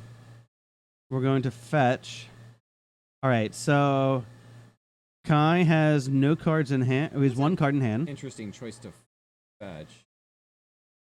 We're just fetching for a creature. Yeah, I guess he just wants more power on the board. Yeah, this is 4 power. I think this is fine. Yeah, the downside is he can't trigger another Bloodghast if he mills it with the Bazaar. We can't. Well, we're not going to mill Bazaar. Bazaar's Pithing Needled. Oh, that's right. Yeah. So we've got 4 power against Kai's 11 life total. So we've got Kai has 2 turns. He has his next coming turn and 1 more turn after that. Unless Mike can draw a red source. If he can draw a red source, then we might be able to Blazing Root Wall a little bit. Yeah, the fact that Kai didn't play a land last turn is concerning. Yes. So we're gonna scry these both to the bottom. Yeah. So I think Kai's played this pretty perfectly given the cards that he's had access to. He's definitely made a lot of solid choices. Now we're gonna miss the land drop as well, so we're gonna get 1 more draw step. We're gonna. That's probably it. Nope, lights are out. Wow. What a game. I think there's anything Kai can draw here that will get him out of it. Especially unless it was like he's got a recall and he plays a land and recalls and draws Lotus. No, but he needs to find some way to get the Lotus out of his yard into his hand and recast this balance. Yeah. That's his path to victory. Yeah. I don't know how we get there. Looking at 3 cards, getting to keep one of them might be fine. I don't think it's Given that we've used the Black Lotus, I don't think that we're anywhere. So Kai's gonna pass the turn. Die on the crackback. Elvish Spirit Guide Fog, is that where we're at? No. All right. Yeah. So, despite the balance, Mike is going to claw his way back and get this game won. So let's talk about the initiative. The initiative. What's to say? When 1 or more creatures a player controls deals combat damage to you, that player takes the initiative. So what happens is you play a creature that starts the initiative. It's kind of like the Monarch. It comes into play, and you get the initiative. And then at the beginning of your upkeep, you then venture into the Undercity, as well as when you take the initiative. So if you deal combat damage to a player, you switch Monarch, you switch the initiative, things like that. Instead of drawing a card, you gain value by kind of going through the Undercity. So what is the Undercity? The Undercity is a dungeon. And look to the left, do not look to the right, because everyone goes to the left-hand side. When you first take the initiative and start the Undercity, you grab a basic land. So you immediately draw a card, and it's always a basic land card, which is great. And then your next time you take the initiative, or at the beginning of your upkeep, you click on Forge, which your creature immediately gets +1/+1 counters twice. So your 3/3 3-power creature becomes a 5-power creature immediately. So you get to attack for 5, which is great. Next time you take the initiative, which is either the next creature you play or your next upkeep, you trap. Target player loses 5 life. Then you attack him for 5 again. That's 15 damage already. This is why the Undercity is played. This is why it's popular. After trap, you can go ahead and draw a card. And then at the very end, you basically get to grab a creature from the top 10 cards of your library, and it comes in with 3+1/+1 counters on it. And it gains hexproof, so it doesn't die. It's going to stick around until next turn. And there are a lot of creatures in this deck that trigger the initiative, so you're going to get a lot of these dungeon values multiple times in a turn. It's pretty powerful. So my eyes are glazing over. The way you want to attack it, like y'all saw, I was playing an Esper Tinker deck. Putting a Sphinx onto the battlefield most of the time means my opponent untaps and then just combos me out. Right? Like it's such a cool deck. And yeah, I love where Vintage is at right now. There's a lot of interesting things you can do. I know online, maybe a different story, but at least Romancing the Stones, we're here, we're doing fun stuff. So, yep. Speaking of fun stuff, players are ready to go, and Mike is trying to have the most fun with the Bazaar. And we've resolved. We're going to Bazaar, and then we're going to Once Upon a Time. Look, I've got all these. Send still. a message. Wow. Send a message. All right. So this is the scariest moment for hockey. It's this turn and the next turn. What can hockey assemble? Yeah. Can we assemble a tabernacle? Wouldn't that be juicy? Yeah, I mean, I only caught a peek of a couple cards, but it looked like Mike hit a couple of whiffs there with just some, well, not total whiffs, but lands. So if he's on the Bazaar plan, he's certainly not looking for lands right now. Now, if hockey has Wasteland or Tabernacle, which card do we lead on? I mean, Totally depends on what Mike does. If Mike like vomits some stuff into play, I'm probably inclined to start with Tabernacle. Okay. So that way I can just clean that up and then move on to dealing with the Bazaar, dealing with other stuff. Sure. I missed how much Aki may have mulliganed. So he may have like a fast start where he can, wasteland Sure. and then play an initiative creature, which may be a difference maker. Yep. Mike is also not slamming, like he didn't discard a root wall. He's not slamming anything, so he may not be bringing this Vengevine back. So, okay, one hollow.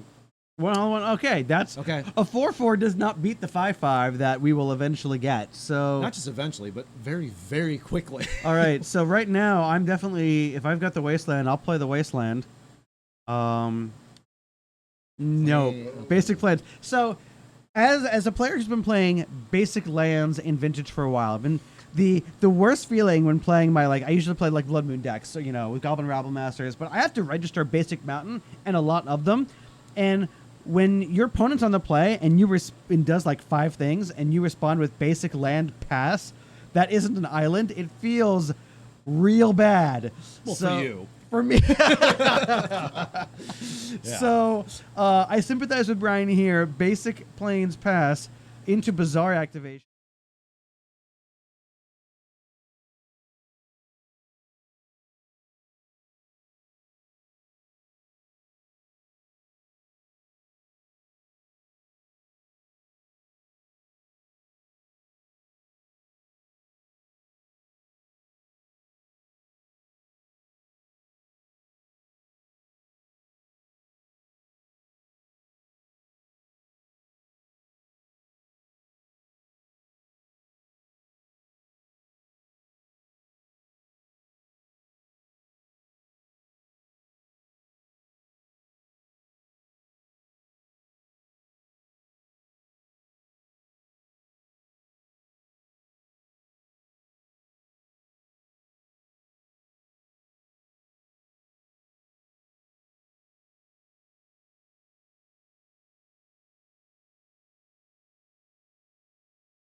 Ryan, it's the same fucking thing.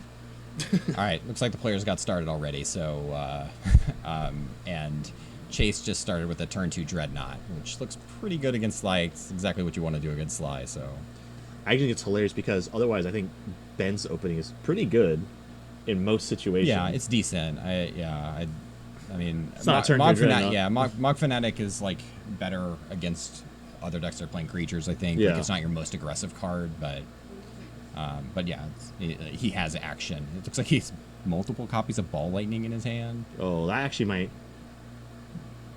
And it looks like he also has main deck Price of Progress, which I know is Fire Blast. Can he win? He's got a Fire Blast. That's what I'm. This is 6, 8, 10, 12. He thinks he can win. He's doing it. Oh, he stifled the seal. Wow. Okay, and I guess that stifle did it. That was fucking fast. yeah. Players did not slow down much for us to catch up, but I do think. I mean, Ben obviously thought he had lethal, so he must have had lethal. He attacked for 2, and then sacked them for 4, and then 6 with the. Is 10. He attacked for 8. Yeah. Yeah. Attacked 8, for 8, 10, 12 plus 4, 16, and then he had attacked once already. I missed if he played another spell. So. Oh, maybe he did. Because we joined like their turn 2 ish, yeah. so or 3. I have no idea what happened there.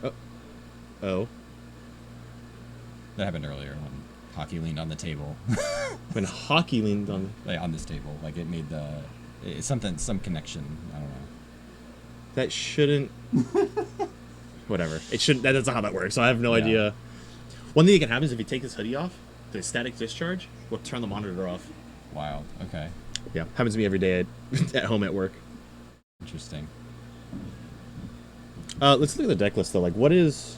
Yeah, so Ben should have some answers post board where he can try to like answer the Dreadnought.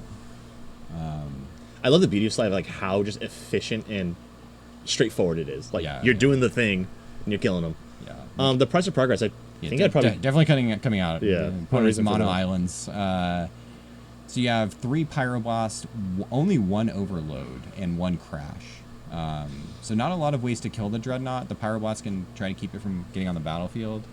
But like he's on the play, so he just wants to race. So get rid of a Price of Progress and a Lavamancer? Probably Curse Scroll over Lavamancer. Curse Scroll like takes too long to matter, I think. Okay. Yeah, because that was my idea with the Lavamancer also. It's just like it's kind of slow. But yeah, Curse Scroll makes sense. Yeah, I mean, you could probably cut all the scrolls and maybe a lava. You want to bring in 3 Pyroblast. 5 cards you want to bring in. You just bring a Vortex, I guess, like something. Yeah, you could even. I probably just. Or the Furnace just for card draw. Get that little extra. Well, you're gonna bring in Pyroblast. You have 5 cards you want to bring in: Pyroblast, Overload, and Crash, right?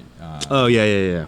So I think you that just makes cut sense. Price of Progress, Curse Scroll, Lavamancer, maybe, or you might even trim Sulfuric Vortex because that's so slow. Yeah. Like your opponent's a Daze deck too, so like your 3 drops are a little bit of a liability. Ball Lightning is just such a good clock that I think you have to keep that. Especially in such an efficient deck. And then what does Chase have? He probably has Red Blasts. Got 2 Hydro Blasts. Chill. Which is a hosing card. And a blue elemental blast. So he's got 3 blasts and a chill, and then misdirection is reasonable, but I don't know that you really want it. I mean, you can counter a burn spell with it, but I don't think it's really where you want to be. Just get a Dreadnought in as fast as you can. Yeah. Where the blue deck can lose these matchups is it has to spin its tires too long with a simple Dreadnought. And so, like, I think it's probably more about just like he's really. It looks like he kept. Hand. Yeah. And then kept 7 already. And then Ben is going to 6. I don't know. I missed. I think that's what the dice is there for. Okay. Yeah. Chase keeping 7 is obviously a bad sign for Ben. I think. Yeah. He might be inclined to mulligan a hand that doesn't just like have. I love that this captures like the essence of middle school, where we have 2 mono lists. Like, it feels like a middle school. Yeah, mana's really bad. So I don't know if you're not familiar with this format or pre-modern. True. The centerpiece of the format is mana's terrible. So You have Pain Lands. To be clear, it's a feature, not a bug. Yeah, I think so. Yeah. I mean, I think otherwise decks collapse a little too much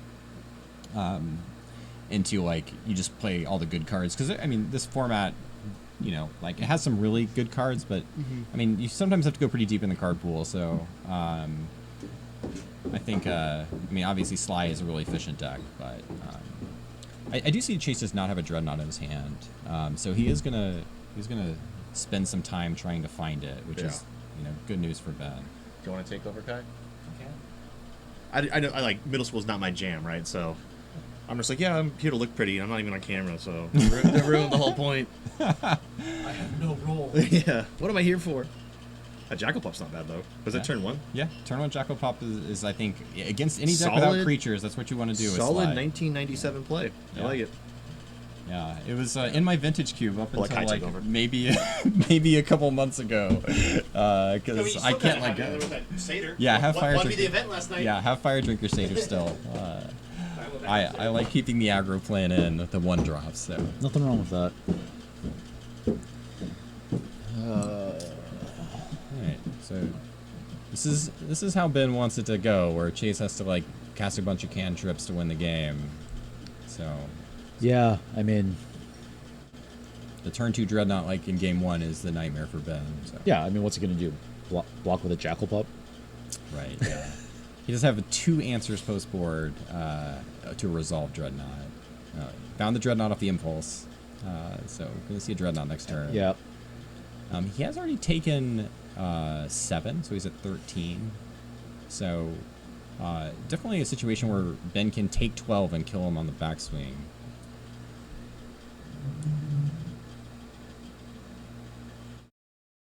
I didn't see if Ben had a Pyroblast.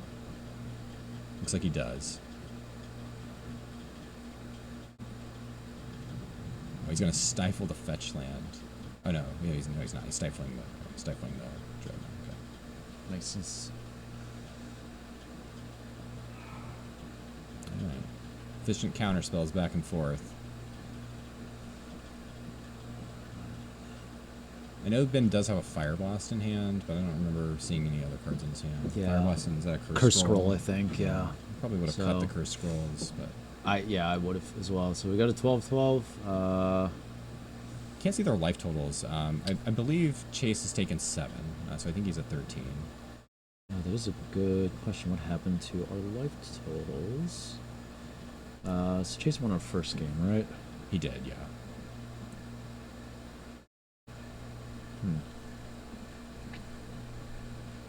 Yeah. I don't know that Ben has anything he can even draw to win from here. If in fact Chase is at 13, he can attack for 4, sack for 6, Fire Blast for 10. Oh, I guess a Bolt is 13. Yeah. As long as Chase has no counter magic. Which I guess is possible. Second Dreadnought. Oh, it's Vision Charmed at least. Yeah, so it can't block. I mean, Ben's just kind of like, let's knock the top of the deck.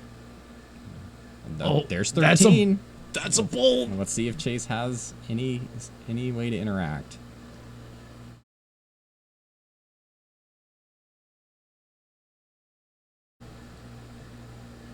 I'll have to figure out what happened with these life totals here. Let the red Fire Blast you? Oh!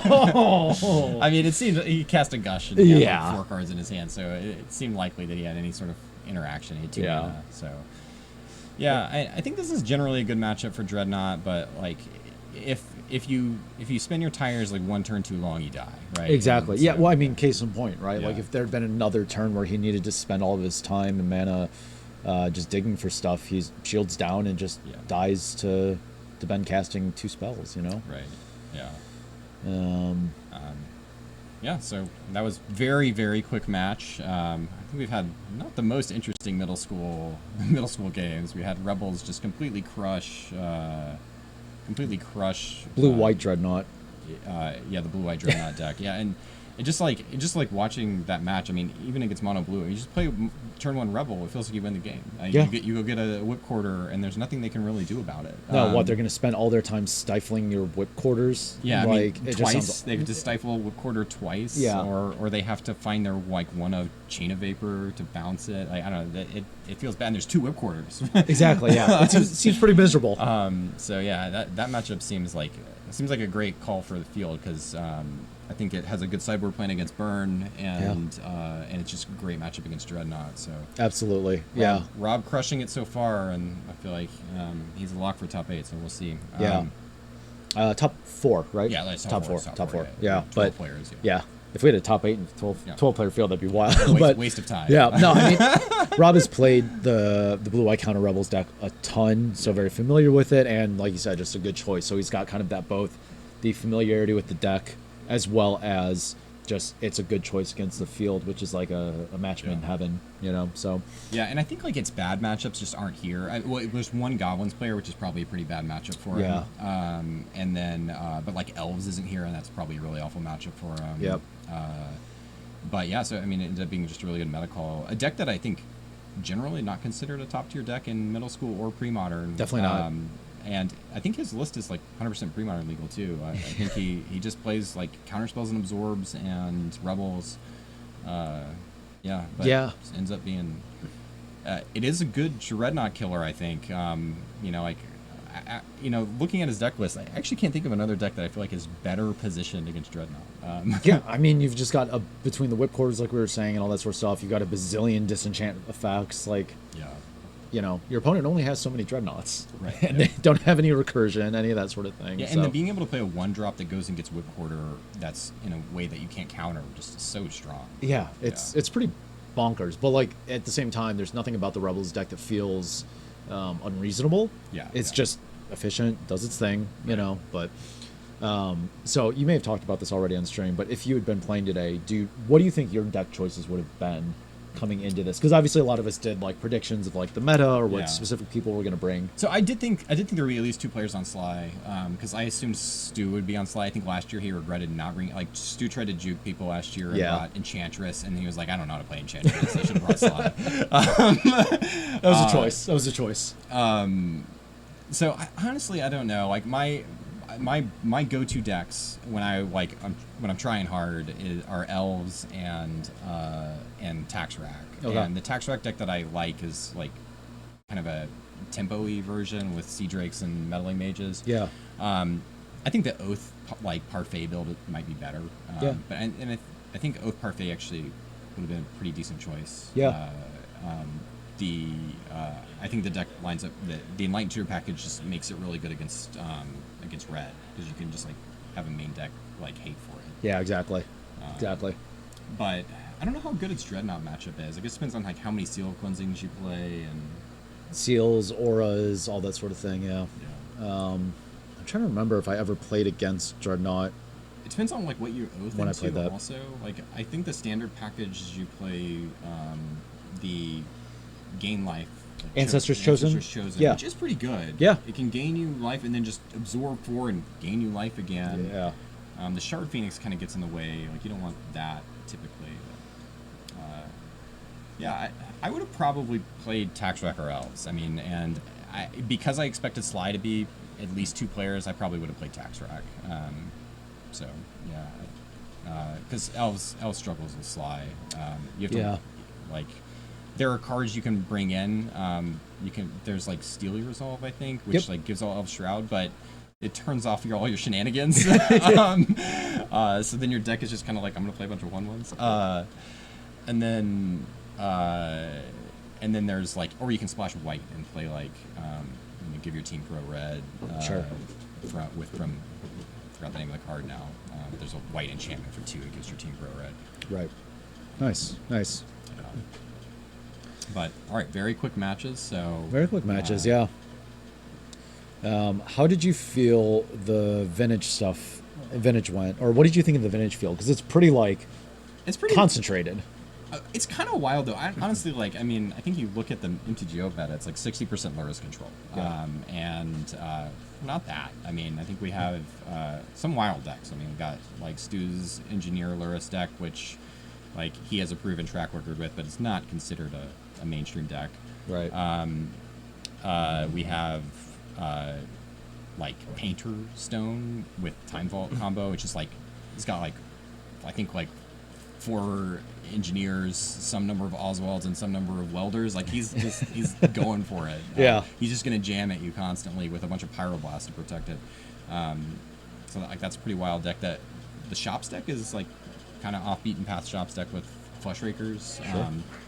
He's playing 4 rings and then like Flush Rakers. Like definitely Workshop Ring just feels like one of the most powerful things she can do in Vintage at the moment. 100%. No Jewel Shops. Nope. You know, like this is the Shops deck is kind of like Jewel Shops, slicing the jewels out and putting Flush Rakers in. Honestly, but I don't know. That 3 Oaths was a real surprise. Like Oath has been really on a downswing. So I was surprised to see 3 people show up with Oath, and then 2 Dredge players with both of the Dredge players with combo Dredge. Yeah. Which how do you feel about the combo Dredge? Well, it turned out, I think, to be a good choice. I think it helps the Oath matchup a lot. Yeah. I think you lose Force of Will, so like I think it really hurts you in like against like Doomsday or like random stuff like Loops. Sure. But yeah, I mean, I think it helps the Oath matchup tremendously because their plan was like, I'll put it in Traxxon play and you can't win, and you can. Yeah. So it's pretty cool. I think you don't see this pop up very much. Like most people just play like regular Dredge with Creeping Chills, and but no counter magic is really, like we're just gonna do our thing. Yeah. And I'm gonna Cabal Therapy. Why do I need counter magic if I Cabal Therapy all of yours? Yeah, Grief and Cabal Therapy.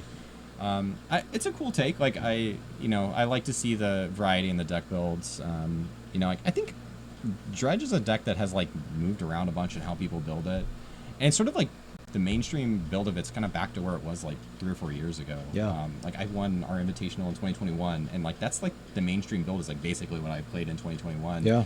Like there were a while people were playing the Silver Smoke Pool, and like that's just fallen off. But yeah, there's a lot of ways you can build bizarre decks. Yeah. Which I think is great. Like I know when I started playing Vintage, it was like if you were playing Bizarre, it was just Dredge. If you were playing Shops, it was just like prison Shops, right? Or Ravager Shops. I guess you did have kind of a split there, but like things were much more like if you play this land, basically you're playing this one very specific strategy, and there is a bit of a deviation, a little bit more flavor, in there as well, but maybe not so much with the Lurrus decks. And kind of that mid-range and control slice of the pie has gotten a little bit smaller. Like the blue pie has just collapsed into the control deck, I feel like. Yeah. Like people don't play Tinker anymore, or rarely. And, even half the combo decks are like, we're just going to play Lurrus. It's really... it'd be interesting to see if they do anything about Lurrus. We got a ban update in a couple weeks. Yeah. And they banned Lurrus once before as the first Vintage ban ever, outside of like the manual dexterity cards and anti-cards. We've been willing to do it. We can do it again. I think I play very few formats. It really is just Vintage, Middle School, Old School. Like, so I'm not as subject, or I don't feel like the volatility of the bans as much as when I used to play like Legacy and all that sort of stuff. So other players may feel different, but I'm like, this is one of those times where I'm like, okay, so you banned it before, you didn't ban it last time for these reasons, but now I feel like your reason for not banning it or the things you wanted to see play out have like still held true. Yeah. So it's kind of like are you not obligated? Yeah, if anything, almost to ban it after now? banning Urza Saga, the deck got better. Yeah. And which sounds counterintuitive, but like it sort of had to play Urza Saga because everyone else had Urza Saga. Yeah. It was the arms race situation. And when everyone else loses Urza Saga, now like your mana base is really efficient. You got Psychic Frog now, which gives you just such a one of the things that is a downside of playing control deck is you end up playing like a bunch of forces. Like the deck has 7, and getting to play Frog just mitigates that downside so much. There were so many times when I was playing against people playing Blue Black or Esper Lurrus where it's like they had like 2, maybe 3 cards. They play a frog, and then all of a sudden I'm like, why do you have 5,000 cards in your hand? Again, like, and I'm taking a bazillion damage because it's a counter, not a it's not a Psychotog temporary pump. Right. Yeah. I admittedly underestimated that card tremendously when I saw it. I was like, you know, I think modern card design is so pushed, and I just like, it's just like, oh yeah, you draw a card. Like every creature draws a card now. You're not special. But drawing a card every turn is, and being able to give it evasive, and also just being able to, like, in the game, like, I play a lot of middle school, and Wild Mongrel is a card people consistently like dismiss, but it always has this threat of like, I'm going to attack you for 2, but it could be 9. You know, like, so like, do you want to block? Our last middle school league, I had a number of matches and games where I turned a Mongrel sideways, and people were like, yeah, I'll take 2. I was like, before damage. I have effects. Yeah. Discard a bunch of stuff. By the way, I'm going to like make a 4/4 along the way. Like, And and that you definitely, like, that comes up in Vintage a lot, where you're just like, yeah, I'm going to discard 4 cards and hit you for 4 and you're dead next turn. And and I think the Frog is crazy. I mean, I think it's possible that they hit Luris and Frog is still a problem. I mean, we'll see. Yeah, I don't disagree. Well, I mean, especially because like we think about really any kind of mid-range to control deck, they typically are like, listen, if I know the field, I'm better because I need to warp so much of my deck to answering the field, like specific answers.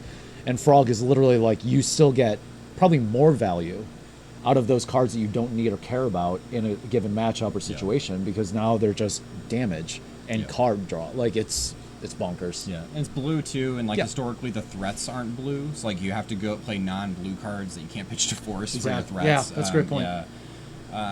And you know, I guess, like, you know, we have Lavinia and Hull Breacher, legitimate blue threats, but like Lavinia is like can only attack for 2. Yeah. So it's, you know, not always the best threat. But our field is like pretty diverse for today, I think. Yeah. And we'll see what happens. I mean, I think Chase juked me. Like, Chase just got second at Eternal Weekend in Blue Black Luris, and he's playing Dredge today. So he said he felt like his Bazaars hadn't gotten any love in a while. So I was talking to him about that because I was like, I tried to go like super intellectual my prediction with him. I was like, well, okay, well, you won Romancing the Stones with Blue Black. You just showed up at EW and crushed with it. So you want to juke the read. And he's like, I was like, I didn't consider the fact you might just be like, I just want to have fun and play Bazaar. I was like, okay, that's a real thing. Well, I think a lot of people don't consider that a fun thing to do. Yes, true. Yeah. Because anytime you're like, hey, do you want to like play a game or test? And people are like, sure, what do you have? You're like, Dredge. They're like, never go mind. away. Yeah. Please never talk to me again. Yeah. I do think Dredge. I do think Dredge is more interesting to play with and against than people give it credit for. Yeah. Especially post-board games. Like, there was a game I was watching Stu play against Chase today, and Stu, in game 1, he plays the Nile Spellbomb, and Nile Spellbomb is obviously great against Dredge, but it's not lights out, right? Yeah. And I think the timing of when you use that leads to both players having to think really hard about what does Dredge want to put in his graveyard. Sure. Like, do I want to dredge like 15 cards into my graveyard off a Bazaar? Yeah. And like, when does Stu activate? Like, do you let these Narcomoebas come in and wait for next turn to activate it? Like, I think it's really interesting. It can be really interesting, even though like Dredge feels like pretty uninteractive. Yeah. There's some interesting stuff that does happen. No, I would definitely agree with you on that point. It's when I think about like middle school and pre-modern, it's like when your opponent has like squeeze and is doing like survival stuff, it's like, does this thing matter right now? Do you hit the graveyard right now? Are you getting enough value, or are they really just like baiting you? Yeah. You know, you can get baited pretty hard. Yeah, I mean, it depends on the deck, right? I think some decks, like, their game plan is a squee engine, but like, if you're playing against like Full English Breakfast, they're like, want to eat the squee? If you do, I'm going to kill you, right? Yeah. So, yeah. You got my squee. So disappointing. Anyway, go to my turn. Yeah. There were one of our recent leagues. I was playing Full English Breakfast, Hermit Druid specifically, Full English Breakfast. There were a lot of times where people were like, "Oh, I'm gonna exile your squee and your stuff." I'm like, "Great, activate Hermit Druid." So it's good times. It's good times. But Have you been playing much other Magic, like Cube, anything else like that? Most of the Magic I play is like I play Middle School and Pre-Modern. I've actually been playing a lot of Pre-Modern recently because I played in their gauntlet of 64 decks. That's right. I forgot. Yeah. I guess in case anyone's paying attention to that, I probably shouldn't spoil rounds that haven't been posted yet. But I'm doing okay in that. Not great. And then I've been playing. I play Vintage Cube when it's on Magic Online a lot. Okay. This past year they had this like qualifier for a live in-person cube where 8 people will qualify to play an in-person cube and get to keep all the cards from the cube. Okay. And I played a ton of those qualifiers, and there's just so much cube going on. It was competitive, and I just really enjoyed that. There's a lot of high-level pros playing cube online. So a lot of great cube happening on Magic Online. So I love Vintage Cube. That's probably my favorite format of Magic to play. Nice. Do you have obviously I know more what you tend to play in like the constructed formats we do play, but within Vintage Cube, and I know they've changed around a little bit on Magic Online. Is there like an archetype you head towards like pretty much all the time, like a blue-green big stuff, or are you truly a like whatever's open, I'm gonna roll with it? I would say whatever open. But I'm pretty biased to playing like 4-color decks. Okay. I value. There's so many good cards. Yeah, like my fetch lands are probably like way too high up on my pick order. There's probably Pluto Delta is probably like 15th on my pick order. It's ridiculous. Yeah. But I will say, like, I think the red and white decks, like the aggro decks, are like incredibly good in modern versions of Cube. They have so many cards that just can end the game so quickly with like Broadside Bombardiers, like Headliner Scarlet, like a Gut, like all these cards that like if you have any fast mana, you just kill them so fast. So I do think like the red and white aggro decks have gotten they've gone through phases where they've been the best deck other times too. But yeah, I think they're really good. Yeah, the combo decks I'm like less high on. Like I almost never draft Storm. Part of that's because I'm really bad at playing Storm. Know thyself, very important. But yeah, I draft a lot of mid range and aggro probably, which mid-range is probably like more where I like feel most at home, but I just like if aggro's open, I'll go into it. Nice. I like it. We did a Vintage Cube last night live with the people that are here. So Brian Hockey and I both play Vintage Cube online a lot, and we met in the O2 bracket. So the Battle of Champions. Yes. We got crushed. There was some pretty sweet plays though. I was watching Brian Tweedy next to me play. So he goes like turn 1 Mana Dork, turn 2 Impulse, and then turn 3 he plays Mana Crypt, Tinker, Citadel, sees Channel on the top, channels for 10 life, and taps his other 2 mana to play a Hydroid Crisis for 10. Okay, I did see the end of that game. So I walked over, I was like, and he was just like laughing. I'm like, what did you do? Because I know it was something very rude. Yeah, it was ridiculous. He had a couple of other ridiculous. I mean, he had 2 Mox in Mana Crypt and Tinker, and he also had a bunch of Mana Dorks in Natural Order. The next game in that match, I think he turn 3 Natural Order Terracodon, killed 2 of his opponent's lands. So. Oh, that seems okay. Jesus. Okay. But yeah, his deck was pretty sweet. And then like we had there was a really good Reanimator deck that had a Traxa and a Tali. Okay, nice. Yeah, there was some sweet decks. My deck was a pile of trash because I started with Lotus. And Breach, and then never found any way to make that work. But I committed to the archetype. I have so much of this. We're so close. Yeah. Very cool. I like it. I don't know how much time we have left in the round, actually. But probably take a break before the last round of Swiss. Yeah. Probably have a win and in for the next round. I think there will probably be a couple of players locked after this round. Yeah. And there will probably be a couple win and in matches. So hopefully we'll have a win and in match to show next round. Yeah, these 12-person closed events makes for some really funky 6 rounds of Swiss with 12 players. It's weird. Yeah. You get. We might have win and ins where it's like one player can win and in and the other player is dead. But we have to play. There's no draw, no intentional draws. No draws. And honestly, even if there's an unintentional draw, I feel like we'd figure something out, like Chaos Orb flips, Game of Chaos, something. I thought there was a draw. Didn't Tweety? Oh, Tweety and Dan drew, I think. I think we have timed rounds. I think we do have unintentional draws, and just like we rely on everyone in good faith not to make an intentional draw out of an unintentional draw. You know, it's like we're all friends here, so we're here to play Magic. Here to play Magic, have fun. You know, I like it. Cool.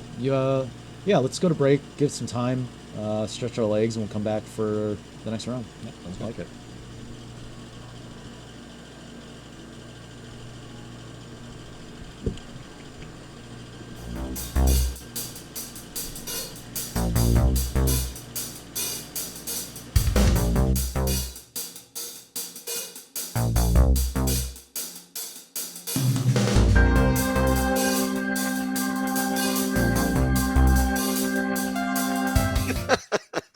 Or like solitary confinement. Like he has yeah. been damaged by those cards, so he's Yeah. not going to lose to them again. Indeed. All right, so Ty opens up on a fetch for a swamp. And that indicates no play for him, right? What does he have for a swamp in his deck, right? Entomb would be his one play, I think, main deck. Oh, okay, that was at the end. Oh, so he's on the play. So Ty, we figured it out. Ty's the higher seed, and he's going first. Goes He played Swamp a wild mongrel. is one of Undiscovered Paradise. Not the strong start from Ty, I would say.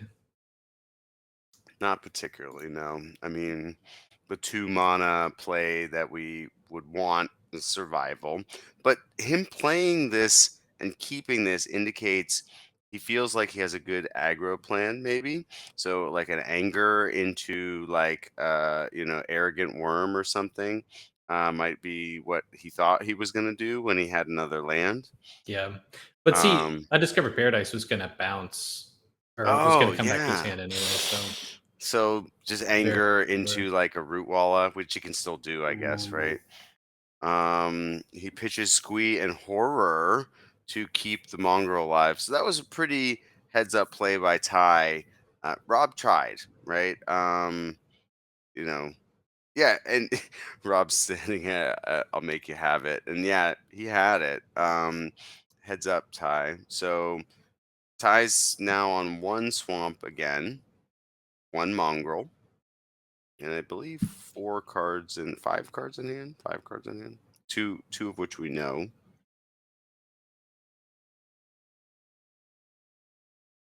So yeah, I guess Ty's trying to decide like, do I play a land here? What's my follow-up play? Whatever he was gonna do, he was gonna do with 2 lands. Yeah, I feel like now, against the burn deck, you have to just keep up the discard, right, of the Horror Squee. Oh, or not, I guess. I don't know what we're doing. But Maybe he has 2 more cards he wants to discard, and or no, he just needs 1 more card because he gets the. He has another Squee, maybe. Yeah. I guess that's fine. You just incremental damage from Ty. I think that's fine. Robert asking how many cards in hand, kind of signaling that he probably has an Incinerate, and he's trying to figure out, do I burn? Do I use this Incinerate now? That's damage that Ty won't be able to chip in next turn and kind of run him out of cards. Maybe, but yeah. Yeah, Ty just has a good little engine going with Horror and Squee. Yeah. Yep. So he goes for the Incinerate. Ty's probably going to blow him out.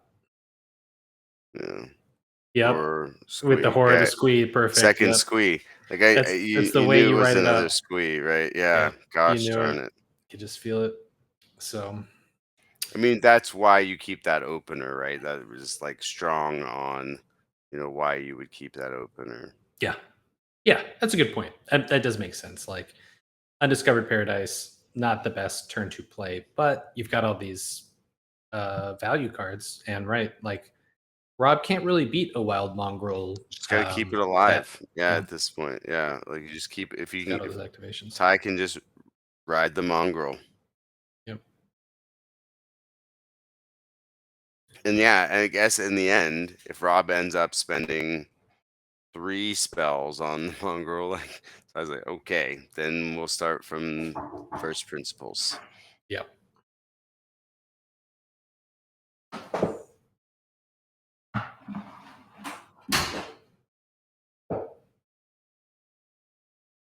Rob's tanking a little bit here. Yeah, they're doing some Gonna chit chat. They're decide. kind of having a fun finals. Not quiet and stressful as some. All right, so Rob's got another incinerate. If he has a lightning bolt here, he might be able to kill the.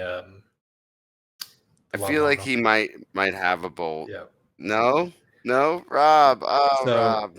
Rob's pretty frustrated here that Ty just has insane value. He just discarded anger. Anger. Yeah. So like, there's all kinds of cards here that would be pretty good for Ty. So we've got bolt, incinerate, all pointed at wild mongrel. Didn't kill Card it. Cannot die. Despite it being a 2/2. And Rob Another scoops wild up to mongrel. the second mongrel. Just for the rub in. Oh my gosh. Sorry, Rob. Rob.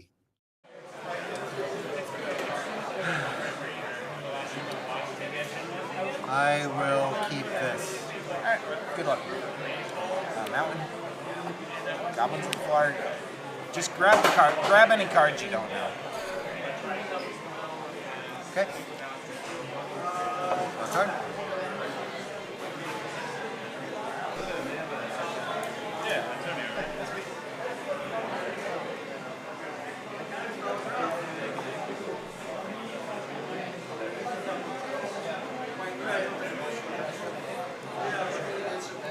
Mechanic Island.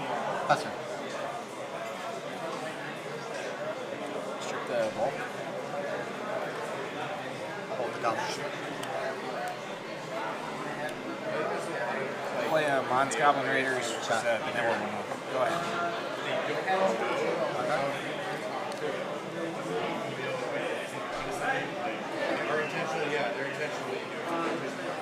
Island Buster. Hammerheim, it's just a mountain, basically. Okay. So 1, 19. Playing Iron Claw works. It's 2/2, it can't block creatures power greater than 1. Okay, go ahead. Ryan just texted that he thought it was on Sunday. What a fucking moofus. Like, it's not. Dude, I'm not even gonna respond to that. Yeah, whatever. Like, the next time we see him, we'll give him shit for it. Yeah. Like, should I just dot him? We posted infinite things about Dude, it. this is the most hyped of all of our tournaments. Yeah. It's gotta be killing me. Great. Takes me to 16. Strip an island. Okay. And I'll chain lightning you. Okay. 13. Go ahead. Draw a card. Panic Island.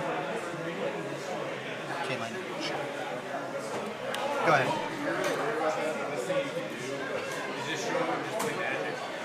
Strip the vault. Get in for 1.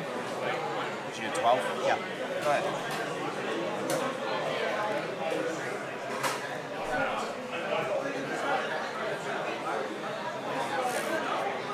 Factory. Go ahead. Mountain. All lightning. And combat. 6. 6. Takes me to 6. Go ahead. Draw a card. We play a little bit, yeah. The problem is like most of the decks I have, I would fancy decks. So I recently took each for play. Like, go ahead. Decks I have are like so grindy, like just not great. Like, she never really played. Lightning. Swing it. Alright. I mean, honestly, 6.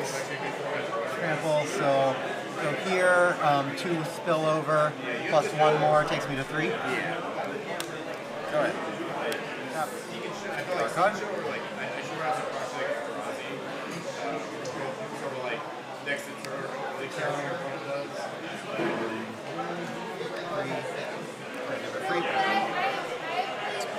Pass turn. I like the mix of Saren nibs. That's what I have. No, I like it. It's awesome. Goblin King. Okay. Swing 2. It's Mountain. How does it give? Oh, I thought it just gave a +1/+1. And Mountain Walk. He's nice. All right, takes me to 1. Go ahead. Fine up. All right.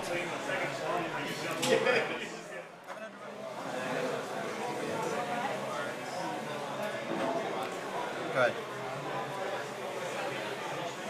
That's like the place to play Village. The decks are like Goblins in the floor. like C deck. Yeah. Like less than $1,000. There's my baby right there. Your baby. Oh, are they here? Oh, awesome. That's awesome. I'm so happy they came. Activate, combat, shoot. 8. If you like the mind, Go ahead. then it's like great. Or actually, it's actually really good if you don't have all the cards in the list. Strip the plateau. Bloody that you're just trying to finish that And get it for 1. You can just like cross it in your deck. And just 18, 19. Got it. Go ahead.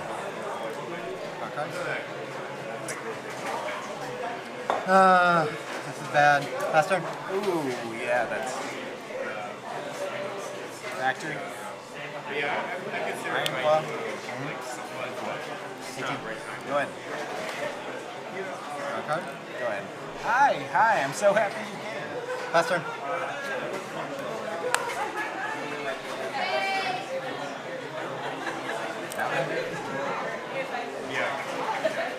Goblin King. Swing 4. Put you to 14. 14. Go ahead. Draw a card.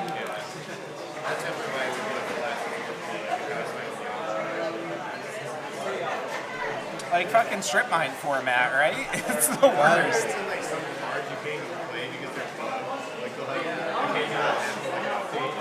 All of a sudden a card comes Swing 6. Put you to 8. Bolt you. Taking a 5. And Goblin Grenade you. For 3 more. 5. 5. Yeah. Got it. Good match, man. Good match, yeah. Sitting on all the answers, I just It's didn't have awful. That's the problem with this format. Sitting on 2.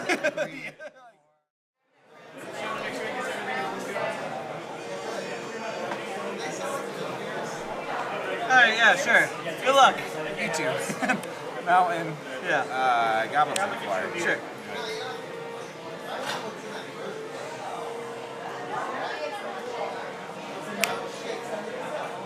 Go ahead. Yep. Sure. In there. 19. Pass back to you.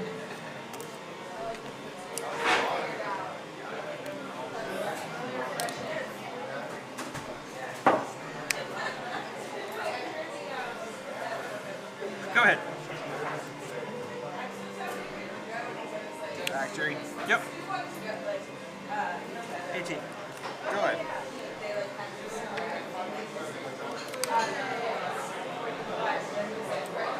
Him to draw.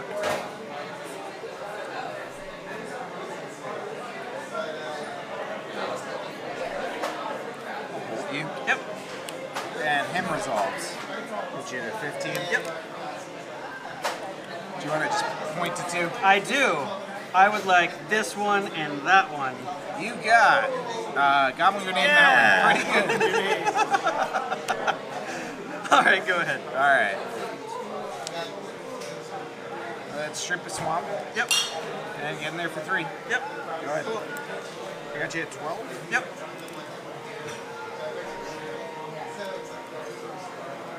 Like that. Go ahead. All right. I mean, you've got like bolts, so like maybe. I don't. Pass turn? Yeah. Woo! All right, let's see. Let's see where we get from here. Let's magic. Off to the races. Come on, Harry. Oh, this is bad. Go ahead. Mountain. Yep.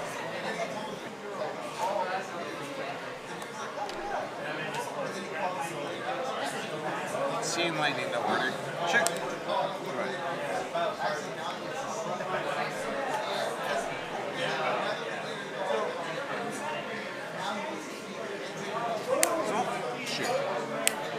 Royal Oh no! Assassin. Oh no! All right. The rack. Sure. Cards in hand. Not enough. Go ahead. Go ahead. This is so bad.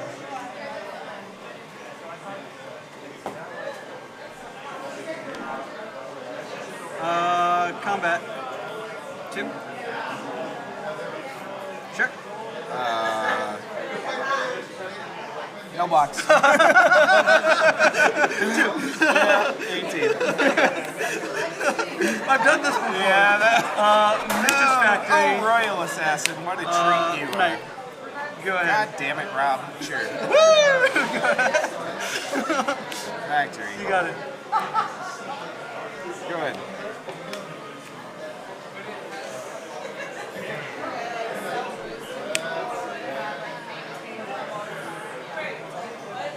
Combat. Sure.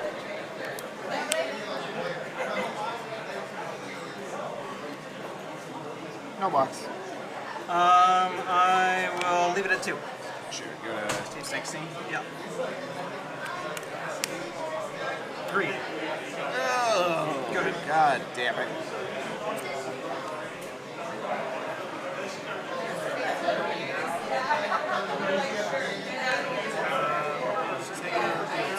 Pull up a Royal Assassin. Yep.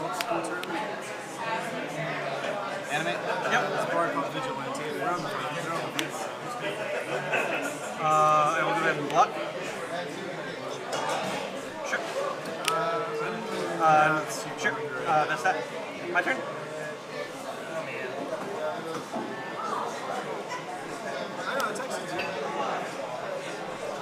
Three. Yeah, and you also have to vote on this card's pretty good. I've actually never played Royal against Green. Assassin. Oh, fuck me. Crap. Why? Why, though? Go ahead. My bad, I thought you did.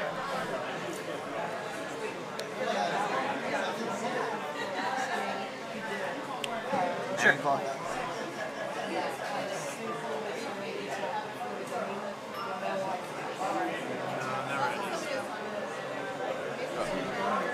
Instep. Yeah. Great. 8. Sorry about that. This is game 2, okay. right? Or game. This is game 1. This is game 1. Okay. Yeah. I mean, I could have taken game 1. No, yeah, you're good.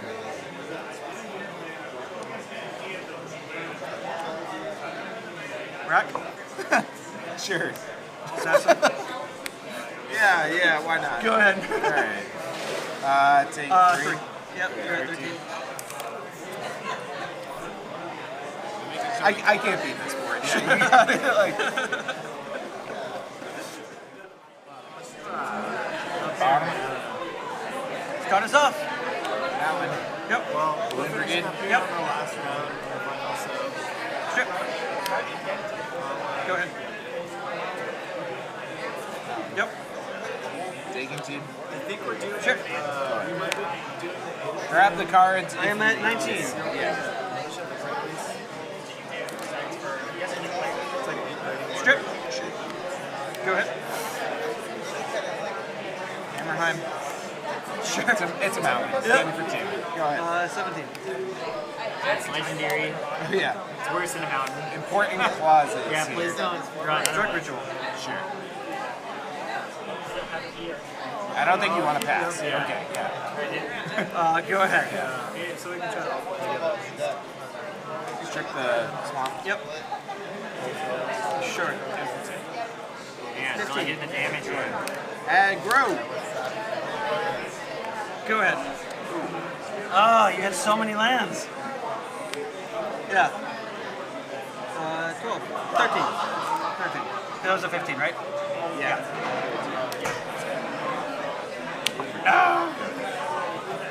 When there's a third game. If this is Go how ahead. it ends. Well, it's he not- won but it's not game game 1. 2. Or, yeah. Yep. You know what I mean. 11. 10. Did you attack for 3? Yeah. Iron Claw. Sure.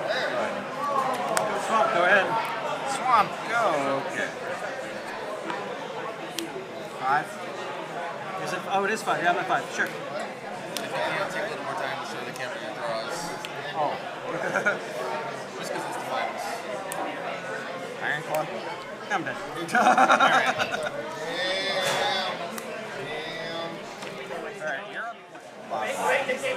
Alright, man. Take it away. Factory, go ahead.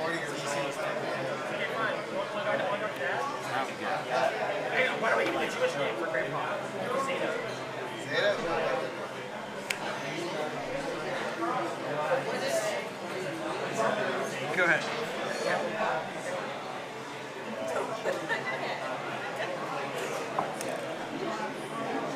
Bolt me? Sure.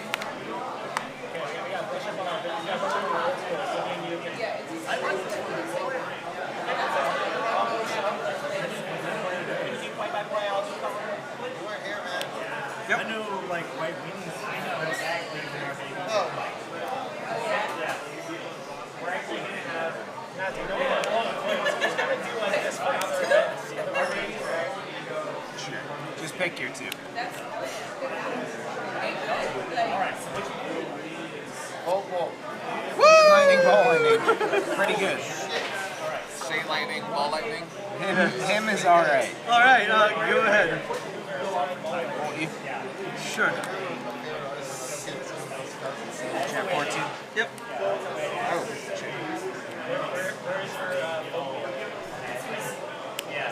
Sure. Animate. Yep. 12. Yep. Go ahead. Strip the Mistress Factory. White Knight, go ahead. Iron Claw? Yep.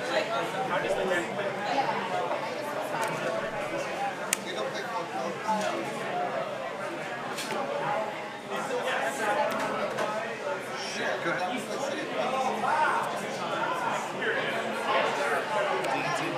Sure. I was moving to get rid of the assassin already. Right, Oh, it's gone.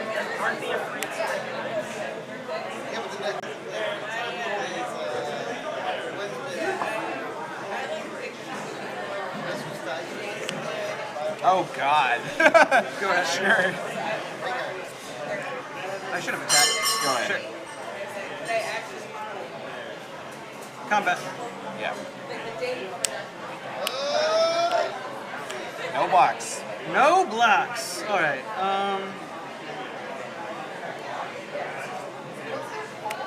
Once. So 6, 7. Yeah. You're going to 13. I've had people ask if that was my son. It's kind of weird. Hypnotic Spectre. God, yeah. Go ahead. Hammerhand? Yes. No mountain walk for me.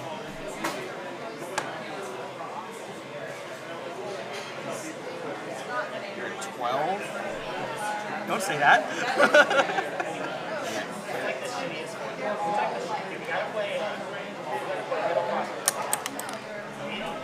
I got you. Thanks, man. You're gonna play standstill.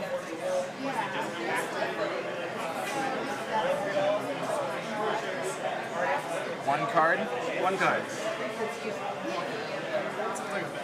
I just played this? Yep. Goblin King? You got a Goblin King.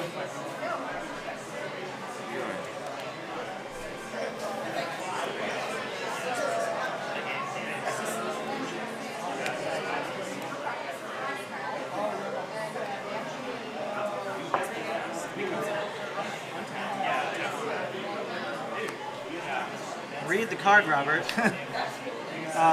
2, drain life. Ooh, yeah. You go to 14? I go to 14. And combat. Yeah.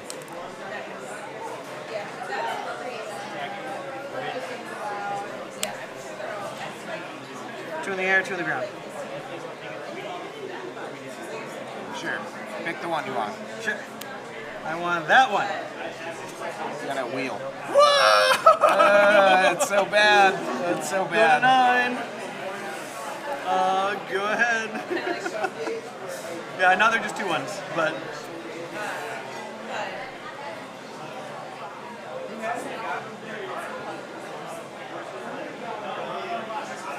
Sorry, I'm at 9. Yes.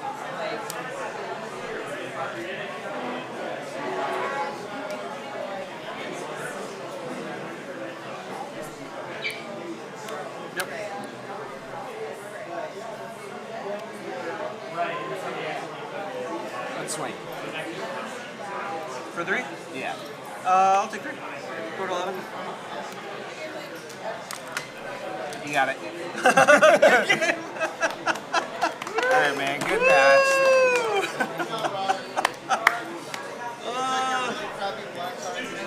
Yeah. And Phil's deck is unique. Oh, here we go. We're in the action. We got a Flooded Strand on Phil's side. We have an island opt. It looks like an opt end of turn from Paul. I assume.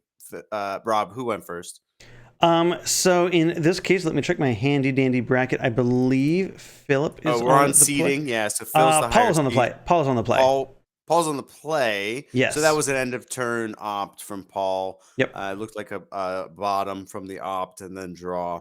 Phil, without a turn 0 or turn 1, I mean to say, Dreadnought, you got to wonder how he's going to approach this game, right? He knows his opponent's going to have a ton of card advantage. He's going to have Force of Wills. Now he has Counterspell up. So if you're Phil and you didn't have a turn 1 play, you must have probably a longer game in mind. And potentially you're going to be jamming your Meddling Mage here to eat a Counterspell. But I'm really interested to see how Phil plays this game 1. Sure. Just a quick note for our viewers. First, there's that Meddling Mage. There's that Meddling Mage. Oh, it eats and a the Force spike. Spike, as I talked about in the deck intros. That just, hey, I tapped out for something. I don't have to spend a whole counterspell on that. I'll spend half a counterspell on that, third of a counterspell. Oh, that's wonderful. Force Spike. You love to see Force Spike. So quick note to our viewers. For some technical reasons, life counters are not going to be on this game. But that's okay. Our opponents have some visual life counters for us. We'll do our best to keep up with everybody. So bear with us. That's just a limitation that we have in the moment. But Philip is going to go ahead and follow up by taking 1 and casting this Seal of Cleansing. I like the enthusiasm, if I'll say, in the chat. Seal of Cleansing is good for Phil, but I don't know what it hits. I mean, he knows Paul's deck. What does it do, right? In the main deck, this card will hit a grand total of 0 cards. Yeah. So what? I mean, Phil's just having fun here. I mean, maybe getting a card out of hand. Deck lists. Yeah, maybe he didn't study the deck lists. Because why do you care even about getting a card out of hand? You wanna hold up and pretend you have threats, anything, right? Daze, Force of Will. Yeah, so it looks like I don't like this play from Phil. It's loose. Every card in Paul's deck, aside from the creatures, is an instant. But I'll say I played Phil. I would actually bet he didn't look at Paul's deck. He's a very cool guy that I hope to meet in person someday. He seems like a chill guy, right? Sure. He's here for a good time. Well, you know what though? I like it. I'm fine. It makes you feel like you're taking game actions and playing the game. I'm on board. Fair enough. Yeah. Again, but my point being is that he may not know that it hits 0 cards. Sure. Absolutely. In reality. Well, and it's generally a really safe card to just put in your middle school deck. Having a disenchant style effect is wonderful. Oh yeah, it hits a ton of stuff and it sits there, right? It doesn't have to do anything. That you don't have to instant speed it. It's just saying, hey, if you do something that this destroys, I might destroy it. Yep. So I think we're going to see the power of Paul's build here. He's definitely playing kind of control tag. Factor Fiction goes island, island, gush, gush, wonder. So that's pretty good pile. Yep. Yeah. I mean, if you're Phil, you're like gush, gush, island, island, wonder. I mean, third pile? Do we get a third pile? Yeah. No. Yeah, how else do you split that? But I mean, he did a lands pile. Okay, Phil won a lands sure. pile, so maybe Phil's smarter than we are. Maybe. I mean, I can see that, right? Because it does mean you can only cast the the gush ever so fast. But I mean, look at this. So Hard like, cast gush. You just hard end of turn, hard cast gush, right? so Philip's deck, it has to be the proactive. It can't play control very well. Right. It needs so, yeah. to combo off. And the problem is Paul's deck operates at end of turn. And so Paul either spends Philip's turn countering his combo, or he spends his end step casting his spells. And so Paul never has to flinch in this matchup. Yeah, and that's why I said it in the opening. I was really interested to see how Phil plays this match and what kind of hand he had if he was not turn 1ing or turn 2ing a Dreadnought. We'll see how it plays out. Wait, what just happened? We're casting Vision Charm for one of its modes that is not phasing out an artifact. Chat, what are the other 2 modes? Pop quiz. Mill 4? Hey, that is how you beat control. I mean, it's not how you beat Psychotog, but it's how you beat control. So, Mill 4, hit all 4 Psychotogs. Easy. Easy, guys. Yeah, but we already talked about it in the opener. I'll just Cunning Wish for my Corpse Dance. And, and then get it on, baby. True. Just have three Togs coming at you. Okay, so the game plan is cast 2 Vision Charms, hit all 4 Togs, and then all 4 Cunning Wishes. All right, what are we doing, Paul? What are we doing? How many cards do we have, Paul? Paul's gonna cast a counter. Make islands into planes, then combo. Wait. Oh, does Vision Charm So change? whatever Vision Charm was doing, Okay. Paul decided he didn't like it. Okay, Chad is onto something here. I'm looking up the text now because now, as someone commentating this game, I should actually know. Vision Charm alternate modes are: target player mills 4 cards, choose a land type and a basic land type. Each land of the first chosen type becomes the second chosen type into undertone. Okay, so this is a way for Philip to be proactive. So Phil's going for it anyway. So Phil was going to slight. Yeah, he's got to. The islands to plains, and then he was going to go for it now. His plan is to go for it. The Cunning Wish goes off, so he's going to go for misdirect. Misdirect. We can't. What are we going to misdirect? We can't misdirect it. We can't misdirect that. But Cunning Wish doesn't have to be a blue instant, right? No, it doesn't. Just Stuff Out. Stuff Out is a black creature. Yeah, just non-black, right? It can hit artifacts. Oh, force. He just gets force. Then he's gonna pitch. He had a force in the board. Oh, fine. We're just thinking about all these like eclectic little sideboard cards. Oh, force back, Phil! Yes. There we go. Pitches the stifle. We got a game. Wow.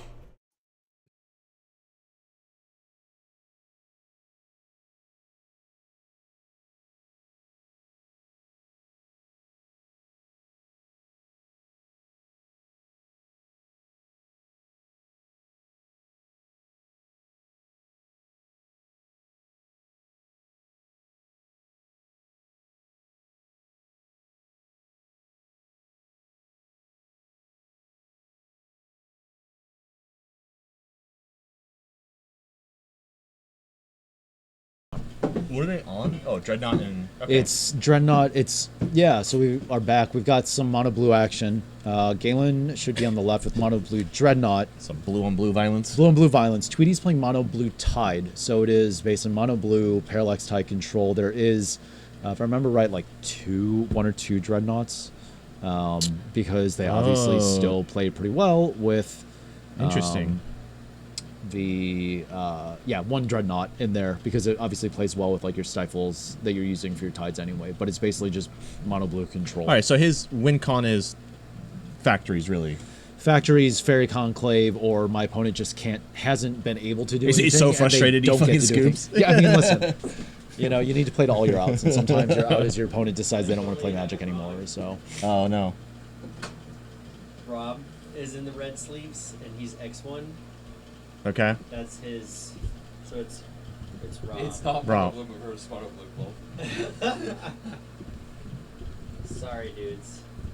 It's good. Is he on counter up? They start, you guys think? Yeah, they're gonna start. Thank you. He's undefeated? No, he's X1. X1. Okay. Rob is playing blue white. Rob Wilson. Oh, okay. Okay. Sorry, streamers. Different we Rob. Different Rob. We believe that this is the current setup, that we have Rob Wilson on Blue-White Counter Rebels, Rebel Yell, and then Tweety 311 on Mono Blue Tide. That is for sure Tweety on the right. Yes, we've got Rebels, a little Rebel Yell action going on.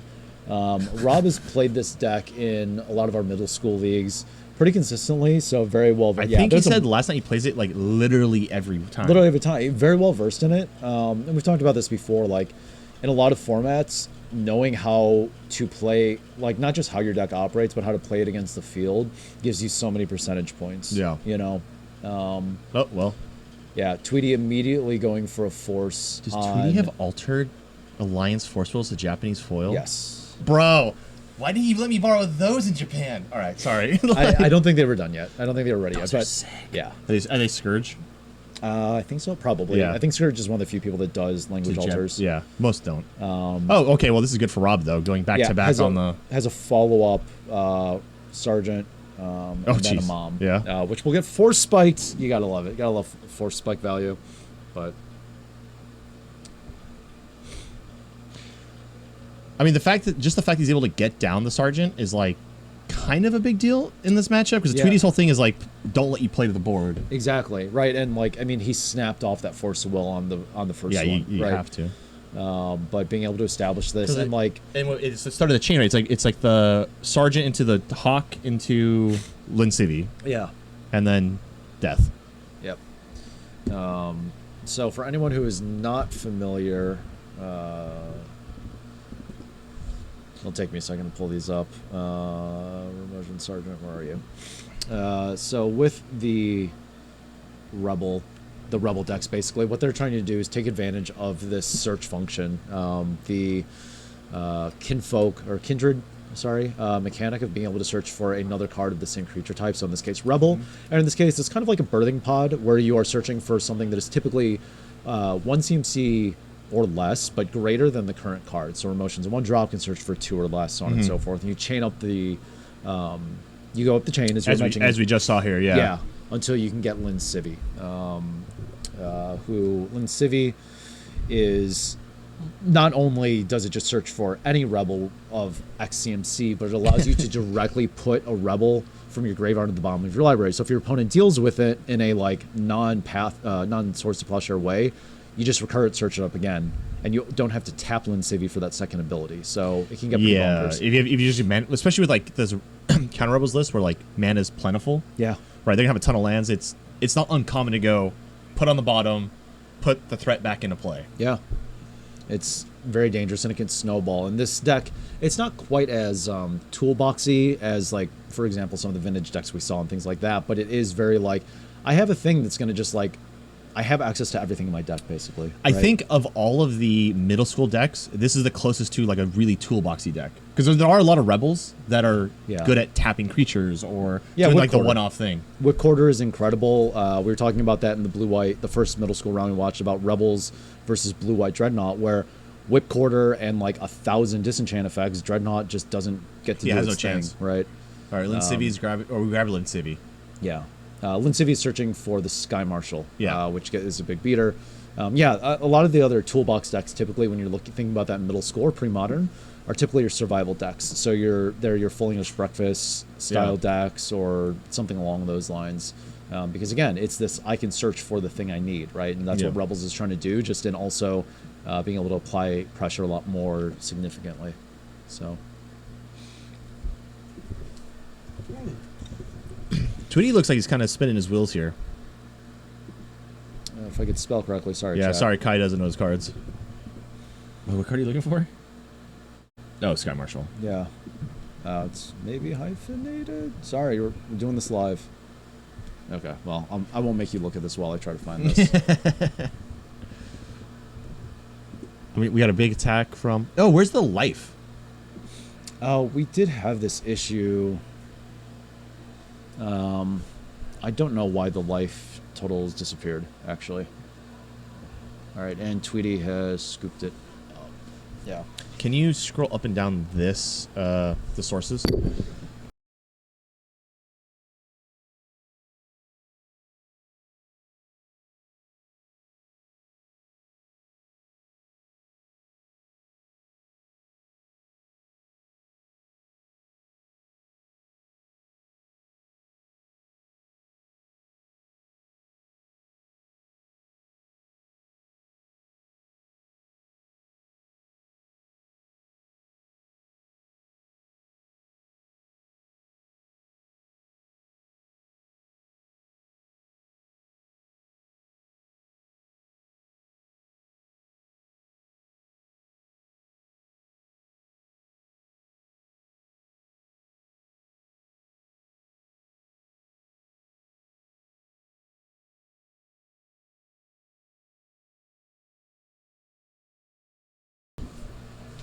Oh yeah, we're gonna figure out the life total situation. I don't know exactly what's going on there. But with like these two decks, I actually don't know how much. Like that sounds weird to say.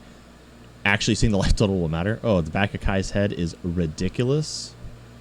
Look at that.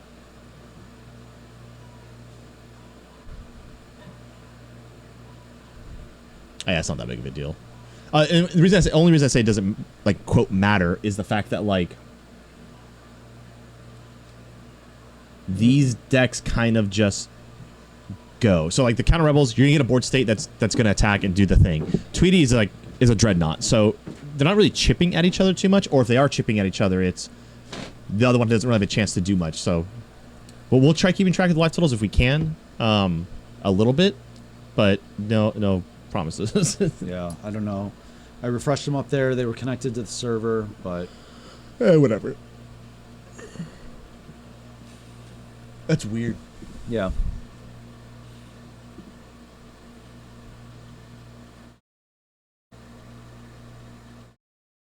Yeah, I don't know.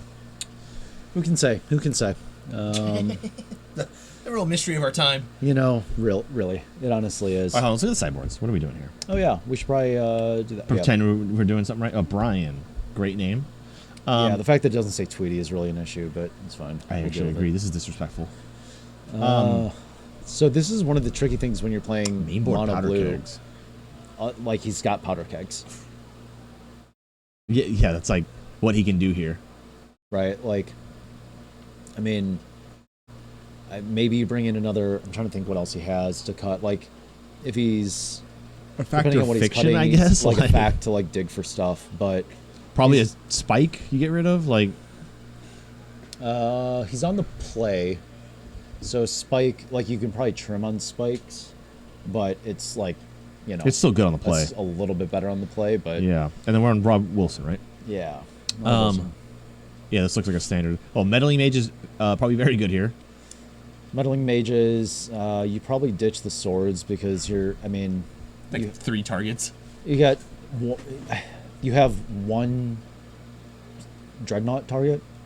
Yeah. Right. I mean, you can kill the man lands, but that's like not super great. Yeah, if you're having a swords man lands, that feels pretty bad. Dismantling blow is not great here. Disenchant would be good. Yep. And then worship if you are basically. I mean, Tweety's pretty limited on creature removal. If he has to like powder keg stuff, he's probably killing like his own dreadnought if he's on that plan. But yeah. Again, I think this is one of those like, how much do you really want to cut here? I mean, I'm being honest. I think Rebels, other than the swords, is very happy with their deck list going into game 2. Put a few things on board and then play stand still, sit behind it. I mean, you're pretty well fine. That is the nice thing about not having to continually cast your, like, if you've got Linsivia out, you don't have to keep like casting stuff. You can just hide behind your stand still. Because actually, if I was playing more middle school, I would play Blue White Counter Rebels. I think it's a really cool deck. Yeah, it's very cool. It's very cool, and it feels. Also, I miss Rebels. Yeah, I missed 20 years ago, and I was like, more than that, right? Yeah. A wee whippersnapper playing Rebels. Did you play Magic back then? Yeah. I mean, that's why middle school, like this era of Magic, appealed to me, or these style, middle school pre-modern, because this is when I played mostly. Getting these starts is nuts. The Sergeant on turn 1 is Sergeant on turn 1, and we've got blue white mana right off the rip. What was the first deck that you would say you played semi-competently in events? It was Psychotog.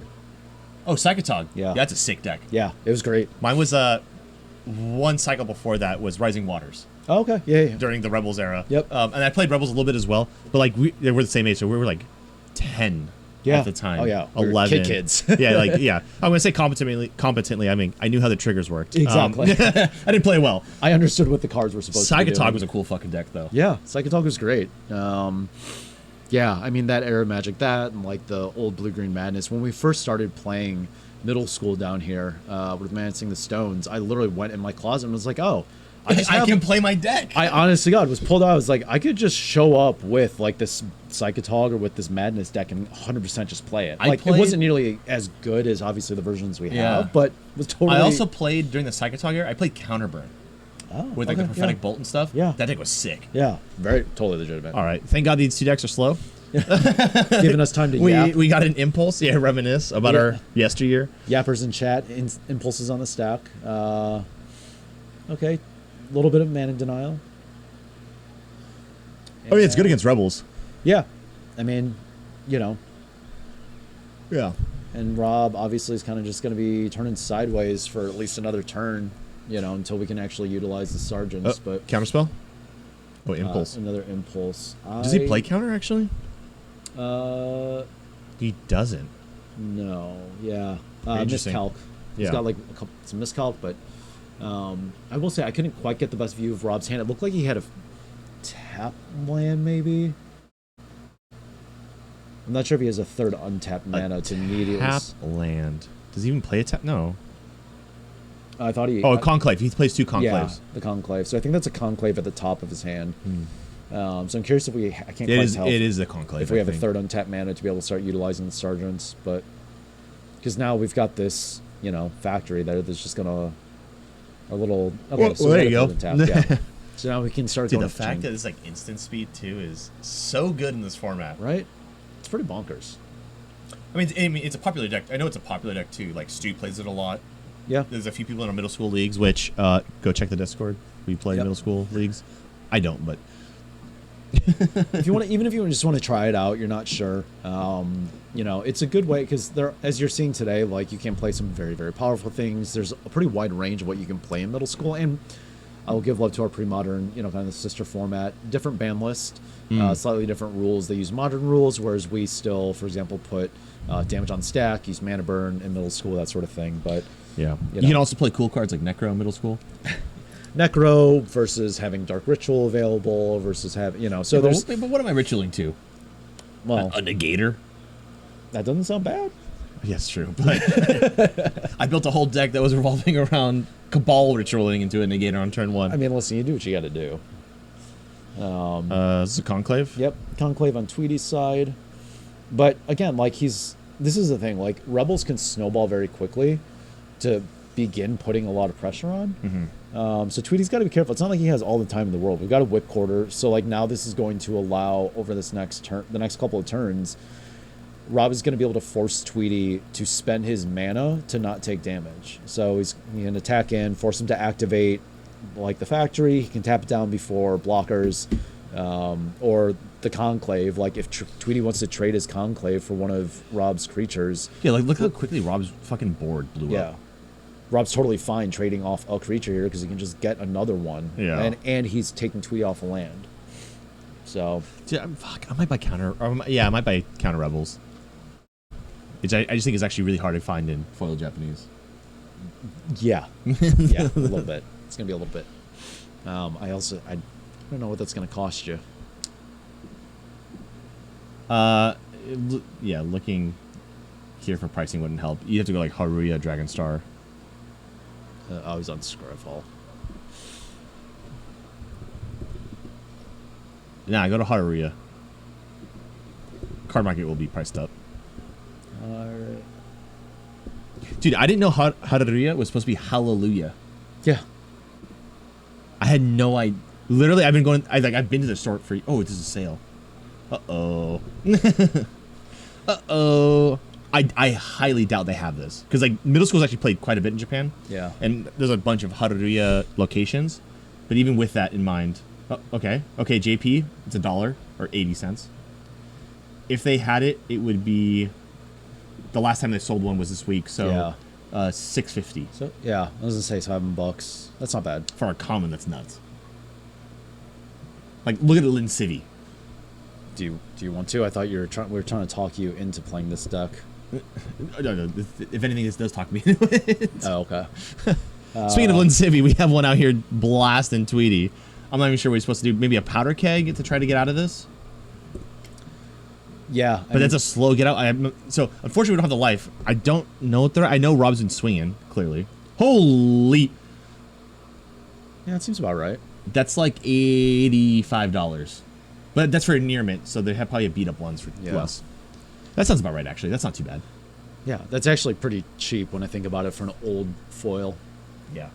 Anyway, Powdery has decent prices. Yeah, we're over here shopping. But yeah, Tweety has. All right, Rob got it in 2. Scooped him up. Yeah. I'm not surprised. Like I think this is a really bad matchup for Tweety. Like if you look at the deck list here, it's gonna be where vintage Middle School Brian. Like he really doesn't have a way to interact with the rebels. No, it's powder keg and or counter spells. Yeah, that's why we were saying, right? Like he was snapping off a force on that turn 1 sergeant. You have to, but then a follow up sergeant. He's You're like, brutal. okay, yeah, it's like all right, well, next game. What are you gonna do there? So, but like, blue doesn't have anything, even to. Not for the rebels matchup. I mean, what if they're playing elves? You have like hibernate, is it or whatever that like.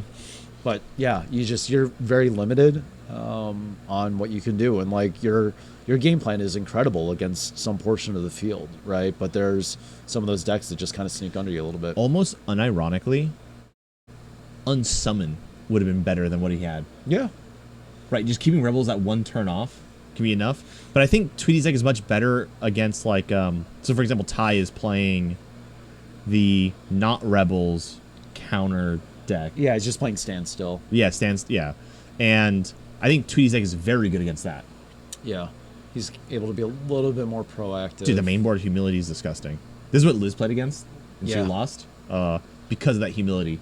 It's Yeah. horrible for Terravor. It's she's playing Ponza Terravor Oath, Yeah. but yeah. This is actually probably her worst matchup. Yeah, Like, her, this is so her brutal. opponent, Ty, who is playing this, had the humility in hand, had like 2 cards left in deck, cast a decree to make angels, and blew up their own humility, like disenchant their own humility so they get attacked for exactly lethal with Oh, the that's angels. how close it was? Yeah, he had one or 2 cards left in deck. It was incredible. It was unbelievably close. Yeah, because she told me, it's like, I almost decked him. Yeah. And I was like, oh. Yeah, because she had 2 Terravors I out, I didn't know it was believe. that. A third of them got countered. Yeah, it was pretty bonkers. So. That's nuts. That's cool. Yeah. But, yeah, so. Oh, wait, I was about... Man, I'm on camera doing sketchy stuff? Oh, no. Yeah. We actually probably have a good amount of time in round. We can probably go to break because we have so much time between rounds. We might send someone down to shoot the shit for a while. We might have to. So what's going to happen now? We've just finished our 6th round. So like we said, we have players doing 3 vintage rounds, 3 middle school rounds. Where are we going? 3 vintage, 3 middle school rounds. We'll cut to a top 4 because obviously it's a very small event with 12 players. Oh, wait, the math those- on that, what does it work out to? X1s make it and X11s? X1s and X11 will make it, yeah. But an X2 is... X2 is basically dead, I think. I think so also. Maybe Unless one there's X2 one X2, yeah. I with forget. insane breakers. Yeah. Like you lost against Rob round 1. Yeah. Type of You thing. get very weird. The breakers, as anyone who's ever done like event math knows, the breakers get really, really weird the smaller the event goes. And like up to a certain size. Yes, There's yes. like that cutoff of like, we know what the math is. we know what the math is. But when you're that in between, it's like... It's real funky. Yeah, it doesn't work out. I don't like it. The math gets funky, and like the other tricky part is like, as we know, it's not just like, oh, your record is blank. It's when did you lose to players at different points throughout the day, Yeah. And how that'll play into your breakers. Like, and stuff I that. think if anyone is remotely close and has lost to Rob, they're going to make it. If an X2 lost to Rob Yeah. early on, I think they would make it. Yeah.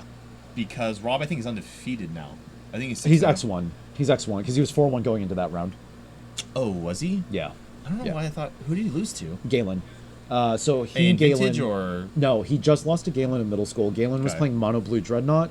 They went to How a did he game... lose that? So their game 1 and game 2 took a long time. They had like 2 minutes going into game 3.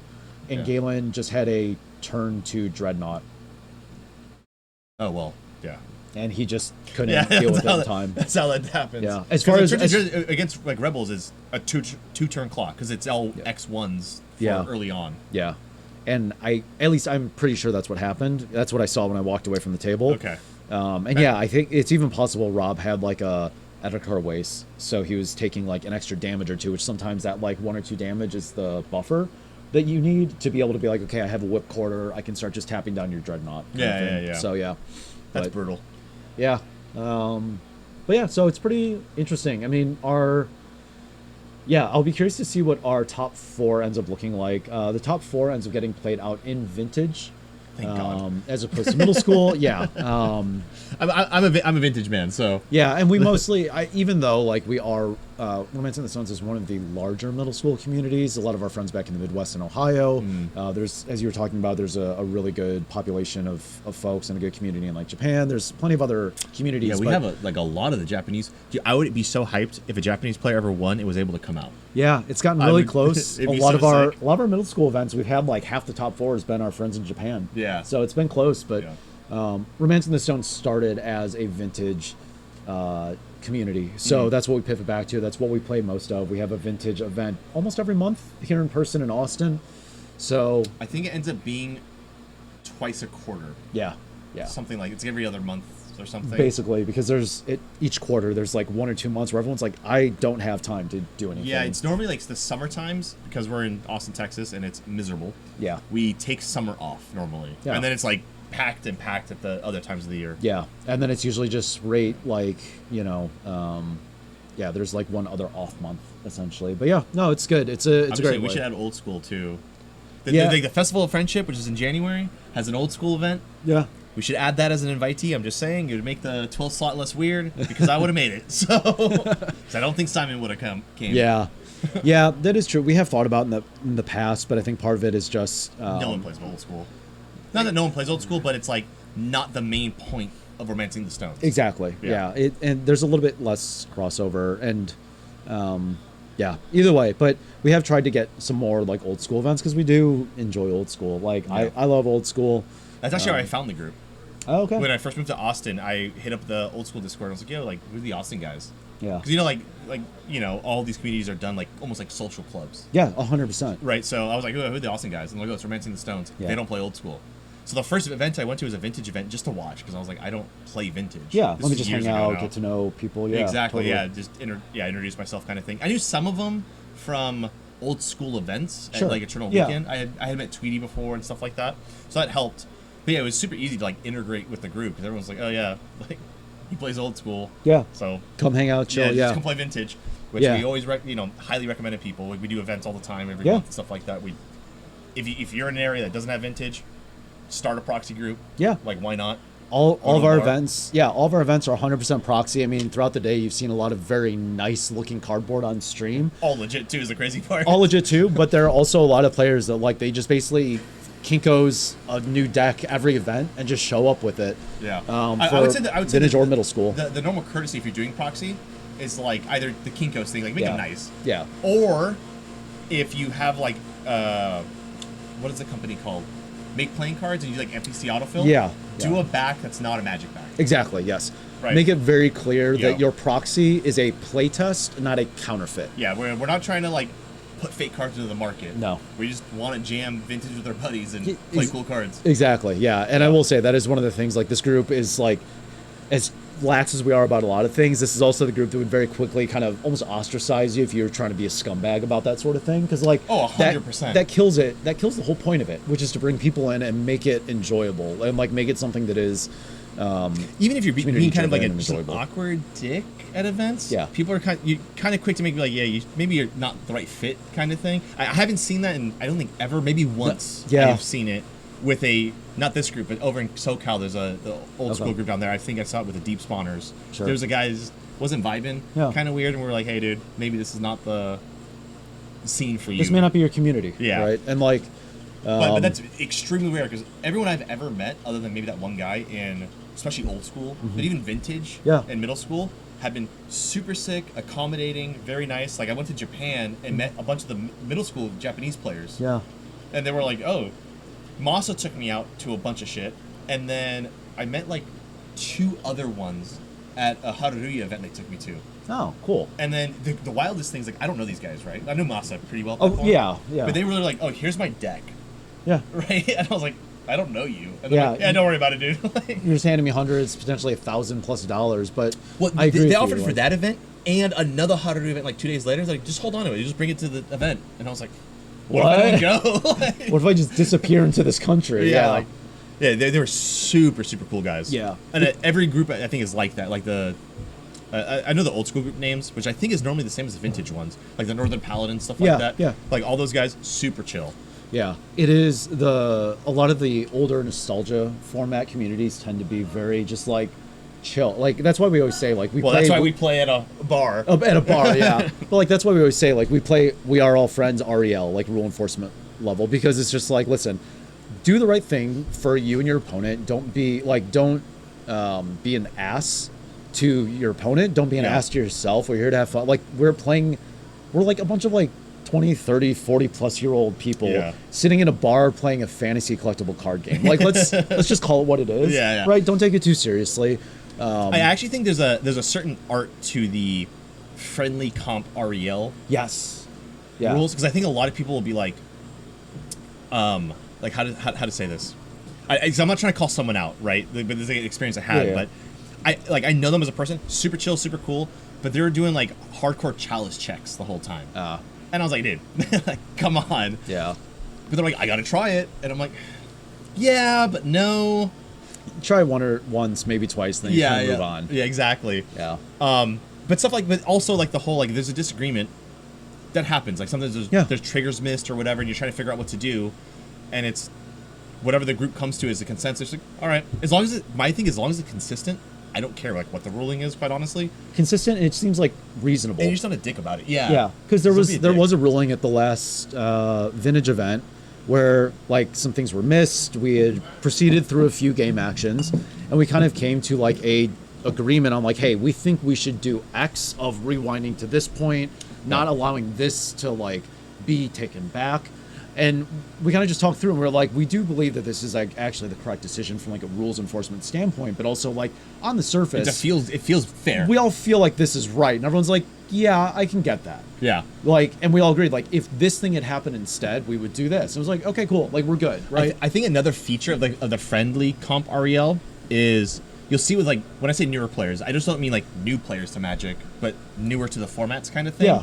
Where like, let's be real, we're playing cards from an era where reading the card actually explains the opposite of what the card does half the time, right? Like, do not listen to what the card says. Cast impulse. Ignore what the card text says. Yeah, exactly, right? So like mistakes do happen. Yeah. And it is what and it's a mistake of not always like the player's fault. They read the card and it's not what the card says. Like you have a Chaos Orb PSA. Don't listen to the Chaos Orb. It's a lie. Yeah. Right? Yeah. Like, so like those mistakes happen, but it's one of those things where a lot of people here, even in these actual events, will be like, we gotta back up. Yeah. Right, let's go back, because it's not fun to win a game when it's like, yeah, but I won it on the lamest technicality of all time. Like, no one's trying to angle shoot. No. At events. 100%. Yeah, to your point, it's not like, oh, my opponent just like didn't see this window to do something. It's like they actually thought this worked differently. Yeah. Right? Their decision was based on misinformation that is pretty public, but not. Yeah. Like, it is to your point, like if you're newer to the format, if you play mostly like standard, draft, modern, that sort of thing. Angle shooting is right? wild. The angle shooting is wild, but also there's a lot of things that like you've just gotten ingrained in your brain of like, oh, I activate this thing and now I do it.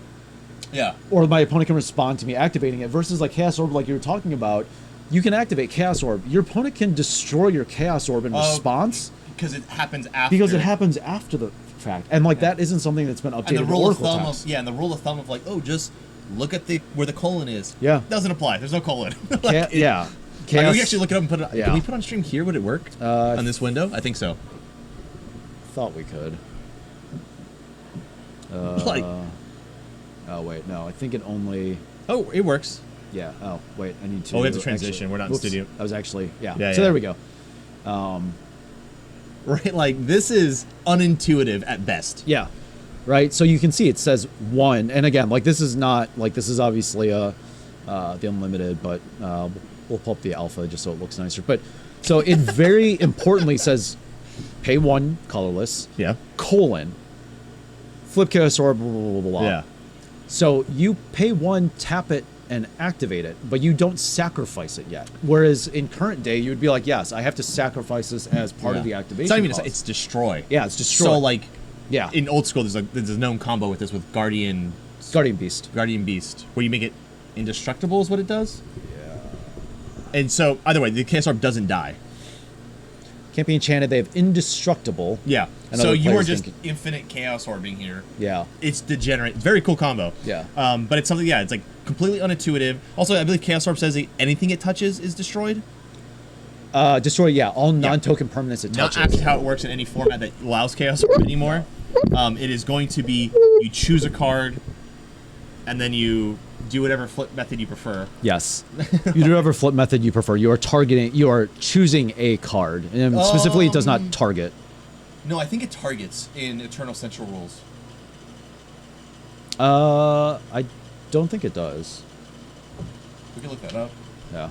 I'm not sure. I thought it targeted in Eternal Central. One way to find out. So a lot of these communities will have, or like community formats, I guess best way to describe it, will have slightly different errata rules for a lot of. It doesn't target. All right, someone in chat says it doesn't target. Okay. I was pretty sure it did. I'm pretty sure I say that in the PSA that it doesn't target. So the PSA could be wrong. My bad. Shouldn't have doubted the PSA on the Chaos Orb. But no, but again, like this is one of those things where like even again the text that is on the card about like, you know, any cards in play that it touches, that also is not true. Well, you like Liz is playing card. Ponza Oath, right? Yeah. She has a Sylvan Library, and we were testing. She played it, and she goes, "Oh, so I have to activate this ability?" And I was like, "No, it just happens because it says 0:" Do this thing. It's a trigger now. Like this is one of those cases where like check your Oracle text because even in the 30th anniversary printing of Chaos Orb, it says destroy all non-token permanents. We don't talk about that printing. We don't have to. This is all we're going to say about it. We're gonna go back to but to your point, like the community format, the community rules of just like, hey, like this could be real bad, and this is when you would see people literally spreading their battlefield out across like the whole playmat. Yeah, you're like, dude, that's not how that works. Like this is just unnecessary, right? But I think it makes a really welcoming environment because like we have a lot of us have partners here who don't normally play Magic. Yeah. Who have started getting into Magic just to the fact that like the people here are cool, they're chill. Yeah. They're coming anyways, unfortunately for them. I'm getting dragged along. Yeah. But it's one of those things where it's like, okay, well, when I play, I'm not penalized for not being perfect. Sure. At the game. Yeah. But also, I'm respected enough to be expected to like not completely fuck up a mechanic. Right. Right. Like if I completely miss dredge triggers, no one's gonna be like, yeah, you're new to dredge, we're gonna go back. Nah, you missed that trigger. Yeah. But if it's like I did something very minorly wrong, like I sequenced my Cabal Therapy, Bridge from Below, Poxwalkers backwards. Yeah. A lot of people are like that's fine, dude. Like, yeah. If the net result is the same, yes, we're not gonna be asses about it. Especially because there is, to your point, like kind of that general expectation that most of the time players, when that happens, they'll say, oh, okay, I'll get, like I'm gonna cast this, I get this, and they just like actually like move the cards around the battlefield. Yeah. In the wrong. No idea. No, we don't have life totals. The life totals are broken. We have no round time. I mean, they just count 2, right? What? You just hit the other person 2 times with friction. Yeah, there you 12 go. and 12 is greater than 20. I agree. Yeah, like it you're not. makes an environment where people like want to play more. Yeah. Right. Like Liz bought a ton of Dread shit because she's like, oh, I like it. I want to play now. Yeah. I played against someone a couple events ago. It was their very first vintage event, very first time coming out to play with us. They brought Mono White Initiative. They're like, I don't know, like I've seen someone announce it in one of like the Facebook groups. It sounded cool, and like this seemed like an interesting deck. I wanted to try it. I don't get to play these cards anywhere else. I'm like, welcome. Yeah. Right. Like. Wait, actually, I think our community's grown quite a bit. We're at a point now where some of our events are weirdly, because vintage is weird. You have events that are hundreds of people, 3 times a year, and then. Not hundreds. Yeah. Right? But those not hundreds range from, like, a lot of vintage events at places like Haruri and stuff, because in Japan, vintage is very big. Right. Will be like 12 people. Yeah. Right. We have events that are 30 plus. Yeah. So now in Austin, we're arguably one of the biggest vintage events you can have consistently in the year. Sure. Yeah. Right? Yeah. Which is wild to think about. Yeah. For paper vintage. Yeah. Yeah, which is good. And again, right, like that localizes a little bit. It's not reaching as many players, obviously, as Magic Online would reach, but it's just like a good way as well because like we have. I feel like a goddamn proselytizing dude in like Pat's games, being like, hey, dude, you want to play vintage? That's actually what I was going to say though. Is like we have a good LGS community here too, where there is that connection to be able to give players an introduction to something where it's like, I'm asking you to come to this other format, and you're still going to have fun. Yeah. Right. As opposed to, hey, come play this thing, and you're like, wow, all of you suck. You guys are kind of jerks. Like, I don't want to do this. Yeah. You know. So. And that's Stu on camera. Stu, yeah. So we are probably getting ready to do the top 4 read final pairings. Oh shit! Top 4. So, do you want to take a break while we do that? Yeah, so let's we take a can, break. Yeah, we will. We're gonna refuel our drinks, wet our whistles, but we will be back. Let you know what our top 4 is looking like, and we'll get on to the end of the day. So we will see you all soon.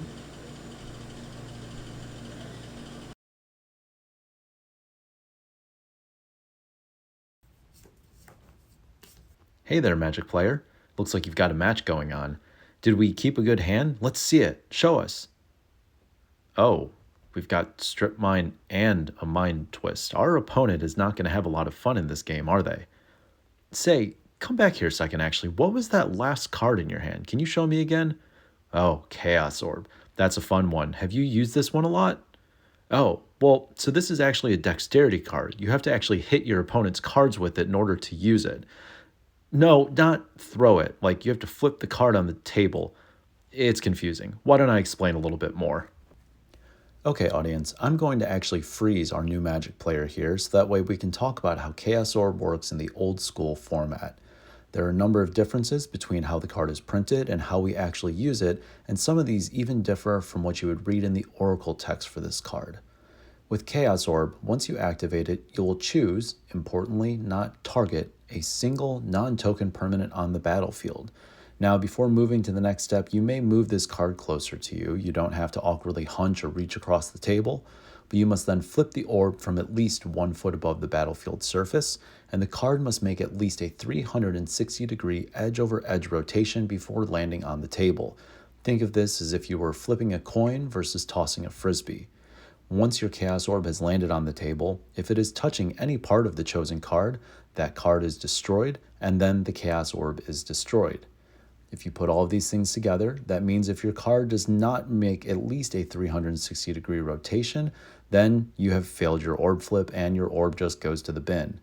If your orb lands on the table, even if it flips 360 degrees but misses the chosen card, then you have missed, and your orb will go to the bin. Now, it is important to note that because you do not sacrifice the orb as part of its activation cost, an opponent can respond to you activating your Chaos Orb with an effect like Shatter or Disenchant to destroy your orb. You are then left with nothing to flip. Additionally, sleeves are considered an extension or part of the card, so if a successfully flipped Chaos Orb lands on a part of the sleeve of the chosen card, it is considered to have been a successful hit. Additionally, you or your opponent may not interfere with the Chaos Orb while it is being flipped, so no huffing and puffing trying to create a cross breeze and blow the Chaos Orb off path mid-air. Now, while we don't think that it's necessary for you to sit there practicing flipping orbs over and over, if you've never done a Chaos Orb flip before, it's probably still worth trying a couple different techniques to see what feels right for you. For every technique the one player swears by, another player will never be able to hit a Chaos Orb flip with that technique, so give a couple different ones a try. Heck, we've even seen people be successful with the old coin flip technique. Well, and some people less successful. Whichever way you may end up flipping your orb, that'll do it for today's PSA from Romancing the Stones in Austin, Texas. You can connect with us in Discord and learn more about past and future events at stonesmtg.com. We'll catch you on the flip side. Cycling to draw. Ooh, the sign of weakness. Yeah. It's what you want to see as the elf player. Okay, yeah, the elf player plan is coming together. We've got our Howling Mine, our Landstill opponent spinning the wheels. They might have some powerful 4-drops strapped in their hand. That is not double white. So I hope maybe there's a factor fiction. We're definitely the game is slipping away as the Landstill player at this point. Yeah, and one thing he can do is end a turn bounce the Acolyte if he wants to. Yeah. Unless he wants to try to attack with it. What are we doing? Well, I mean, we could play a standstill because the elf deck can't profitably attack, and if they want to activate their engine, they have to cast a spell. Standstill is a reasonable play to make under this board. And Luke agrees with me. So this will... Yeah, we can't just rumble in. Yeah, I mean, you can still attack with all your elves and then just balance whichever one he blocks, but then I guess you're then we have to replay that elf, you know? Yeah. So, yeah, Standstill's looking good. We can't win under this deal. Yeah, we definitely don't attack with the symbiote because that just gets picked off. And now we just, we call with the factory. Whatever gets blocked is going to get bounced. Yeah, we have the factory pump itself. The symbiote also gets to untap an elf, right? Yep. That works. Yep. It's not just bounce guy back to your hand. It has more text, Yeah. but wait, there's more. Yeah. Just the bounce guys back to your hand is like the part that always is the only part that ever seems to matter. Yeah. Okay. So we did not replay into the still. Mike possibly correctly suspects that there aren't a lot of lands sitting in Luke's hand, and thinks that we can get into a scenario where Luke might be forced into discard, maybe. But right now, he's only got like 3 cards in hand, though. This favors Luke. Mike can't really attack, and we're giving Luke time to get his feet under him. This is exactly, this is really weird in a game where Armageddon resolved, but the board state is what we want to see as the landstill player. Yeah, I mean, I think he's at a relatively low life total. It says we got him an 8. 8, yeah, but there's no good attacks. Like, we can't like alpha through, several turns in a row without playing spells. Yeah, I would have probably just wanted to crack the standstill last turn and just jam the Acolyte back. Yeah, our opponent was tapped out. It was we could just cracked in and just put some more threats on the board and hope it plays, especially if any of those threats draw cards. Because now if we have like a really good payoff, like a Sylvan Messenger, it can just get sniped by a counterspell. Yeah. I mean, maybe if he was setting up for a turn, we could like deploy more things at once. He's probably going to try the Acolyte first. Yeah, go with the Acolyte. So this is tricky. Like, if we draw a plow, we can just plow the symbiote in response and let the Acolyte stick around, because we have to get rid of the symbiote at some point anyway. I would be, if we let the Acolyte resolved, our opponent can bounce it and replay it. So the Acolyte actually represents like 2 cards, not just 1 card. So yeah, if we don't draw a plow or humility or something like that, I would be inclined to counter this, even though our opponent has just like unlimited mana. This is a tough call, but Mike only has 2 other cards in hand. They haven't been great.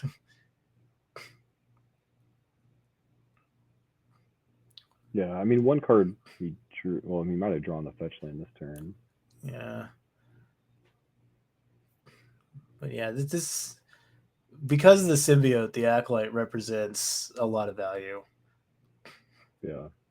Well, and even if he's got a humility is not the best. No, humility doesn't work because we're at this low life total, so we could actually lose to 1/1s if our card is humility, and we have to take damage if our Darkar wastes. So humility could potentially not work out. Oh, so this resolving seems really good for Mike. Yeah. Now, so if we have land Wrath, it's not terrible. But yeah, what do we got? We got all this mana. Right? Our opponent isn't counting things. Luke several times has been called and then like revealed to have like a weak hand. Yeah.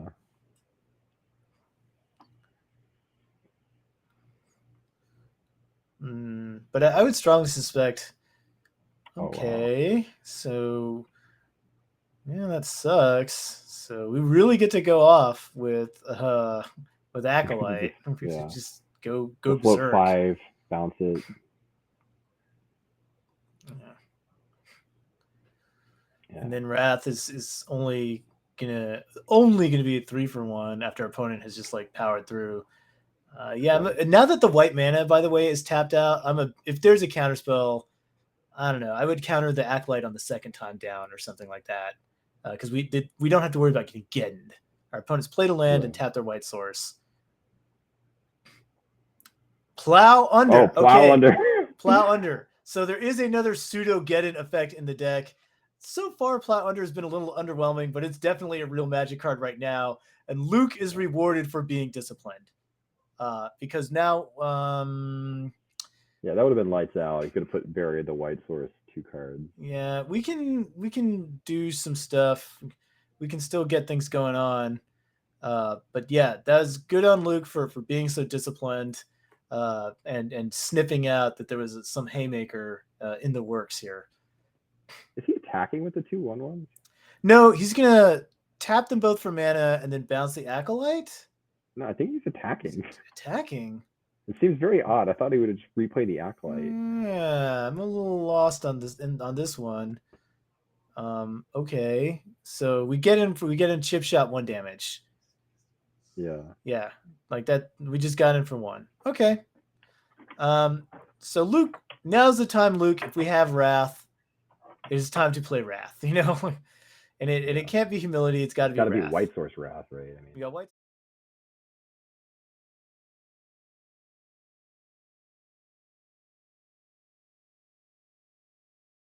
Let me unmute the mic. What's up, everybody? Hey, it's me, Rob. Not Kai or Espinoza. I just wanted to pop into the booth for a moment and tell you guys top 4 has been announced. We have top 4. I don't know the order or the standings, but it's Rob Wilson, Ty, Galen, and Chase. So we're going to get those top 4 matches squared away here momentarily. Here's hockey, everybody, for a moment. We'll get those top 4 matches squared away, get the next one rolling, and bring you the top 4. We're returning to Vintage, so that'll be fun. Root for your favorite person in chat, but we'll be right back in a moment of time. We got Galen in.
Hey, audio's muted. Hey, Great, thanks, guys. Great. This is, All right. this is what I get. Let's real quick run through the top 4. Is in first we got Rob Wilson, and then Galen LeMay, and Chase Hop, and Yep. then finally Ty Thomason, Ty our very squeezed own. in. Ty squeezed in. Yeah, we had like 3 people at 10 points, 4 people, something like that. It's crazy. Yes, it's with 12 people, the X2s make it real tough. Yeah. And I didn't do Ty any favors because I beat Ty round 1 Mhm. on camera. We all saw that. Then it went off the rails, and I Yeah. continued to lose every game after that. So Yeah, I did not help his tiebreakers. I think he won all his middle school matches. I think no, he lost one. Okay. So he was 2-1, 2-1, Mhm. which is like the perfect spot you want to be in this invitational to make top 4. Yeah. But not a lot of us did that. So Some draws. We're back to vintage. We're It's back going to to be combo dredge, 0 force to will combo dredge versus Doomsday. So combo deck versus combo deck. Which deck is faster? Well, the dredge deck is built to cast Dread Return on turn 2. That's the way it's built to play. Sure. But I don't know how reliable it is. 'Cause I don't know if they have the full Icarid complement. Well, we can take a look at Trace's list here real quick. So it looks like Yeah, we they do like have the this- full Icarids. Okay. Right. So he's going to try extremely hard to play Dread Return on turn 2, but his only way to interact with Doomsday is these griefs, and he is on the draw, I think. Yeah. And Galen's in second. So Get a peek of his hand too. It doesn't look like he has any bazaars either. I see Interesting. either a probe or a misstep. That's I think that's a probe. We have a stinkweed. Probe could speed him up enough. It's probably waiting for Chase to decide if he's going to keep a play because Chase is second seed, so he's on the play. Yeah, he has a probe, but I don't see the bazaar. No, there's no bazaar. Yeah, so I think that's going to be a mulligan. That's a mull. Let's take a look at what Galen is playing here. Galen is playing Doomsday. Your bread and butter stock Doomsday. He told me he got the deck list directly from Cook, Brian Cook, Epic yeah. Storm, that dude. We all know him, maybe. He's a person. He's a person. So it looks like both of players are taking mulligans. That does make sense. Yeah, I mean, you have to sort of wonder, like, as much as Chase can't really stop Galen can't really stop Chase. No. Like, yeah, you can force will this Dread Return, but then we're still you dredging. probably don't have any more time after that. And yeah, like just losing to like Icarids is very real. If like a pass the turn pile seems bad. Yeah. So what makes this dredge deck combo, whereas a normal dredge deck might not be? So combo? normal dredge doesn't play Dread Return. Sure. They've got blue cards for pitching. Yep. And so this is like it looks like a more classic dredge list. It's got bridges to try to like make guys to sack. It's got 4 Cabal Therapy, 4 Grief, and it's trying to Dread Return out a Grizzlebrand. And then that lets it just, put their whole deck in their graveyard because you can replace 7 draws. And then they Dread Return Thassa's Oracle. Okay. So we dredge our deck into the graveyard and then resolve the Thassa's Oracle to just win on the spot. Okay. Yeah.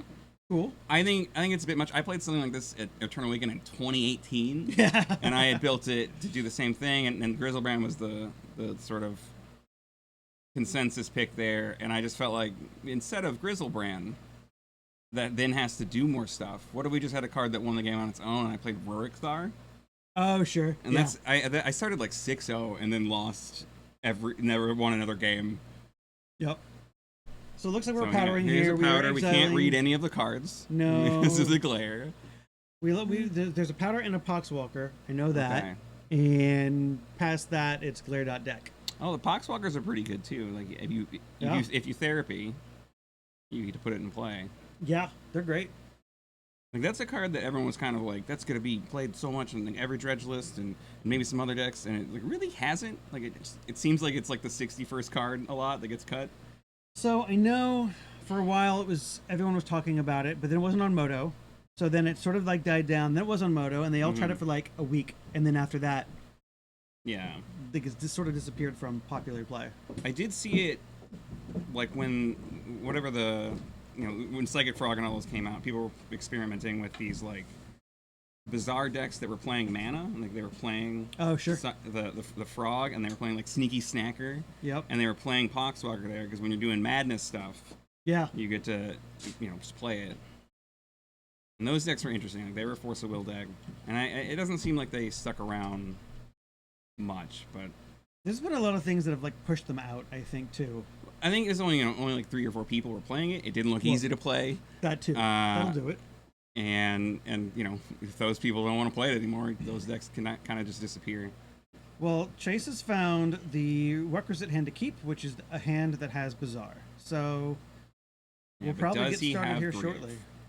Like I think without Grief, he is unfavored, especially on the draw here. But with Grief, I think he probably is favored.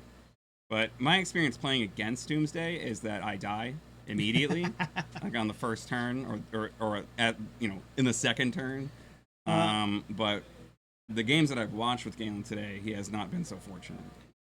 Yeah. You should have seen his round 2 against me, where he doomsdayed me turn 1, and I died. Yeah, but your deck was bad, so it didn't really matter. Oh, right? whatever. It seemed to do exactly what it was supposed to round 2 when I played it. And Galen is obviously in top 8, so... It seemed like your deck was built, if all of my opponents are playing Luris, my deck's going to be great. Or Oath. It does not seem good against Oath. It was great against Oath. It's been great against Oath. Played at the Hurricane. It was great against Oath there. Okay. All right. Got the I have top not 4. played a lot of Vintage. I basically only play Vintage Cube these days. We jammed a bunch of games over the past couple days so that, I mean, you have I wouldn't say anything too embarrassing. Well, you have 6 red blasts, so like you can just blast all the Atraxes. Yeah. Blast the Okos. That's good. They draw 10 cards, and then you that's... kill their guy. I have a Torpor over my 75. And then they make it again. Okay, Torpor Orb. Yeah. It's a card. In your Goblin Engineer deck, you have Torpor Orb. Yeah, I do. I'm gonna play this Goblin Engineer and go get the thing that. Well, you can swap them back. It's sort of selfish of that engineer, really, to turn off all the other engineers. I mean, in this economy. What is happening? Nothing. So, I mean, I think did Chase must have mulliganed because I see 5 cards in hand now. It seems like Galen is shuffling, but no, his deck's sitting right there. Yeah. What's going on? Hi, chat. Do you know what's going on? I know. Wrong answers only. And then...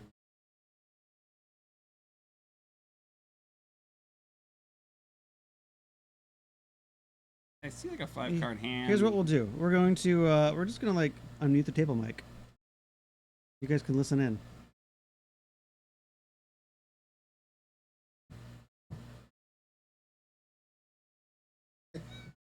Okay. What are they doing? We're resolving mulligans. Are they waiting for us to tell them to start? What did you tell them? Sorry? Yeah. Resolving mulligans, look. We'll go double check. No, no, there they go. All right, here we are. We're off to the races. We got Black Lotus. That seems like a good one in your combo race hand. Lotus Doomsday. This might be, and he knows this is going to resolve. He knows Chase has absolutely nothing he can do. You can make way different piles when you know your opponent has nothing. Yeah, I mean, we so happy this is happening. Could still have like land recall, and that's the game. It doesn't even need recall. It's game. That's right. This is what Galen's been. This is what Galen did to me. He just had it. We'll see. And Doomsday. Doomsday's the best deck in the format. It's been the best deck in the format for years. It's not even particularly hard to play, but you have to like it. Like I played it like in one league on Magic Online, went 5-0, and then was like, I'm never playing this thing again. I don't think it's good against Surely Luris has to be good against something. If it's not good against Oath, and it's not good against like it's good against Doomsday. Rob's deck, it's got maybe it's good against Doomsday. Okay, there you go. Try to play Doomsday in a meta that's like all Luris. Restricting Saga has improved Doomsday's stock a little bit. Like the things that Doomsday has trouble with are decks that are able to hold up counter magic and develop threats at the same time. But granted, no one's playing like Spell Pierce or Flusterstorm anymore. We just don't play those cards for some reason. Rob has Spell Pierce. Okay. Other Galen Rob? has Flusterstorm. Yeah, other Rob. Yeah, but like the Lurrus decks aren't playing them. They're just playing like Well, that's 7 forces, which I hate. I think it's Yeah. terrible. That's rough. So we're letting Galen resolve this doomsday. We're gonna, I don't know. We're making a talk pile. about. We can Go back to the booth. Chat. What pile would you make on this doomsday? The one that wins. What? What do we do? We just we just wait. I mean, you know? like if he has a card draw spell, he's going to make a pile that wins this turn, right? Yeah. He hasn't played a land. Anything can happen. Like, with only one land in play, like can he win with like a regular draw spell here? Well, because he can put the Lotus back in his put the Lotus pile back in. and recall. Right. And then he But- can. The other things could be like. Like if Street he Wraith. has Street Wraith, then he wins. Yeah. It's like how is he drawing this first card off the pile? Is the question.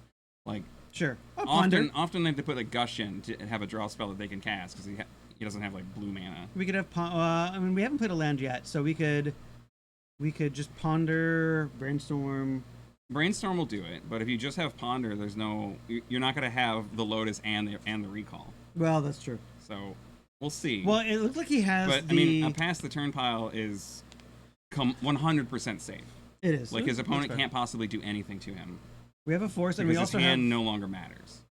So we do have the ponder. Unless he has no land. No, oh, yeah, he just kept the Lotus Doomsday because he knows that he can draw. I think that still works because he can't interact with the deck. Yeah. But we have the Oracle in hand, I so we think don't it might. need. This might take 2 turns. That's probably still fine. Another Oracle. Maybe. We could play 2 Oracles. We could play 2 Oracles, although What does 2 Oracles have to do with that? It means he's going to win on his turn. Because he'll have 4 devotion. Black He Lotus he won't plays have Lotus. 4 He won't mana. have 4 mana. No, Lotus could be on the top of the Yeah. deck, and it's not enough. Like I see a Force of Will, and I don't know what the other cards Well, the are. Force They will look give some blue. time because They he look can blue. force the Dread Return. So if there even is a Dread Return. Although this Cabal Therapy, the Did you just having grief? discard a Noxious Revival? Yeah, that seems suspect. I would put this Dooms. I would put. He the must have Doomsday on another top of the one. deck. All right, here's the grief. All right. Let's see what happens here. This might. I didn't see the first card that was discarded. I don't know if it's a bridge. We'll find out. Oh, so there's one Oracle, Ponder. Force the Will. I think he's supposed to Force the Will this grief. Because he needs this Ponder. Definitely needed the pawn. Follow one. I Okay. still think that card he should have. Well, I think. Yeah, I don't know what he could possibly. Unless he has another one. I think Another that's- Noxious Revival. Yeah. That seems odd. Yeah. It could be Misstep. Does he have a Okay. Misstep? I think we were just gonna Street Wraith into Lotus and then cast So he the. he put Street Wraith on top. Oh, he did. There, have yeah. several. There, okay. You're right, you're right, there's you're right, there's you're right. the He was right. the Noxious Revival. Okay, but Good that's call, still. Aki, good call. That's only Galen will just still have to pass the turn. I mean, you're forcing this. Like what? Only if you don't have, but you have to have another Oracle in your pile. What if Galen had put another Oracle in his pile? That would there's he put another Oracle. He had to have put it. He knows his opponent is playing Grief. No, because I think his pile was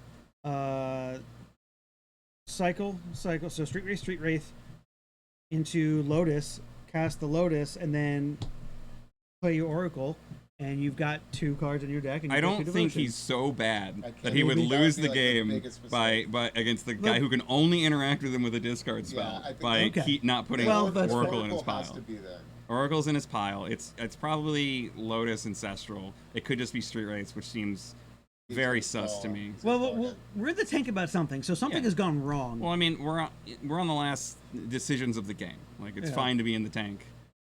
He also could never have played against his combo dreads. This is a new deck. Yes, but he can read a deck list. Like, I mean, he can, but he might not understand that they're going to go off on turn 2, but he knows what interaction is there. So we did forget about the Noxious Revivals in terms of how they can interact it. But this puts him to 8. Yeah, he may not have time against this hollow one. Yeah.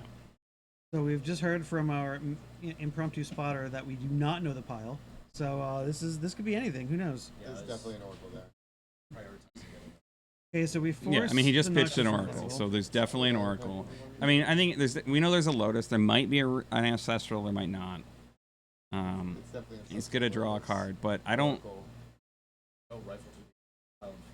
No, we do not. No, we it's do. You don't have to do that. We'll figure it out. What? It'll be revealed to us in time. Oh, he's sticking it to him. All right. Yeah. No, because I think I saw the draw and it looked like it was another Street Wraith, which seems So wild to me. We're just activating Bazaar. We have no dredgers. Draw for the turn. Swing 4. Galen down to 3. All right. Well, this is it. We have the ability to Street Wraith one more time. Yes, it's good.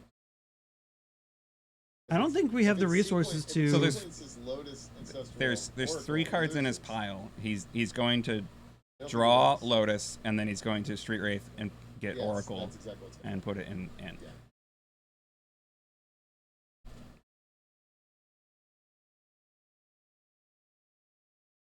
Despite combo versus combo, this is feels a lot closer than maybe we I mean, thought we it knew would it be. was going to be close because they're both trying to like win the game on turn 2. Ah, we're gonna actually flashback. Okay. Did he name Street Wraith? He did not. So we missed, which gives Galen all the time in the world. Now that we don't have the pressure. I imagine he just named Oracle. No, he plays Lotus. Galen's pile is probably working. Yeah. To go.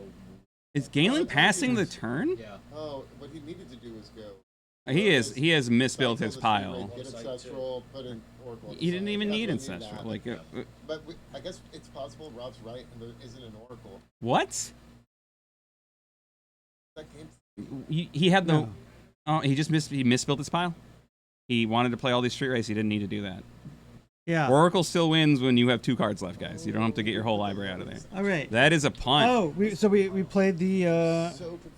Help me, what Oh, we played the Chalice. Oh, we played the Chalice on 0, Lotus. so we can play Lotus. Right. So that is 1 win for Chase, who breaks serve. Yeah, on the turn Chase should not have had. Yes. He broke Galen's combo. So Noxious Revival and Grief. So yeah. the pile he built was. We just Street Race into Lotus. This is why Yeah. we put these matches on I know, camera. this That's is so great. insane. Also, guys, Ty beat.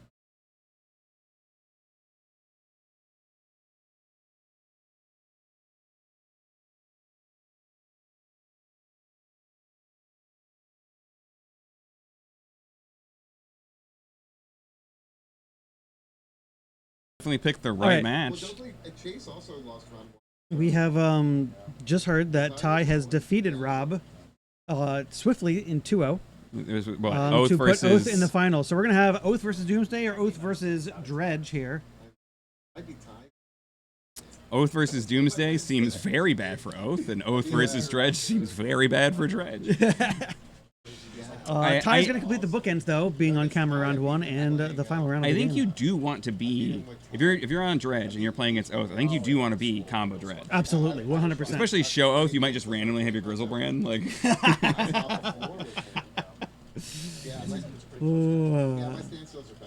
All right, so let's look at these sideboards here. Yeah. Let's go to Galen's first. Galen's deck. All right, so we have. What are those mind break traps? Those don't matter. He's No, got a but 4 Leyline Tabernacle. of the Voids though. Yeah, I and think the Tabby. I think it's just these ley lines, right? Sure. Like, are you even keeping like Force of Will? I mean, Force of Negations are like okay against the because you have to. Force of resolve the Negation dragon. is absolutely not coming in. There's 0 chance. Okay. Well, I don't mean. What you're gonna? There's been some interesting choices today. You're gonna Force of Negate. No, he needs to put all action spells in. Cabal therapy, like. No, I think. I that think makes the sense. ley I think lines probably come in, and that's it. And there's let's see, what I'd is bring he in the Tabby. What about the mind break trap? Because against Dredge? Well, because there's the Tabernacle against Dredge, because there's bridges on this one. So if you don't get to combo off, If Doomsday doesn't get to combo off, then they lose. well, this is the Galen. Well, but I think Galen would bring in Tabby. I think Galen will bring in Tabby based on what we just saw, but I think Sure. it's incorrect. You do? Okay. Yeah. Because again, it's combo. Like it doesn't actually Well- matter if he makes a Grizzlebrand. Well, you could also make hollow ones. They're Yeah, hollow yeah. I ones. mean, he has those things, but Doomsday's not trying to Well, that's control true. the game. They're That's trying to fair. win the game. Then why do we have tapping the board? What is it for? Because sometimes your opponent has Force of Will in their hand and 13 power in play, and you need a way to blow up those creatures. That's fair. Okay, It's sure. really good against the old Dreads deck. It's also very free because you're playing Vamp, you're playing That's true. Demonic Tutor. Like generally any deck that's playing Vamp, it's worth your time to have the Tabernacle. I think it's fine to bring it in. The cards I think are coming out are Cruise and Dig. Yes, that Those makes a are lot of sense. slow. He's got to keep both Oracles. Probably cut the Force Negations then. He's got Force Negations in his main. Yeah, Yep. those are coming out. So it's just those four Those cards right four, there, and sure. then maybe a Maybe Tabernacle. Yeah. Let's, We could all right, cut let's go. another Let's go to Force. the Dredge deck. Well, actually, let's see if they're playing. All right, let's go to the Dredge deck. Do they have Wasteland? They don't even have Wasteland in here. No. No, so they're stone dead. I could see Galen shaving a land. Like you don't need your island if. My first vintage game when I came back Sure. after quitting for a decade. Yeah. So these shoals don't do anything. Force of Vigor doesn't do anything. He's got his own Ley Lines of the Void. Yeah. That's the only thing he could possibly bring in, and one Mindbreak Trap. Yeah, Mindbreak Trap, I think that comes in, but there's not much else to do. Mindbreak Trap can be very unreliable against Doomsday. Sure. I think he probably brings, maybe if he's bringing anything in, I think he's bringing like one Mindbreak Trap for like a Narcomoeba. Well, and Galen has shown a propensity to build a lot of Street Wraith piles. Yeah. Which Mindbreak Trap is not good against. Yeah, or maybe he just learned his lesson and he'll never do that again. Maybe. Yeah, there's not much else here unless you really will like have some cards you don't want. I mean, the best cards that Chase has already in his deck. He's got a Hogak. I can take that out. Okay, you take the Hodak from Mindbreak Trap. Yeah, easy. And that's it. All right, let's go to the match. It's probably not started. No, so no. we figured out how they're boarding. I think they're still working on it. I think you would be surprised. I bet you the Doomsday player has my too. In other news, So we'll take a quick break and come back to the think they could- presenters. No. Now they can see you. Now they can. You were See? looking at the screen showing that they could. See, No, see, yeah, 'cause here's the it Black has Lotus, 400. everybody. This is what everyone's was looking playing at for. the camera. This goes to our champion. I don't know. So they're playing with this I haven't fun been Black trained on Lotus. this machine. That's why it's like when you go to the grocery store and everything you use self checkout and everything you bought was turnips. Like I don't know how to use this machine. You don't know the code for turnips off the top of your head? No. What's wrong with you? You only Yeah. came there for turnips. That was you had one Yeah, job. yeah. I mean, like I got turnips that look like bananas. I got turnips that look like apples. And it's like my bill's $4. I don't know where you're shopping, where your turnips look like bananas, but you might want to shop someplace else. The point is, turnips are very cheap, and you're doing it by weight. Stop tapping on my chair. I'm serious. My chair. Can you I stop? own it. I don't care. Can you?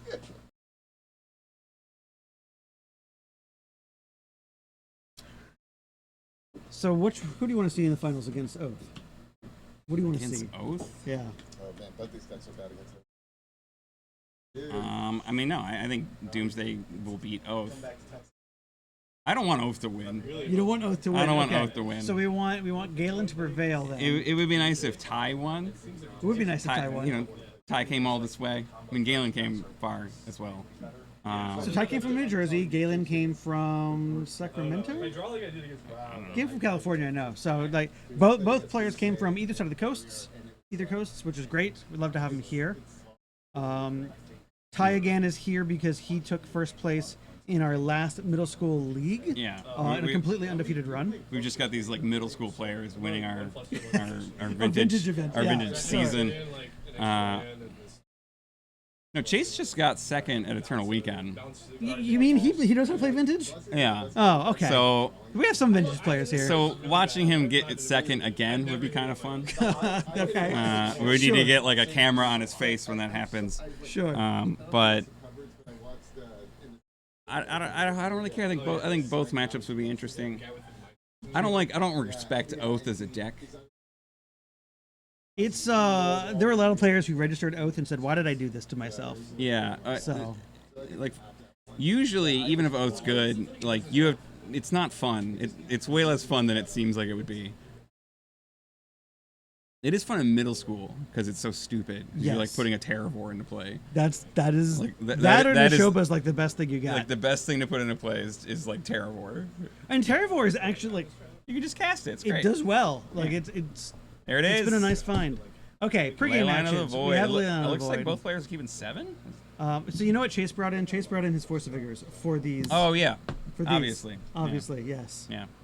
I'm sure Chase knew that. Mm-hmm. So Chase should have some stuff to bring in. But this is going to go a long way into giving Galen a bit more time. He probably keeps the Mindbreak Trap out then. Probably. He's got the Grief. All right, well, Oh snap this my Doomsday God, off. that Wow. is not a keep. No, I don't think it's a keep even with the ley line. That was 6, so he'd already mulliganed 1, so he's just mulligan straight for that. And I guess he's just hoping that there's no green, no Force of Vigors here. Now we can see. Yeah, I mean, I see that hand. Like not like there's 2 hollow ones, so now Chase just drew another hollow one. right. Like you see it and you're like, oh, I've got the thing I need. I've got some mana. I've got my ley line. But that's if you actually think about how games play out, that's not a hand that wins the game. Yeah. Wow. All right. Well, here comes some. He needs to draw beautiful Ancestral hollow ones. Recall. All right. Survey says, is this Ancestral Recall? He's got some time, but he doesn't have infinite time. No. All right. Well, we're going to. What are we fetching for? I think maybe he drew Ponder, and he wants to wait. I would have played the Underground Sea if we were going to Ponder. Well, he might have the. He's got another fetch line. I think he has the Surveil land, so that gets him one Oh, deeper. okay. That's fine. I'm fine with that. It doesn't really change the attack math. But I mean, Chase drew the best possible cards for this against this Leyline right now. There it is. There's the the Survey Leyline. Good call. We get a little Surveil on. I think he drew Ponder. That lets him. It gets him one more turn. He goes to 10 on his turn. 2 life is enough to Doomsday. Like it's still very realistic for them to win this stupid game. Like Doomsday is crazy. Yeah, if we have what? But he's definitely going to need a little bit of luck. I mean, let's say the card we drew Doomsday, and the next card we draw is like Dark Ritual or something. And to be fair, if he did bring in the Tabernacle, that is perfect here. That would be incredible. And we mostly think he did, but it's debatable against this specific dredge build. Sure. All right, so we surveil a Street Rate to the bin here. All right, he's correctly identifying how much life he has. All right. This is big turn for Galen here. 8 power facing, staring him down. And it just really shows you that the first piece of Dredge Hate isn't enough. You need the second piece. I mean, you need a second piece if you're hoping that they aren't able to do anything. Like, yeah, if you're playing a combat deck, usually what you want your Dredge Hate to do is buy you a turn and a half. Sure. And maybe that's what this has done. Oh yeah, I mean, like, having 2 hollow ones obviously is the nightmare scenario for that key. Can you imagine though here, like if Galen isn't able to like cobble anything together, and Chase has a Noxious Revival, just put something bad on top of his deck, and then it's really lights up. Yeah, Chase has to have nothing, and Galen has to draw reasonably well. It looks like he's counting. Yeah, gears are turning. That's always a good sign, or a bad sign depending on what side of the table you're on.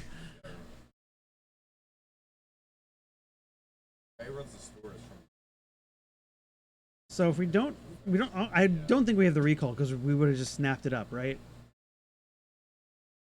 Yeah, I'm starting to wonder if it's really a Ponder.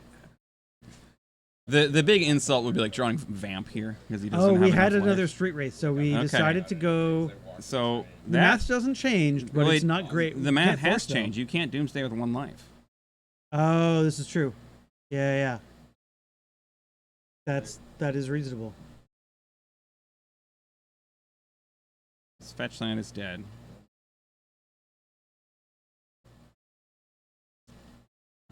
Draw for turn. Play a ponder.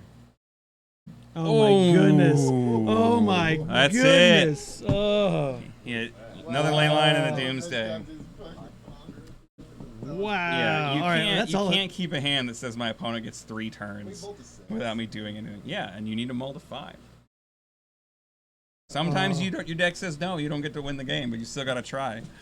Wild. All right. Well, that was a way to win the game. I can't believe that the other match, the 2 control-ish decks are finished in like 2 minutes.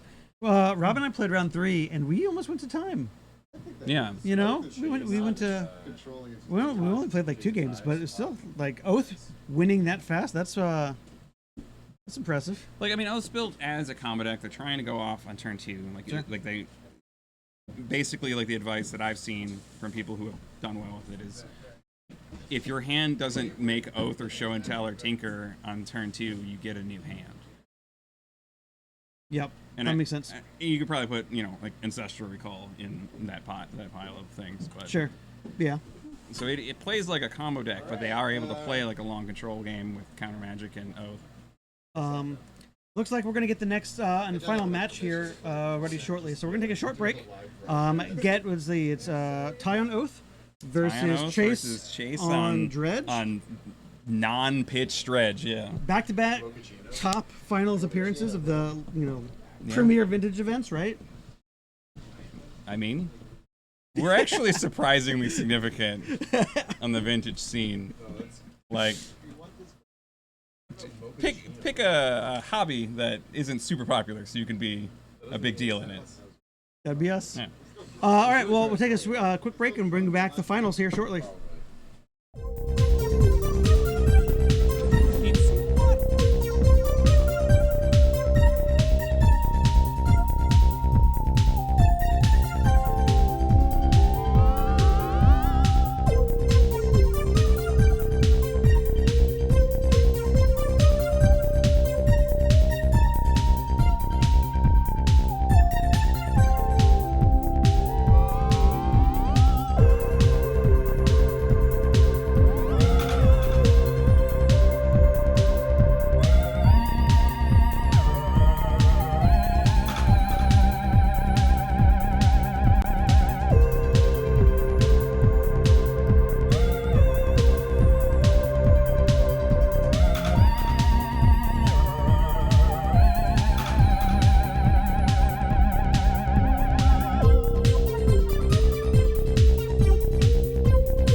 What's up, everybody?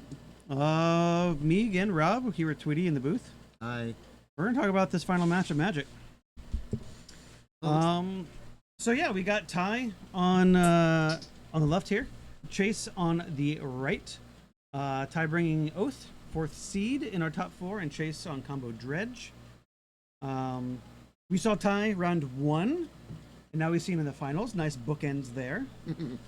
Looks like Dreads is taking them all. That is not surprising. I can't see ties now. I see what I think might be an Atraxa. I can't quite tell anything else. I mean, it's. He has to go like have something turn 1 or 2, or he's gonna lose probably. So. Yeah, I mean, let's look at. I'm gonna look at Ty's deck list here real quick. There's not a lot of things that just say he wins the game, Well, so I he mean, can still lose. I think Tinker, Oath, or Show and Tell are all 3 really good. Sure. So he's playing Crypt and Pedal, right? No, We're he's looking at no. So. Oh, he is on Crypt. Okay, we have a Crypt. Yep. There's no Pedal. No pedal. So I mean, we'll see. You doing commentary? We'll see if the I'm tool's sitting there. here. You want to get back in? Yeah. Okay.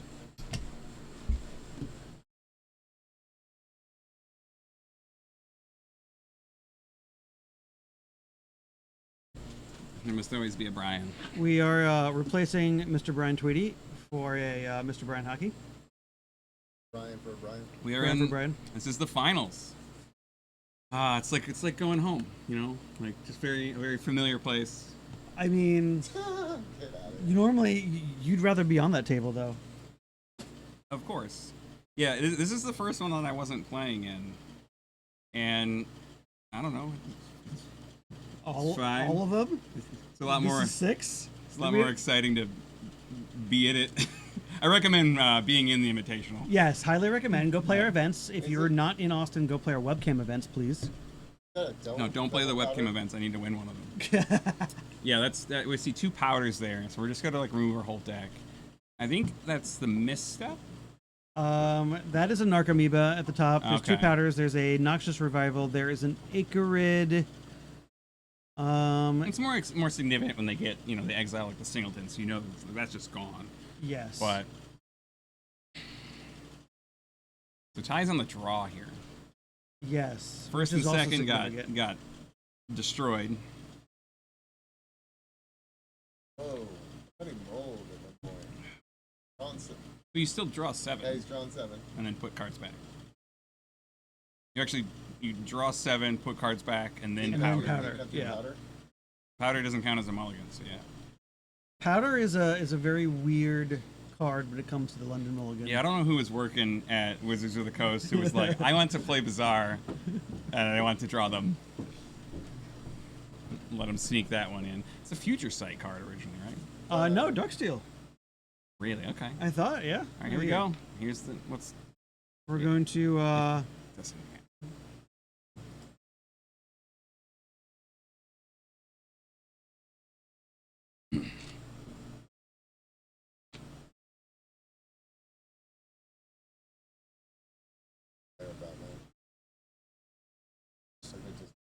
Oh my gosh. All right, what do we have here? So we have 3 Moxen. Wow. And a Boseiju. Oh, okay. That was a good keep. I like that. Now, do we have anything Yeah, I else to forgot that follow the this? Oath could do that to them. Good lord. All right, Chase, you get to search your library for a basic land or a land with a basic land type. Do you want to do that? No? Oh, shucks.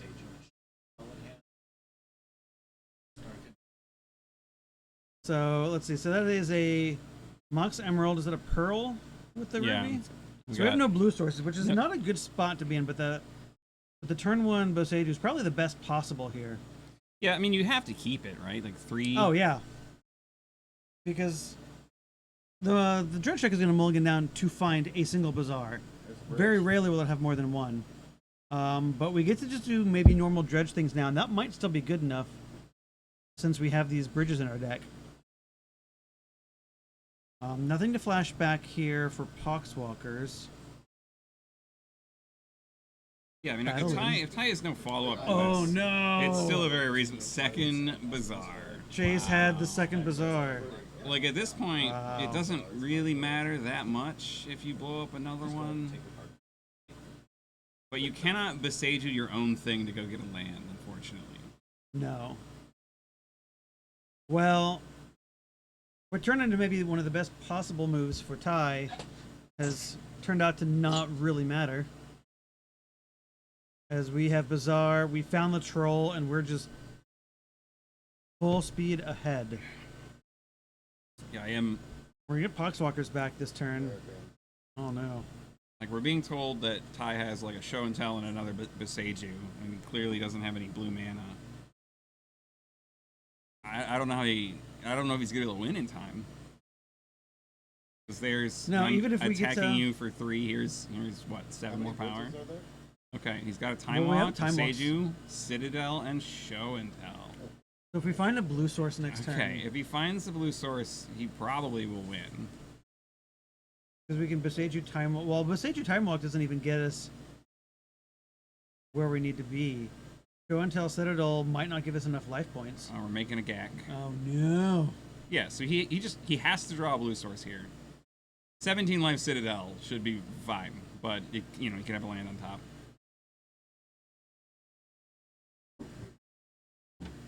Like, his best draw is Lotus.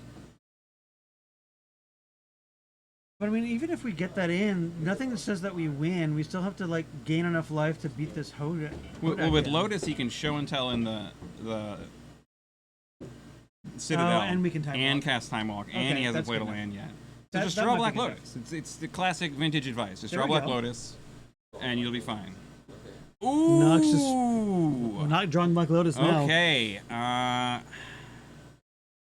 Chase says, "Yeah, you can have that's that game. Like, there's no. You can have that. Yeah.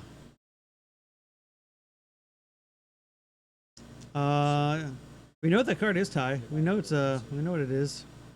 He's sitting there with 15 power and playing an Icrid in his graveyard. And a black creature to exile. Like, that's it. Are we really letting this stupid dredge deck win? This happens every now and then, right? This is what Andrew did to win. He just like showed up with Oath, or not Oath, but with Dredge, and we didn't have anything in. That's gonna be enough. Ty sees no way out of here, and we don't either. So Chase is gonna win game 1. All right, so let's look at sideboards here. Ty's vintage. What do we have? We have some Ravenous Traps. Those come in.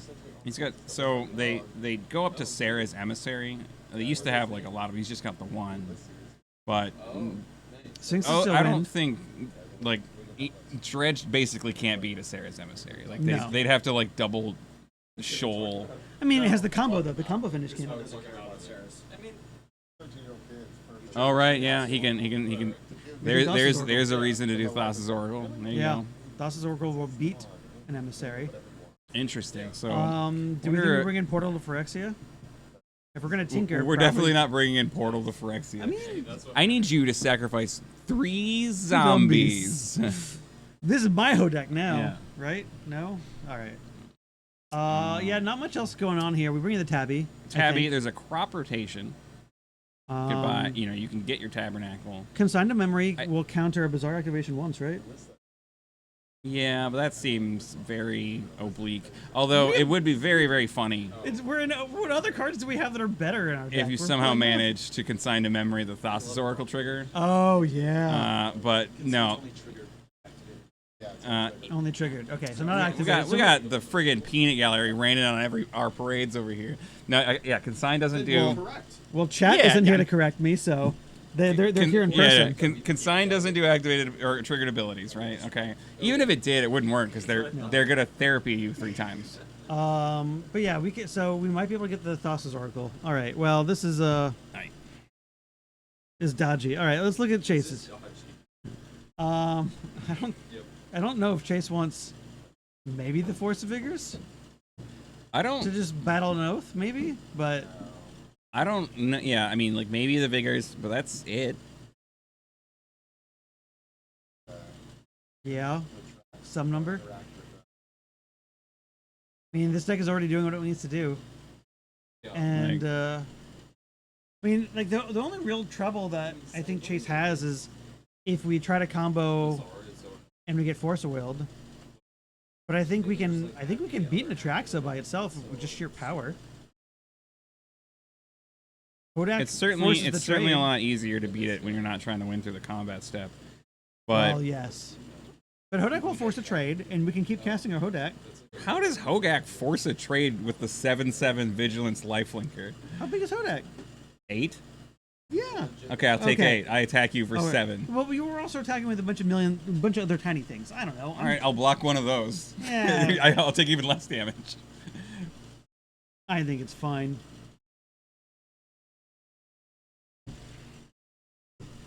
I has Ravenous Trap.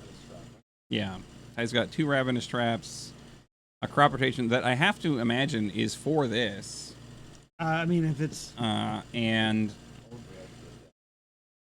like having a crop rotation is sort of like a classic way. Does he have a strip mine? no, They've been playing one strip mine. Yeah, it's right here. Yeah, it is. Okay, we do a strip mine in So the like it's like a classic like thing. It's better than having second tabernacle because Yes. you can get a strip mine if that's better in the scenario. Sometimes they like in Legacy you would also have like a Boseiju. So Ty's deck does have some more play post board, which is nice. What do we think we're taking out? Probably this Null Rod. Yeah, the Null Rod doesn't do anything. I don't really know what else. I mean, like, there's got to be some sort of card that's for blue matchups that he doesn't need. We could probably The Flusterstorm's actually, like, reasonable. We could probably do one less Flusterstorm. I mean, we have Force Negations and 4, so maybe we cut one of those. I don't know. Definitely don't cut the two. Well, we'll see what Ty brought in here, hopefully. Both players look like they're taking a mulligan down to 6. Chase hunting for that Bazaar.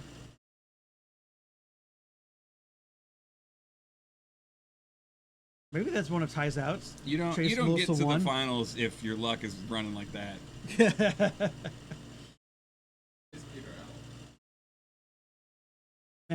Luck is a fickle mistress. No, it's actually your luck for the day is set when you wake up in the morning. So the Okay. only way to get different luck is to sleep on it. I thought everybody knew that. Yeah. Do you know how to find out your luck beforehand? So you just know to just stay inside and sleep. Yeah, do something where being lucky would be important. Okay. Like a Magic tournament. Yeah, or like, have a put one of your knives in your drawers, like just pointing up and don't look when you reach in, and so if you don't get stabbed, wow, if you okay. get stabbed, like go back to bed. I mean that makes sense. I mean, not but go to the hospital, but then there's, go back to bed. Like it's not life-threatening stakes, but there's stakes involved in that. You know. No, luck will know if you try to trick it. It won't like that.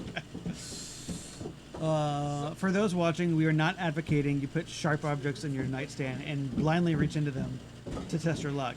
I actually am But that is a advocating that you method. put knives in your nightstand. I think sharp objects go in In the that. nightstand. Yeah. But okay, well, you're saying blindly reach into the. Don't turn your drawer into like a pit trap. Okay. For your hand. Actually, don't put your knives in a drawer. That's not. That's not a good place to keep your knives. So while Chase is still mulliganing, Ty's hand is a Trop, Show and Tell, Misty, Deep Tutor, Forcible on the back. Alrighty. So he's 2 lands. He's got a Show, Tell, and an Oath, and a Rav Trap, and a Demonic Tutor. So that's still like a turn 2 show. You Demonic Tutor for Lotus, put your Atrox into play, go on your merry way. I thought you said he had an Atrox. Trop, Show and Tell. Oh. So he doesn't have anything to show and tell. Eh. All right. Well, here's the Misty. The game is afoot. I mean, his hand's a lot better than Galen's hand was, but it is definitely a somewhat speculative hand. All right, we're gonna discard A Dread Return, a Bridge, and a Shambling Shell? Yeah, that's not. It's not a lot, but. Does he have the Grief? He doesn't. The Grief. Wow. Okay, so Ty definitely off to a better start here, I think. Look at this cute tropical island proxy. By means of Chase not having a good start. All right, we're gonna cast Demonic Tutor. So he's All right, got so one 2 unknown cards now, right? No, 1. What card do we go grab? What's our silver bullet? Well, it depends on what he drew. If he drew Atroxa, then he goes and gets Lotus, cast Show and Tell, and Okay. you know.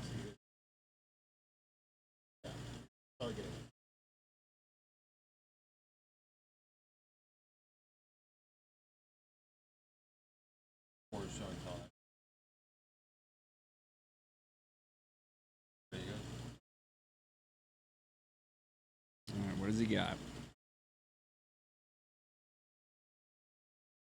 There it is. Okay, there we go. Now, does Chase have his Show and tell. stupid fucking Grizzlebrand? Narcomoeba. Okay, well, guess Okay. what? This attracts has something to say about your Narcomoeba. We still have the trap in hand. Still is a ravenous trap in Still hand. the ravenous trap. I'm surprised you didn't fire off the ravenous trap on that dredger. Is there actually a dredger? Yeah, that was probably A shambling shell. I'll get. I think he's gonna try to fire off the ravenous trap after he dredges this next time. Is that a crop rotation? No, is that a blessing? There's a blessing. That's not gonna go into the hand. There's no way. That Yeah. we want that so we can keep oathing.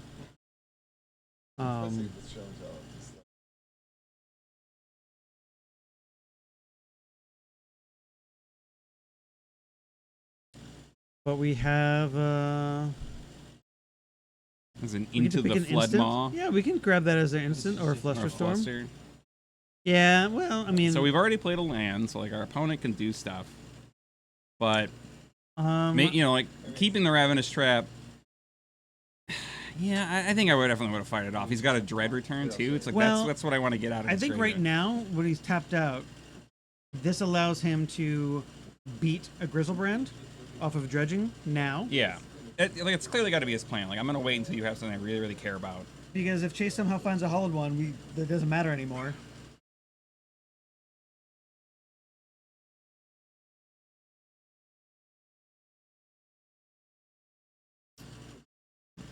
The Narcomoeba does block. Atrocity doesn't trample, right? No. Vigilance, Death Touch, Flying, Lifelink. Yes. All right, he's discarding Oath to hand size. That's surprising to me. Oh, I think we have another oath in hand. We got one off of tracks and we had one in hand to start with. I thought. I mean, if he had one in hand, then he drew it off of his unknown cards, right? Maybe. Alright, so we're dredging some amount there. There's a Grizzlebrand. Yeah, the Rav Trap is live. We're dredging Foxwalkers, Mindbreak Trap, Therapy. Trap you. A A little early. He hadn't discarded yet. good. Well, yeah, we haven't discarded yet. And This is a sequencing problem. we do get the ability to do this before Chase goes to his draw step, so he doesn't get to cast these spells, but Chase does need to discard. Maybe he just put him with those Yeah, cards. he must have. Alright, well, Kai's gonna move to the attack step momentarily. Play our island. Yep. Get Battle ya. 7. We're not gonna block. Right. He can block later, and this way it maybe fuels a dread return. Or like blocking after he gets a bridge. Another one. Oh no! All right. I wonder what he's putting in. Do you think it's? Ooh. Another Narcomoeba. What is he? All Do right, you well, name creatures? Yes. Well, no. You would against normal dredge, but like we're saying, like Well, there's nothing else to name because it. you could name sorceries What sorcerers do you need protection from? to keep him off of therapy. So now he has to try to combo. Like if he tries to combo, you can just force it because he can't therapy you a bunch of times. Well, okay. That I guess is a reasonable alternative, and that might be what he But does. yeah, I mean, like but- creatures protect you from grief, which is funny. We are going to call that one for Ty as Chase scoops that one. Here up. we go, the final game, final game of the season. All right, so we got one game left, everybody. This is it. We're gonna crown a new champ. And what'll be great? This is our 6th year doing this. It is. And now when people ask me how many times I've won, I can just say half. Which is used to be all. Yeah, that was. Well, I'd say I won season 1 and season 2, and then in season 3, Web. In the last round of the Swiss, Mike and I were playing to see if I could get not last. Okay. Like at first he was like, I'm not gonna play, and I was like, no, we have to. 'Cause I didn't want to go first to worst, and I did get that one. Okay. In like middle school. Because like the first and one, then mono white initiative, like that came in like I was qualified in the last event of the season with an initiative deck, and then played like in a different initiative deck in the Invitational. And then it won Eternal Weekend with Raja. Yeah, like that was my list. He won. Couldn't go that year. Very sad for me. But your deck won. Yeah, I mean, if there's going to be a year when you can't go, you kind of want something significant to happen, so you still like remember it. Yep. Didn't go this year because they cut the prize support and they didn't even explain why. No we painting. Only paintings. We only paintings. I've already gotten to the. Just no painting. They just cut the painting. They cut the. So this year they did not have a nice, eternal friendly. And they didn't even make an announcement that they were going to cut it. They just didn't give it to anyone, and then refused to acknowledge everyone being like, what? So on that note, the Invitational, not only do you win that Black Lotus, but we have artwork that the winner also goes home with. Because if you win a vintage event, you should get something like art to take with you. We do? Yeah. I haven't seen it. So Kai was gracious enough to get a print of Urza. Okay. So one of the newest Urza prints, one of the newest cards that came out, and signed by the artist. And then all the players have signed that as well. So the winner walks home with a signed. I am getting print. a little tired of cool stuff being in the versions of events that I didn't get to play in. Like I top 8 Eternal Weekend, and then the next year's when they did the promos, and that's when I know. Yes. Mike and Raja got there. It's like, well, I wanted a promo. Yeah, especially because those promos are money. Yeah, I think I sold a misstep for like $3,000 or $4,000. I don't know. Yeah. Yeah, precisely. The misstep? Was it a misstep? There's one. Yeah, because Mike got a ponder. Yeah. I had it. I just kept like I would pick it up and be like, I don't know what to do with this. No. Piece of power. All right. Our players examining their hands. Ty's looking like he's gonna mulligan. Chase hunting for his Bazaar, going down to 5. Going down to 5. So who do you want to win? I would love to see Ty win. Where does again. Chase live? Does Chase live here? Here-ish. Did he come to Texas? our I believe. individual events? I believe he's in Texas. Yeah, because he qualified one of our vintage events. In addition to just doing recently well. So at, there's something to be said for the winner to be someone who lives in nearby and is going to come to the events. Oh, I'm going to force Ty to come back if he wins. Well, yeah, he's got to come to the Invitational, but he's not going to come from New Jersey to RTS 37. Correct. Yeah. So Chase still has an easy enough accessibility to get to the rest of our events. Although it's just nice to be like, oh, that's the person who won last year, and they're here. Yeah. Although Ty did win a webcam league, so that didn't stop him from. Yeah. See, if Ty wins, he's a webcam league ringer, and that's one less person I have to beat to have a chance of qualifying. That's true. I can't imagine I parachute in for a Saturday and play a vintage event and then go home. Yeah, sure. Like even if I won, I still I'd be like, I don't like doing that. Right. It's not easy to travel nowadays. It's a pain in the butt.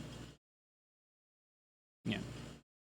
Hurry up and wait. All right, looks like we're going to do a powder on 5 here.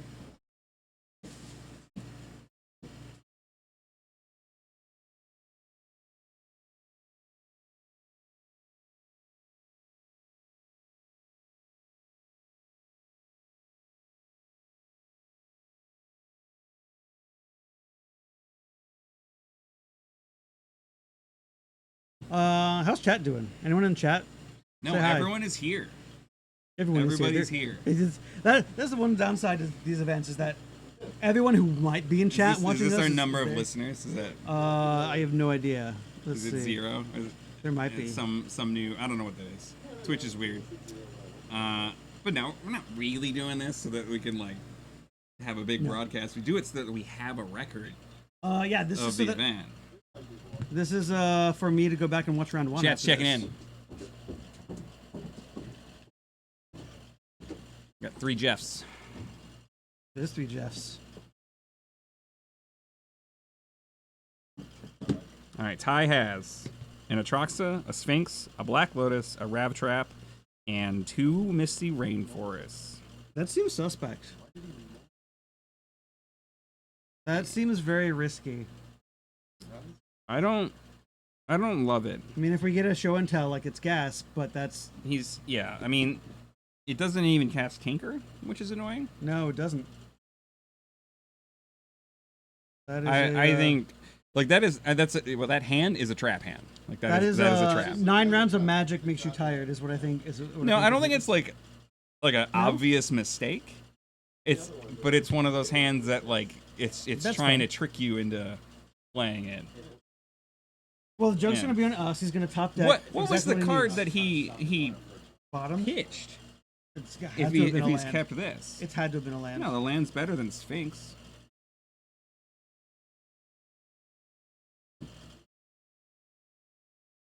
Land's better than Sphinx. Yeah, yeah. You want Sphinx in your deck for Tinker. There's something to be said for having 2 big guys. So if he gets grief, he doesn't lose his show and tell target. Yeah. But I think if he gets grief, he's losing Lotus.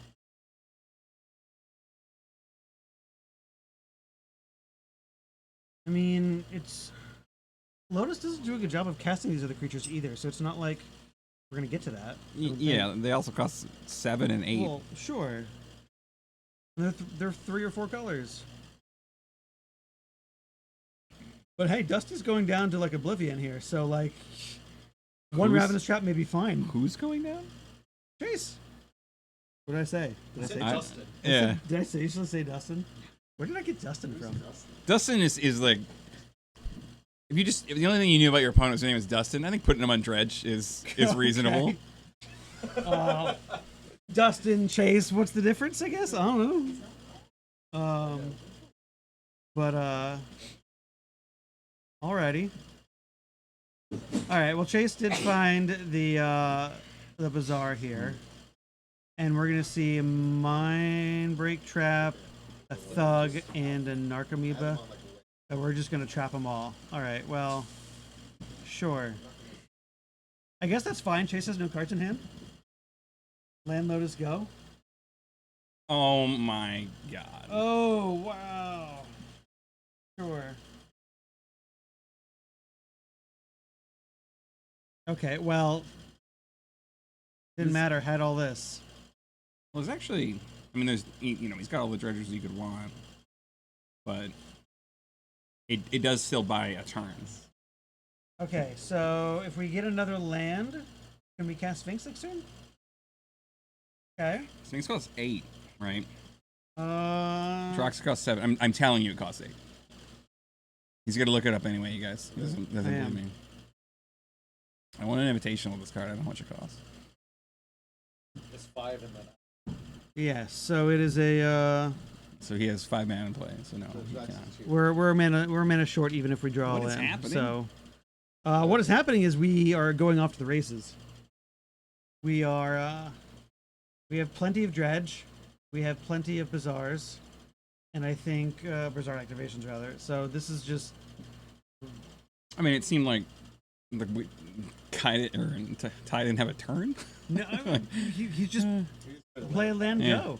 There's nothing. Yeah. He didn't keep a hand that really did anything, and I think Chase has found his way out of this real He's nicely. drawn a Force of Will. I think maybe Ty should have waited on his Ravenous Trap. I mean, hindsight 2020, but I mean, yeah, it's an enticing. Your opponent has no cards. Like, if he doesn't rip a dredger there, he does nothing.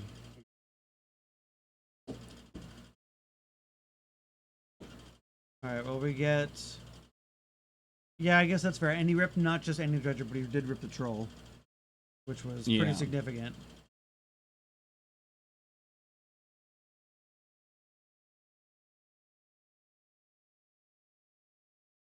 I don't know. I think you could have at least waited because then if he he's gonna you get your turn.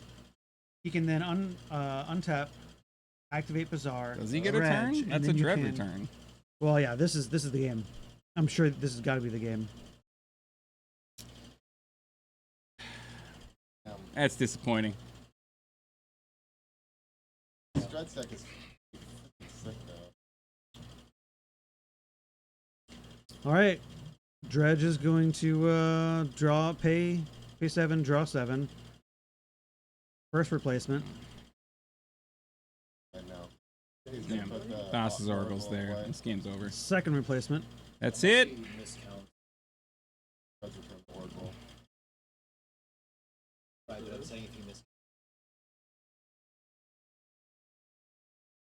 Okay.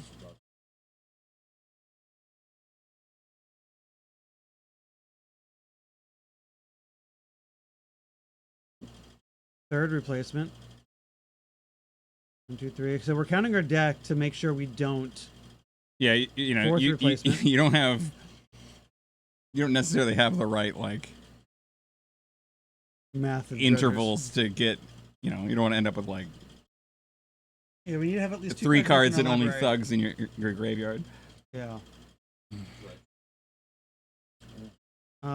And some of these Narcomoebas will come back and play, so we can still have maybe like 5 cards left in the library if we have, some Narcomoebas or some blue pips. Yeah. And we that's already know true. the coast is clear. Ty did use his Force of Will. So I think that's that. All right, so we are going to. I think we're just going to stop dredging now. We have 2 cards. 1 card left in library, 2 cards in hand. Is that what that is? Yeah. Sure. All right. Yes. Flashback. You know, Third therapy. time. You There we and go. make it's done. Chase is our invitational champion. We've now allowed Dredge to win twice, you guys. Yeah. Tisk tisk. We need more rest in The pieces. last Dreads was very different than this. So it was Congratulations, it Chase. was like, Well fought. Well done. Great week. Great year for you, right? Eternal Weekend. One of our vintage events into Eternal Weekend into here. You did Like, it. this is. Now you get to come back next year. Get first. There you go. You want to interview him? No, I'll go get him. You go get him? All right. Hold on tight, everybody. We're going to go bring him down in here, have a little bit of chat with him, and see what it's like to be a champion. Hold on. Stay right there.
What's up, everybody? Welcome back for those of you on chat watching. I'm here with Chase. Yes. Victor, how's it Yes. going? It's Congratulations. You spiked a Romancing the Stones event this year. You made second at Eternal Weekend. Now you won the Invitational. I also ended up winning the Oklahoma Land Run. Oh, so that's right. I'm on a. This is your pretty, year. Pretty big streak. I think like the next thing you do is Disney World, right? Is that what happens next? Yeah, maybe retirement. hang up the cape. You can't retire. You're now locked in for next year. Yeah. How you feeling? I'm feeling pretty great. Mold to 2 is never what you want to see, and to be able to pull it back from that is what the deck is designed to do, and it worked beautifully. So it did. No complaints. How did you like playing Dredge at like this event as opposed to the opposite of Dredge that you did at Eternal Weekend? Well, since it's a smaller event with less rounds, it's a lot less tedious, you know, with all the mulligans, and there's a lot less agency in your gameplay. You know, you can keep a wide range of hands with Luris decks, and there's just more decisions to make. Not that Dredge doesn't have decisions to make, but the deck is kind of live and die by the sword. Yeah. And so to do that in a smaller setting, to me, is a lot more fun. It is, sure. As opposed to across 11 rounds, where past round 5, you start to get a little tired. So how did the at least of that specific experience? Sure. How did your first 3 rounds of Vintage go? Not great. 1 and 2. 1 and 2. Okay. So was able to go undefeated in middle school. Okay. Shout out to Phyrexian Dreadnought and Stifle. Yes. And then the semifinals with the top decked Chalice of the Void. After missing on Dredgers was pretty legendary. That was a moment that's going to be a highlight reel. The comeback from the Mold to 2. I feel like is also pretty legendary. So the especially like at that moment, like you Multitude, you find a Dredger, immediately gets Ravenous trapped, and then the next card is just the Troll, like, and it's like, and then we're just like, well back in it. Sometimes the game wants you to win. Sometimes it does. Well, so on the subject of winning, not only do you get the Black Lotus, but you also get this signed print, signed by all of the competitors as well as the artist of Urza. It is the full art from Dominaria Remastered, I am told. Pretty nice. It's nice. Like this is the kind of swag you get from like winning our events and playing. Like look at all that, right? Vintage events get artwork. Remember that, everybody. It's also got my signature on there too. It does have your signature. Hey, all the competitors. I'm in there too somewhere. I contributed. But congratulations. Thank you. Any parting thoughts? Come to Romancing the Stones. $10 can get you pretty damn far. So, well, congratulations again, and thank you very much. Thank you. Absolutely. Thank you. All right, everybody, that's going to do it for now. Thank you guys for watching. We're going to go, drink some beer and start, resting for the rest of the day. But thank you all for joining us. You're the Dredge. Let's go. Yeah, the Dredge. All right, guys. Thank you guys so much for watching. Take it easy. See you next time.